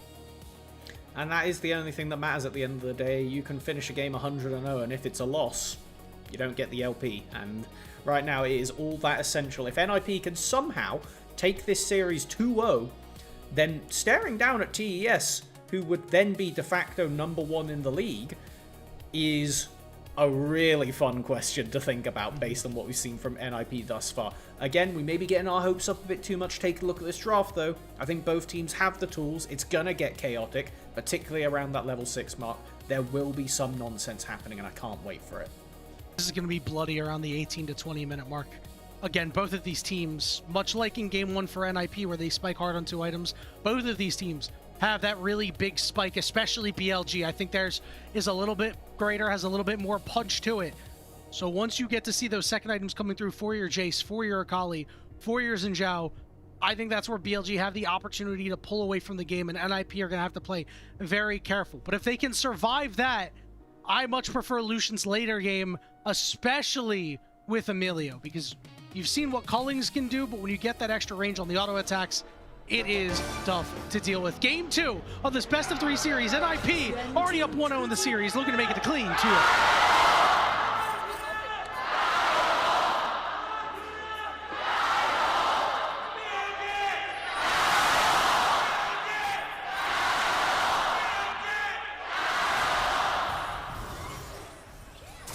Split 1 Gyos and Split 2 Gyo difference needs to be studied. Heal already burnt from Zhuo as Knight shows up early to burn that summoner. Does mean he is not here to protect his own jungler, though, as Nocturne is more than happy to throw down the Q and just right-click Shun, as they're going to stand here for a while. It is truly until Shun decides to leave, because you don't want to start those Raptors while the enemy jungler can come around and steal. I'll do it again. Knight, he's back. I mean, I said he was going to be nice late dodge. here, but he's coming. Guan dodges, the wind becomes lightning. Kara is here, but Kara is a little late to the party. But Guan is 2v1ing. He went a little too deep and he caught an electrocute proc. Meanwhile, on the bottom side, Awesome and Zhuo looking to get as much pressure as they can. There's a lot of early skirmishing here, and Guan will finally start up the chickens. Incredible, taking advantage of the fact that Knight was not going to be there to push him out of the jungle, and then standing his ground as a Nocturne. This champion, when he's standing on that Q, gets a lot of AD, actually stacked up the Conqueror during that scrap. Wow. And it does mean now that Shun is going to have to clear his blue side, not the side he wants to, because you'd want that red buff for an early gank, and presumably have to reset after for just a longsword, because if you run into the enemy red side here, it's scary. Awesome took a turret shot and a bubble. That is real bad for the NIP bot lane. A rare mistake from the young AD carry that has had so much praise here in Split. And that might change my assessment of the jungle situation, because if you do not have... Hold on. Oh wait, Awesome. Awesome's dead. The flash for Flash. Viper gets first blood. Schwo with a flash himself will be able to clean up Viper, but I don't think he's going to be able to run away from the clutches of On. It is a 2-for-1 for the BLG bot lane. Wow, just a colossal overstep at that point. Really greeding, and it means that that whole jungle lead that Guwon had managed to establish is kind of go down the drain, because Shun is just going to get to match freely at this point. You can't go in and zone him off a camps. If Milio walks into him, I think you just die. Tough start for NIP after, you know, the early positioning and jockeying where things generally went pretty well for them. We'll have to see if Awesome and Zhuo can right the ship, as you never want to hand a lead over to Corki. Nami Flash forced out of the mid lane here is Kara with that long-range auto attack and the ability to stun every 4 spells gets the better of Knight for the moment. However, what we did have on the minimap there was Awesome went back to lane and then was left alone, so he lost a good amount of his HP. Double dodge out onto the turret shot this time around, so evens things Nice out trade. just a little bit. Shun Ooh, I love this is from Guwon. lying in wait, but Guwon, as you mentioned, is covering here, expecting this play to happen. This is a cook. This is a cook for NIP. Yep, show me Shun flashing away, good pathing there to break the Nocturne tether. Now we're going to look for re-engage here. Guwon down to about half HP. Kara's on the way. He is going to get here first. Shun is stunned up and goes down. It's Awesome, picking up his first of the game. That is a recovery necessary for this NIP bottom lane. Corki Nami are no slouch in the lane phase. And Awesome. now they walk forward. Awesome up 2-4. Caught the bubble. Barrier is out and used. Now they're going to look for Viper. He's got a dash left and drops the double shot on him. Another takes down from the NIP bot, but did they see him? I don't think they saw him. No, they have no idea. Oh, now they have some idea. Awesome is cooked. We're burning heal for this. Do we think that we can make the turnaround Fair. on the Knight? He'll dash away, and Awesome will so go down with the execute. ship and will execute to the turret, so wasting Knight's time. Nicely done to minimize anything from Knight there. He gets the XP from the death, but wastes a lot of his time to come down here and not get anything. I would say that was worth the heal in the end. It definitely felt weird to watch, but they must have been very confident in the timing to be able to get that execute, knowing that On was so low. If he walks up, then Awesome just gets to trade another kill for himself. Not something you really practice, but something you just feel. Oh, I practice it a lot. I love that skill of finding the right time to run away and execute. That's not a good thing if you were doing that much. No, you you're know not the wrong. objective is to kill them, not die, right? Hold on. Knight is level 6, and Care will die. So like that is what you're telling me. See, if Care had timed Yeah, that that out is and the got the objective. execute, it wouldn't have looked as bad. But no, nicely done from Knight on the Akali. Kind of an immobile mage killer as far as they go, and it does mean that Care is only going to have a more and more difficult time after using that flash block. Awesome up in the face of Viper. They're going to get the heal out here. Shun trying to get around the corner, and the bubble onto Zhuo might be enough to take him down. He's very low, but he will manage to survive, and now Awesome wants to get as much damage as he can. Squeeze all the toothpaste out of the tube. Crazy that out of that trade, BLG is the one that is down a summoner, but Guwon is back again. Level 5 Nocturne, once again, just going to tell Shun to back off, leave my bot lane alone, and protecting his own crows. He gets tagged by the wind, becomes lightning. Will getting a little bit of health back as he's now hit level 4. So we have a 3v3 for the moment. Viper is also level 5. Awesome is starting to get a little low on mana, which at this point in the game makes it a little bit difficult to fight as Lucian. Dodge out of the wind becomes lightning here. Now we might look for a turnaround onto On. He is holding that bubble, so the NIP bot lane, they're trying to keep the wave here without it crashing into the turret, but they don't have the resources to be able to do so. And it looks like the 3v3 segment of bot lane will go on pause. Both junglers running off to take a camp. Neither will be getting over to level 6 soon, getting a sense of deja vu from game 1. Both junglers likely to just finish a camp and run straight back over. Knight has been spotted on a ward leaning bot side though. And so I think NIP are going to be a bit hesitant to do anything. Recall's finally going to come out here. Dragon is up. That is a Hextech Dragon, so whoever fancies this may elect to go for it, but with camps on the top side spawning, it looks like it might be a little ways away before we see a dragon. We do have grubs in about a minute, which would be a pretty big boon for a guy like Bin, who currently has about a 300 gold lead just entirely off of CS. It is going to be hard for Hoya to really force this guy off turrets, so if you can get him that resource, it'll be big for BLG. Okay, and this is exactly what I was waiting for. We see Zhuo is walking down mid. This will leave Awesome in a very awkward spot for the next minute or so, and he looks like he's going to bank down because of it. It's really hard to exist in this bottom lane against Corki Nami. They have so much chase down potential, particularly with Viper having double sums up. There's a real angle for a solo kill on the tower. It looks like, though, bot lanes will just take their resets, not going to pressure Awesome, and now the Grubs up in 10. Slight play happening on the top side. Yep, Ben gonna go in on Hoya here and get as much damage as he can down. One thing to note, hold on, was Guwon is going in. He did get the Paranoia level 6 off of the Crab and makes the first Paranoia play of the game. Whenever that happens, you are generally very happy. Grubs to NIP. Alright, the counterplay from BLG could be looking for a dive on this bottom lane. Knight does have Mega Prio on mid, could walk down himself as well, but will not. And it seems like NIP are just going to be happily winning. BLG not able to get much done beyond, what, tower plate? That's it, that's all we're getting off the back of this. It's definitely a rough situation, considering, as you said, it would have been so good for the side lane threat of BLG to have the Grubs, but losing those is going to make it a bit awkward as we get towards the mid game for them to really get the maximum from 1-3-1. One thing to note, Knight has almost a full level lead on Care. It's about 80%. So when he has those spikes, when he is a level up, we really need to see him make his impact. You know, he is going to do a lot in the side lanes later on. Again, we mentioned he is going to be able to kill most members of NIP, except for maybe Hoya. So BLG just need to get to that point in the game. Remember, we did say that we're waiting for them to get on 2 items for them to be really strong. Shun is going to be Guwon. Meanwhile, we have some fighting in the bottom lane. Culling is going to get used, but it's not going to do a whole lot at this point of the game. Guwon is going to get shoved out of his bottom side jungle. This does give BLG priority over the strike. Without the culling as well, it's going to be Ask. Ooh, it didn't take Bin into turret range. So a little bit more poke from Hoya. Good flash from Bin to avoid the body slam. And now Hoya's got to kite this out and wait for his abilities to come out. Shock blast. Didn't do a whole lot of damage. Hoya just waiting 3 seconds. Alcove gamer. Rotation. Yep, Bin will have to walk away. Has to respect the power of this Gragas.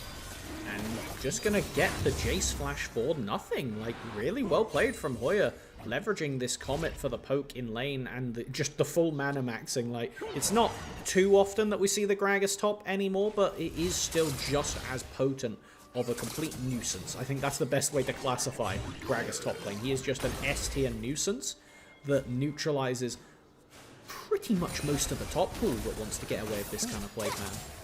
Big damage on the Knight. I like that term, mana maxing. Sometimes you're minion maxing in the side lane, and other times you're mana maxing. And right now, Hoya is doing a little bit of both as he's evened up the CS gap a little bit and has a lead for himself. Going up on the top side, looking to make a second Paranoia play. They're just lying in wait. He's used the hammer, and they're going to drop the hammer on this man. He is feared up. Minions are causing a bit of a problem here. This is going to take a little bit longer than I think all parties expected, but it's Guwon picking up his second of the game. Despite throwing all of his abilities a bit too far away, Hoya will not be calling Bin too tanky after that one, with the jungler just able to right-click him down. And that Hex Plate already picked up from Guwon means you do not have to wait that long before the next Paranoia play can come down.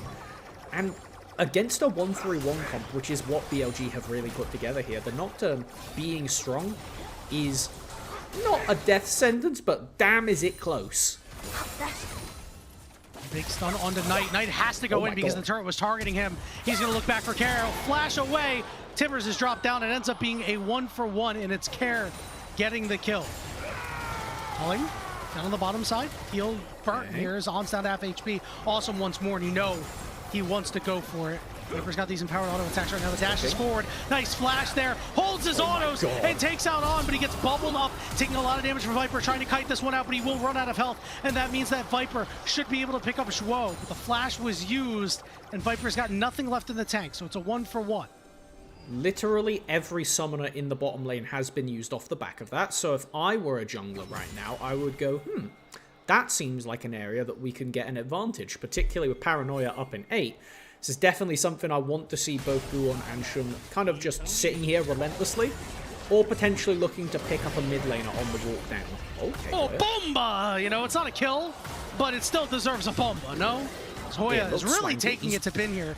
He's 2 levels up on. That's crazy. He's not going to keep going, is he?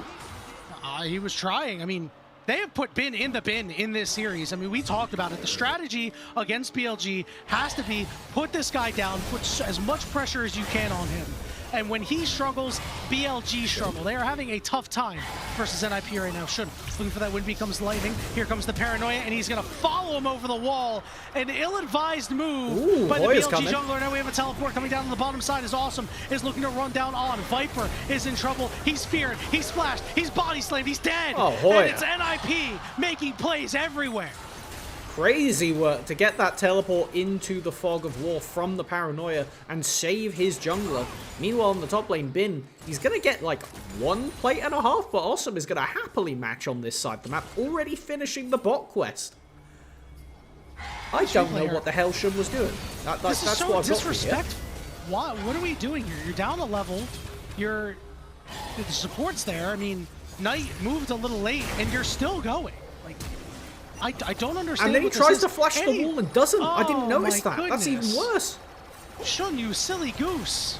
Yeah, that is the best way to put it after that series of events. And then Hoya to turn it into a positive at the end there. Really nicely done to stop Guwon going down, which also means not only does Shun die, not only does he flash, not only does he ult, Guwon then gets to eat all of his bot camps as well. Shun fans on Twitter are going to have a field day with that one.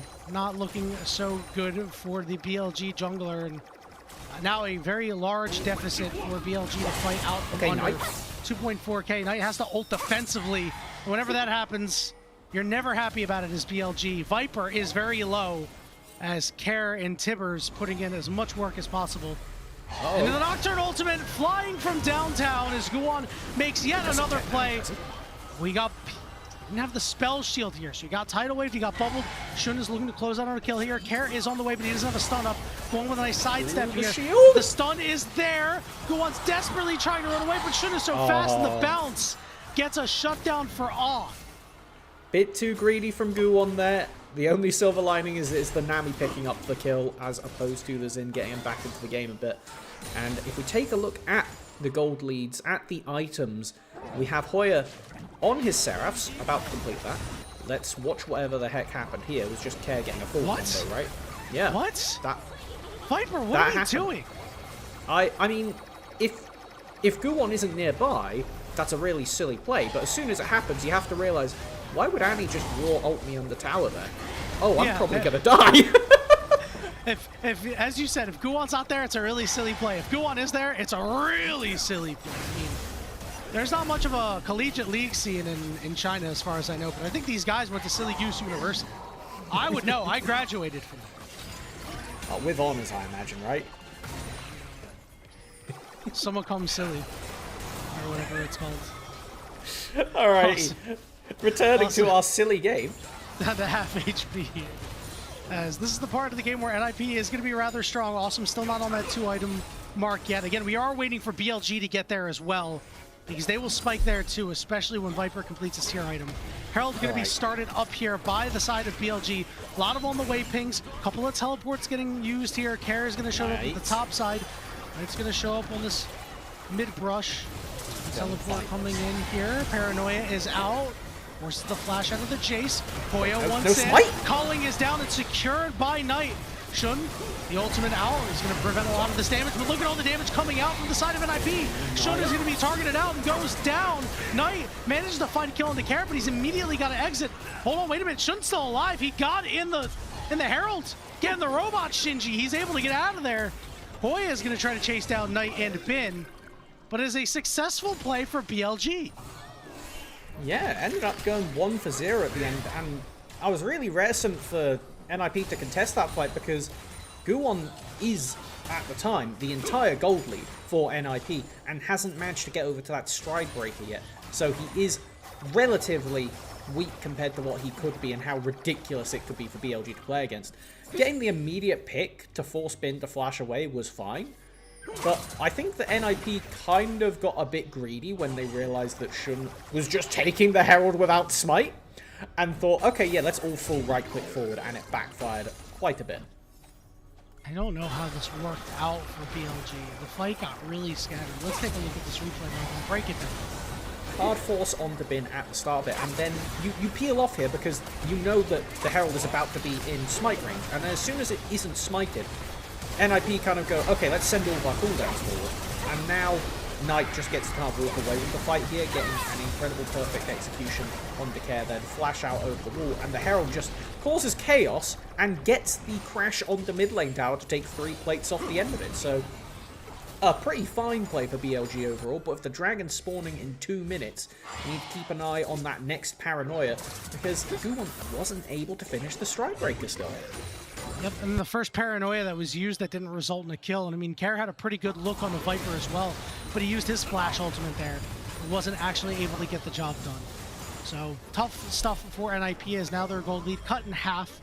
Viper gonna lead the charge here with On as they're starting to get really strong at. Tier is done. Tier item that Muramana not quite yet. And this is pretty much the exact time of the game where we need to see Awesome and Zhuo get a lot done, because this Lucian is pretty much the cheat code for mid lane priority. The Milio puts some level of enchantment on you, it doesn't really matter which one, and then he just throws culling and suddenly you lose mid prio. That is the gameplay pattern that needs to happen if NIP are going to want to secure this dragon safely. Otherwise, we may find ourselves in another scrappy fight. I think, unlike last game, in an elongated fight, BLG aren't too upset. Paranoia's out. We're going to look for the jungler of BLG, calling down 2. But it's another Paranoia that does not yield any success for Guwon. Is that going to be up again before Dragon? It's going to be a very narrow window. It does give...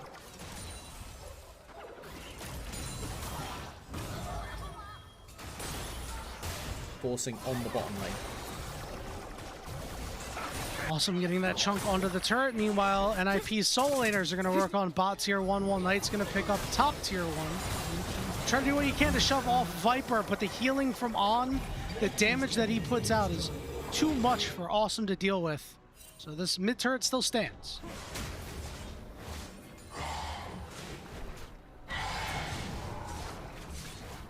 Alright, find ourselves kind of in a bit of a... I wouldn't call this a lull state because you've only got about 20 seconds before the action is about to kick off, but... We had the lull state earlier because people were doing some very silly things. That is very true, but we should keep an eye on the summoners now so we're prepared for what silliness will come about.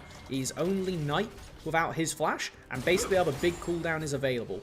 So expect a lot of big explosive buttons to go down, particularly wherever Hoya finds an angle, because he will do a lot of damage with this Rocket Belt Seraph's combo.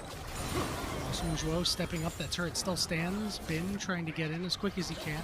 As NIP are going to flock to the Dragon. BLG were able to pick up the first 2 of the game, and if NIP can break the Dragon stacking, they'll be pretty happy about that. Shun is late on the map here as Guwon is soloing out this Dragon. Down to about 3,000 HP. Shun showing in the mid lane here. Perhaps looking for an engage onto Awesome. He's fishing for one.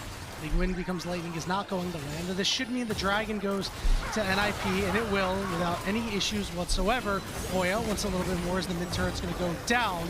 And NIP are throwing their weight around and breaking down BLG's gameplay. And that first Paranoia, while it didn't secure any kills, it did give NIP the ability to clear out all of BLG's vision. And when we got the toggle over there, we saw that there was no flank TP for Knight. And if this Akali can't get a good flank TP, it's really awkward for Knight to exert a lot of pressure, especially with Gragas kind of just standing here with the bottom lane. He is truly just a brick wall that Knight is going to have a big problem getting through at this point in the game. Bin still not done his tier item yet. Shun not done his second item yet either. Once those get completed, look for BLG to start making those plays and see if they can do anything. Hoya looking for a little bit of a flank here, but realizes there's really nothing doing with that. He's going to walk to the bottom side, but we see a lot of on-the-way pings. BLG is very well aware of where the NIP top laner is. Oh, we kind of caught no man's land, but the Paranoia goes out. Gonna look to break down the communication of BLG. Hoya with the flash, the bomba onto Viper, who has to flash away and is gonna get body slammed and taken down. Here comes the rest of NIP. The stun is out onto Shun. Everybody is there, and it's a double kill for Care. And that's the thing, it's exactly what we talked about, but instead with Knight being the one that ends up TPing in, he's forced to slam the button as soon as he realizes Paranoia is about to come down, but it means he's nowhere near his team. Hoya using his, well, advantage state from Fog of War to just walk over Viper, and incredibly well done from NIP. They are taking this game by the horns, and I would be really surprised if BLG can test this Baron. Teleport from Hoya here, just to try to keep Knight out, as the Baron is a bit slow, but it is being done. We are at 22 minutes, 22 and a half into the game. On will show up, throw down a couple wards. We have a TP coming in from Bin on the bottom side, but it is NIP who secured the Baron. I don't think BLG quite respected how slow that Baron was going to be, because we had Bin teleport bot to get some plates, but I think if he had teleported to the Baron, there might have actually been a contest angle from BLG there, deciding to just say, right, we're going to sack the map for the next couple minutes. BLG think they're the ones doing the hunting here, collapsing on Hoya, but NIP with this Paranoia pulled the trigger expertly to just send it in with a beneficial TP position from there. It's just completely over as soon as Hoya throws Viper backwards. What are you supposed to do? Getting bombarded over the wall from Fog of War. Yeah, it is so tough. Again, we talked about how BLG struggles against Nocturne a lot of the times. The communication breaks down, and the chaos that is caused in these fights with the Gragas, with the Nocturne, has been too much for BLG to handle at this point in the game. It is a 4,000 gold lead for NIP, and now we need to see them utilize this Baron well to create an insurmountable lead, because if there is any team that can recover from a doomed state, it is BLG.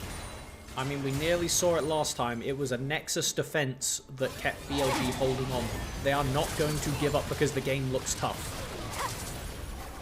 Cullen goes down, gets a lot of chip damage in, but this turret is still not dead quite yet. The siege isn't really there. You've got the anti-auto attacks, but Lucian not known for his auto attack range. No, the Milio is kind of helping that a little bit, but it's not going to be enough to really... Oh, hold on.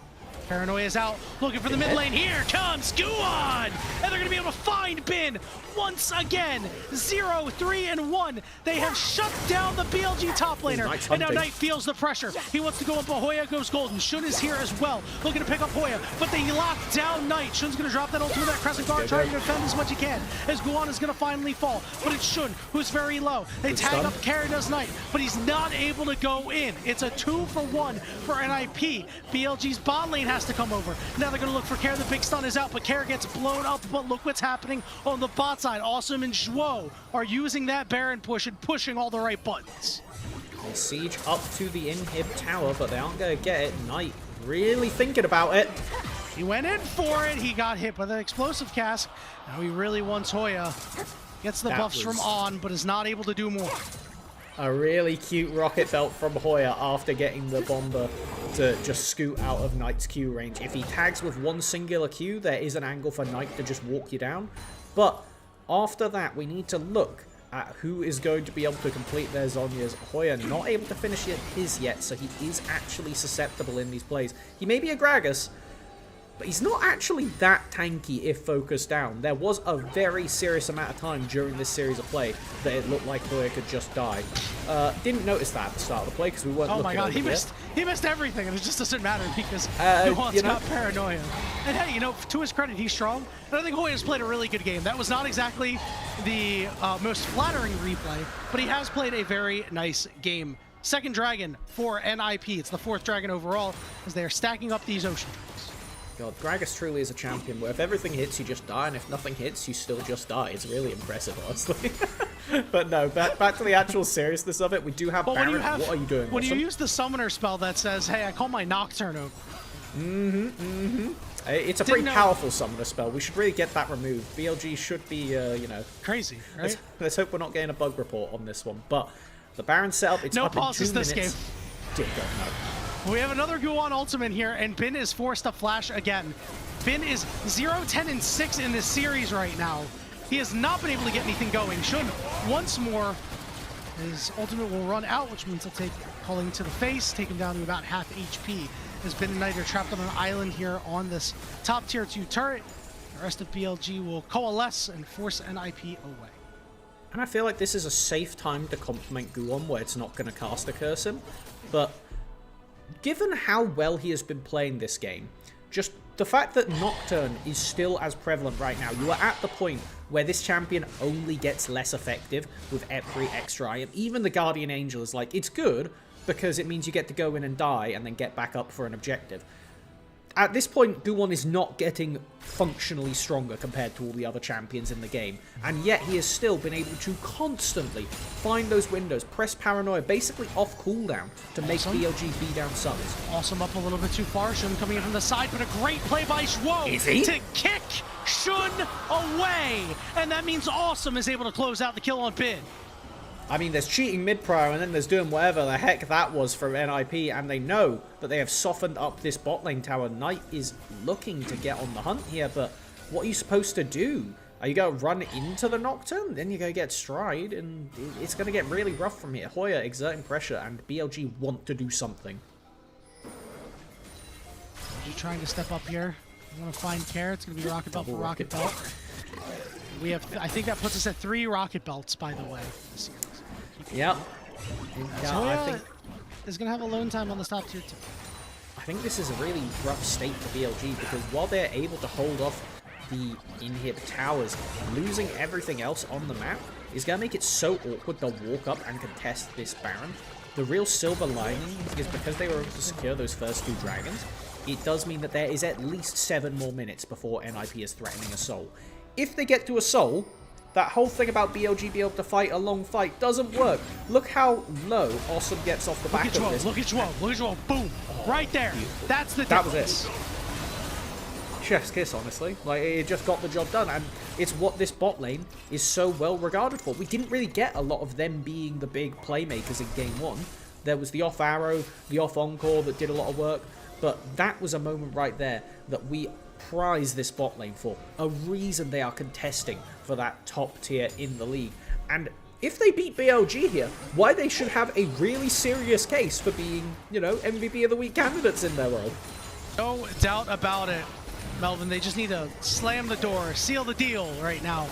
They're having some trouble doing so. Here's a culling down. It doesn't do a whole lot tonight. We'll be able to walk away. This Baron is up. NIP have a 6.7 thousand gold lead. 30 minutes into this game. Dragon up in 1 minute and 20 seconds as they inch closer and closer to Soul. The problem is we talk about the 2 item spikes for each side, but we also talked about how we favor Illusion as the game goes on. He's on 4 items. Most definitely. Oh my goodness. All right, Shun is still alive somehow. That Crescent Guard is going to wear off. Awesome went over the wall, makes the play happen. He's a little bit worse for wear here as the rest of BLG are forced away. It's a 5v4. Let's see if NIP want to pull the trigger on the Baron, and it looks like they will. I really thought we were about to get some Night Magic with that Rocket Belt there. It looked like he was going to go hunting to get something done. If you just let this Baron go down, you're basically saying, have the game, NIP. Do something, BLG. Find someone. Hoya trying to stop the strong side here. Bin on the weak side, but you know he can do a little bit of damage. Hoya just trying to keep these guys out for the moment. It's going to be Baron secured for the side of NIP. Guwon flashes onto Bin. Meanwhile, we have fighting on the other side as Kara is down to about half HP. Knight is very healthy right now. It's a war on 2 fronts as we're going to see Bin teleport away. We have Hoya teleporting into the mid lane to try to cut off the rest of BLG. Knight maybe tagging up Kara, but it's Awesome who gets the blow up there. Kara goes golden, so does Knight. Knight's surrounded, he flashes away, but he cannot escape the clutches Tag, they've done it. And NIP. We have a recall coming through for On. Look at the excitement on the player cams before the Durax ad comes out, because Awesome knows that he's doing some illicit activities to BLG in this game. The turret will fall, the inhibitor will fall. It should, it's On. 20 seconds for Viper, and I don't know if BLG have it in them for another miracle protection here of their Nexus. The tidal wave does nothing. BLG can do nothing as NIP shock the LPL and take a 2-0 victory over the first stand champions. This run is not chance. This is not a coincidence. This is NIP putting together a serious case for trying to get themselves in MSI contention from the LPL. What an incredible performance in 2 very different tempo games from NIP to 2-0 BLG. Was anybody going to call that at the start of the split, the start of the week, the start of the day? I don't think so. No, not in the slightest. Not in the slightest, Melvin. Never would have thought this would have been the result.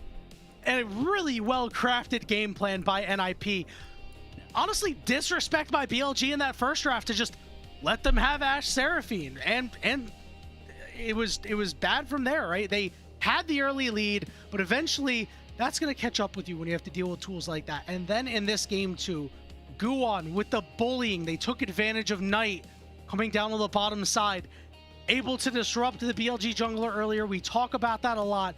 If he's not able to get going, BLG struggles. If Bin can't get going, BLG struggles. Well, guess what happened, Melvin? Both were true, and NIP with a 2-0.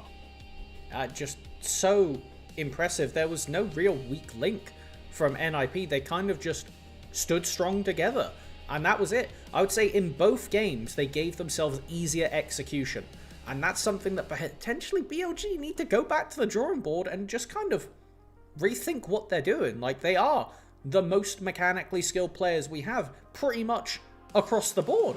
But if that's the way you win, then we're kind of letting tactics and planning fall to the wayside. And NIP putting up a very serious case for just being really good thinkers. Like, at the end of the day, if you're not punching them in the face like Tarzan did at the first second, they seem to be able to put together quite a cohesive plan to end out a game, and Guwon piloting the Nocturne right there. I think if he doesn't get MVP for this game, I'm going to be flabbergasted, because that was some solid paranoia work to just walk Shun around the map. If that doesn't get you an MVP, Melvin, I don't know what will. NIP, the thinking man's team, give him a statue up at the Acropolis in Greece, my friend. Put him with the greats. Aristotle, Plato, Socrates. Hoya. Awesome. Hoya too. But no, it's a wild world. And like, to finish the debrief of what on earth we just watched, NIP, can we potentially look at their schedule graphic again, if that's possible, for the week? Yeah, pull it up. Suddenly, the tempo looks a lot different. They lose 2-0 to AL, but with TES coming up at the end of the week, I'm feeling a lot more excited. I think that NIP have a very serious case to turn that into a real series. Yeah, and you know what? I think NIP fans are excited and should be excited, because your team is contending at the top of the table, which is incredibly impressive. Take a look at this post-match screenshot. 39.6k damage coming out of Awesome. Everybody had their hand in a victory here. I don't think Care had their greatest series, but even Care had some really solid plays in this game, some really good stuns, and even though he died solo tonight, did not let him get out of control. No, he played the neutralizer. That's what you're doing when you're Annie, particularly into an assassin who is just designed to kill you on repeat. And he did an excellent job of containing Knight in the lane, and then once it got to the wider part of the game, NIP pretty much just took it in turns. Do we send Annie or the Gragas to stand with our bot lane? And they just did that so much that it meant BLG never had the window to have Corki just Valkyrie forward and go for the kill. It was so difficult for BLG to start anything because NIP only took fights on favorable terrain. A momentous win for NIP to show that they belong. We talked about how, hey, we expected their one win to be against AL over this 3-game slate. And when they lost to AL, we were like, damn, maybe NIP isn't that team. But they proved that they are that team with their win here today. I want to give another really big shout out to Care, because Care had only beaten Knight once in a series before today's game. 4-20 against Knight in his career in individual games. He managed to win a series off of that somehow, which is actually kind of impressive. But now he is 6-20 with 2 series wins. My GOAT definitely did a lot of the dirty work this game, and this was the fight, I think, that just encapsulated what you can do to BLG to pull them apart and cause so many problems for them. This wasn't quite late enough to be the nail in the coffin, Melvin, but sort of felt like it. And most definitely, and I think it was just the continuous removal of BLG flashes. It truly felt every time that Guwon had the paranoia, somebody lost flash, and then it was just waiting for a moment like this, where Awesome gets to skill check. Hoya gets to just bomber all over you as the Gragas and take away your key cooldowns, and then they played such a good job always keeping themselves in this bottom lane as some kind of unit with a protector to make sure that Akali never got to do Akali things. They saw what Knight got done in the first half of game 1. Incredible KDA, incredible amount of damage dealt, and they learnt from that, adapted mid-game, and then took those lessons into game 2 and said, guys, BLG have done it again. They've drafted AD with a scary mid lane AP threat. If we just make sure that Knight doesn't kill us, our beefy champions are going to walk over them. And job's done. Like, it's done. They did it. Done. Job's done. Really well played by NIP. And again, another scenario. I mean, this time around, I feel very differently about this BLG loss, where in game 1, I think there were some draft issues, and we saw Knight do so well, and the rest of the team didn't really have the tools to make things happen. In game 2, I mean, Knight did fine. It wasn't a blistering performance, but I mean, you've got a Jace top lane. You've got a Corki bot lane, and these guys are not performing very well. You've got a Xin Zhao in the jungle.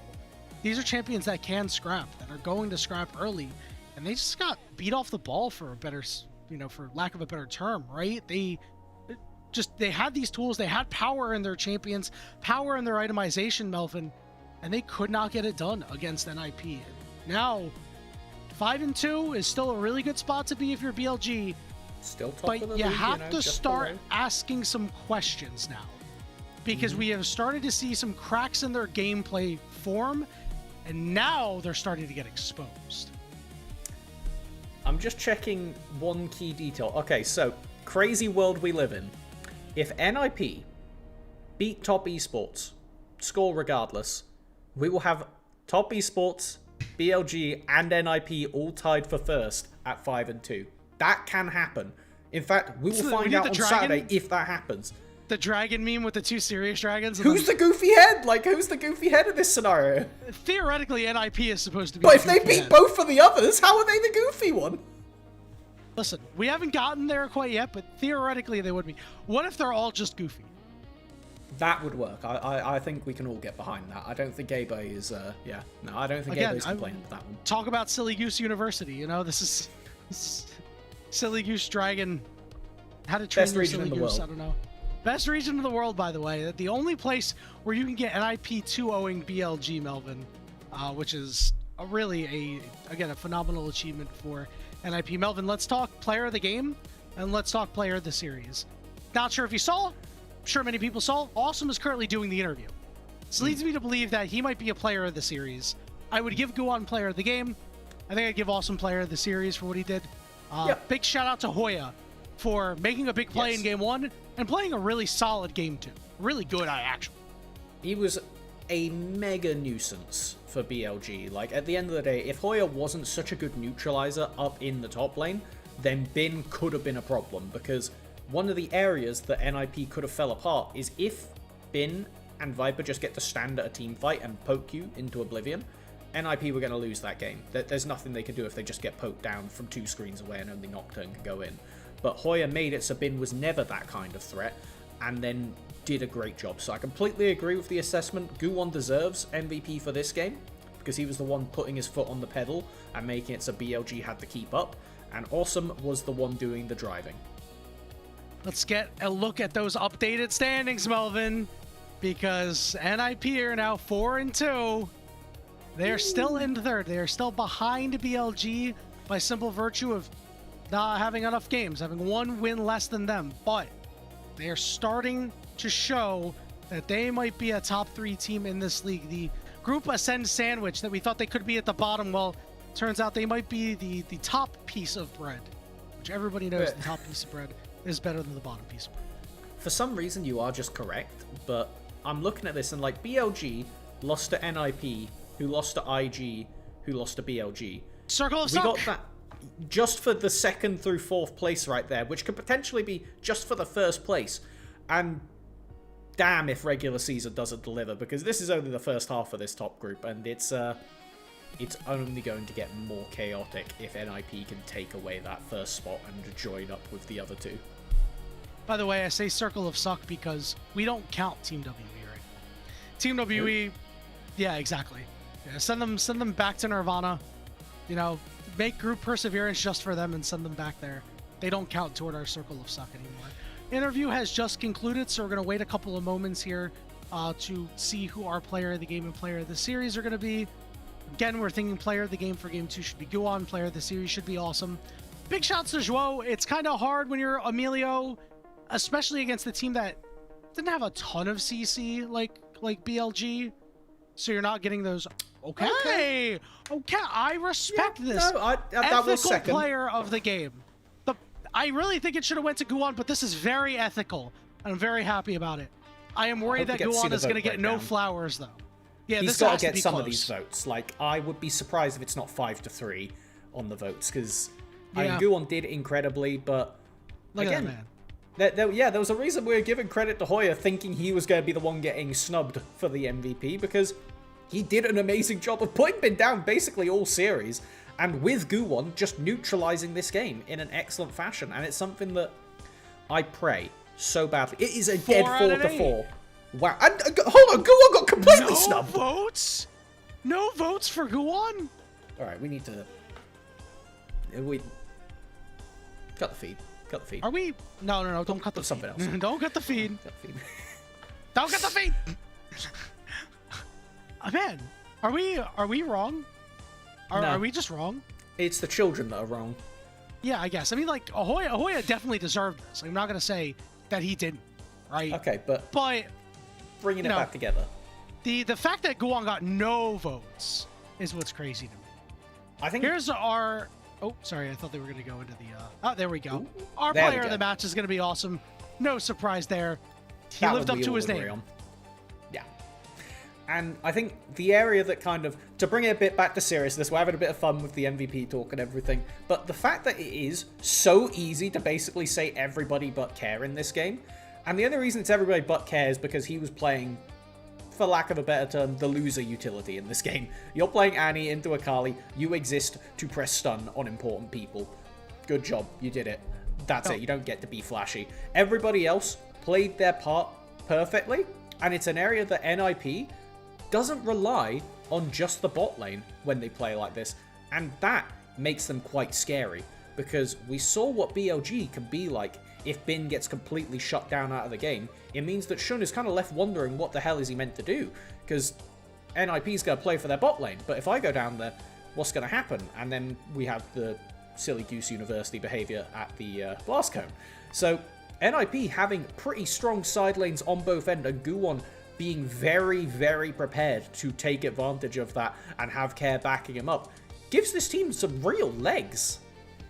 No doubt about it. Melvin and BLG are going to have to go and fix the problems that they are currently dealing with, because something is not right with this team over the last 2 weeks. They, bounced back after the loss to Top Esports, but not convincing in those series at all. Melvin, we're going to start winding the broadcast down, so that means that we're going to shout out our Elite Coffee supporters, Aaron, Soup, and Mung, because their pledged financial contributions help level up the broadcast and give back to the cast and crew who strive to give you an English LPL product almost every single day.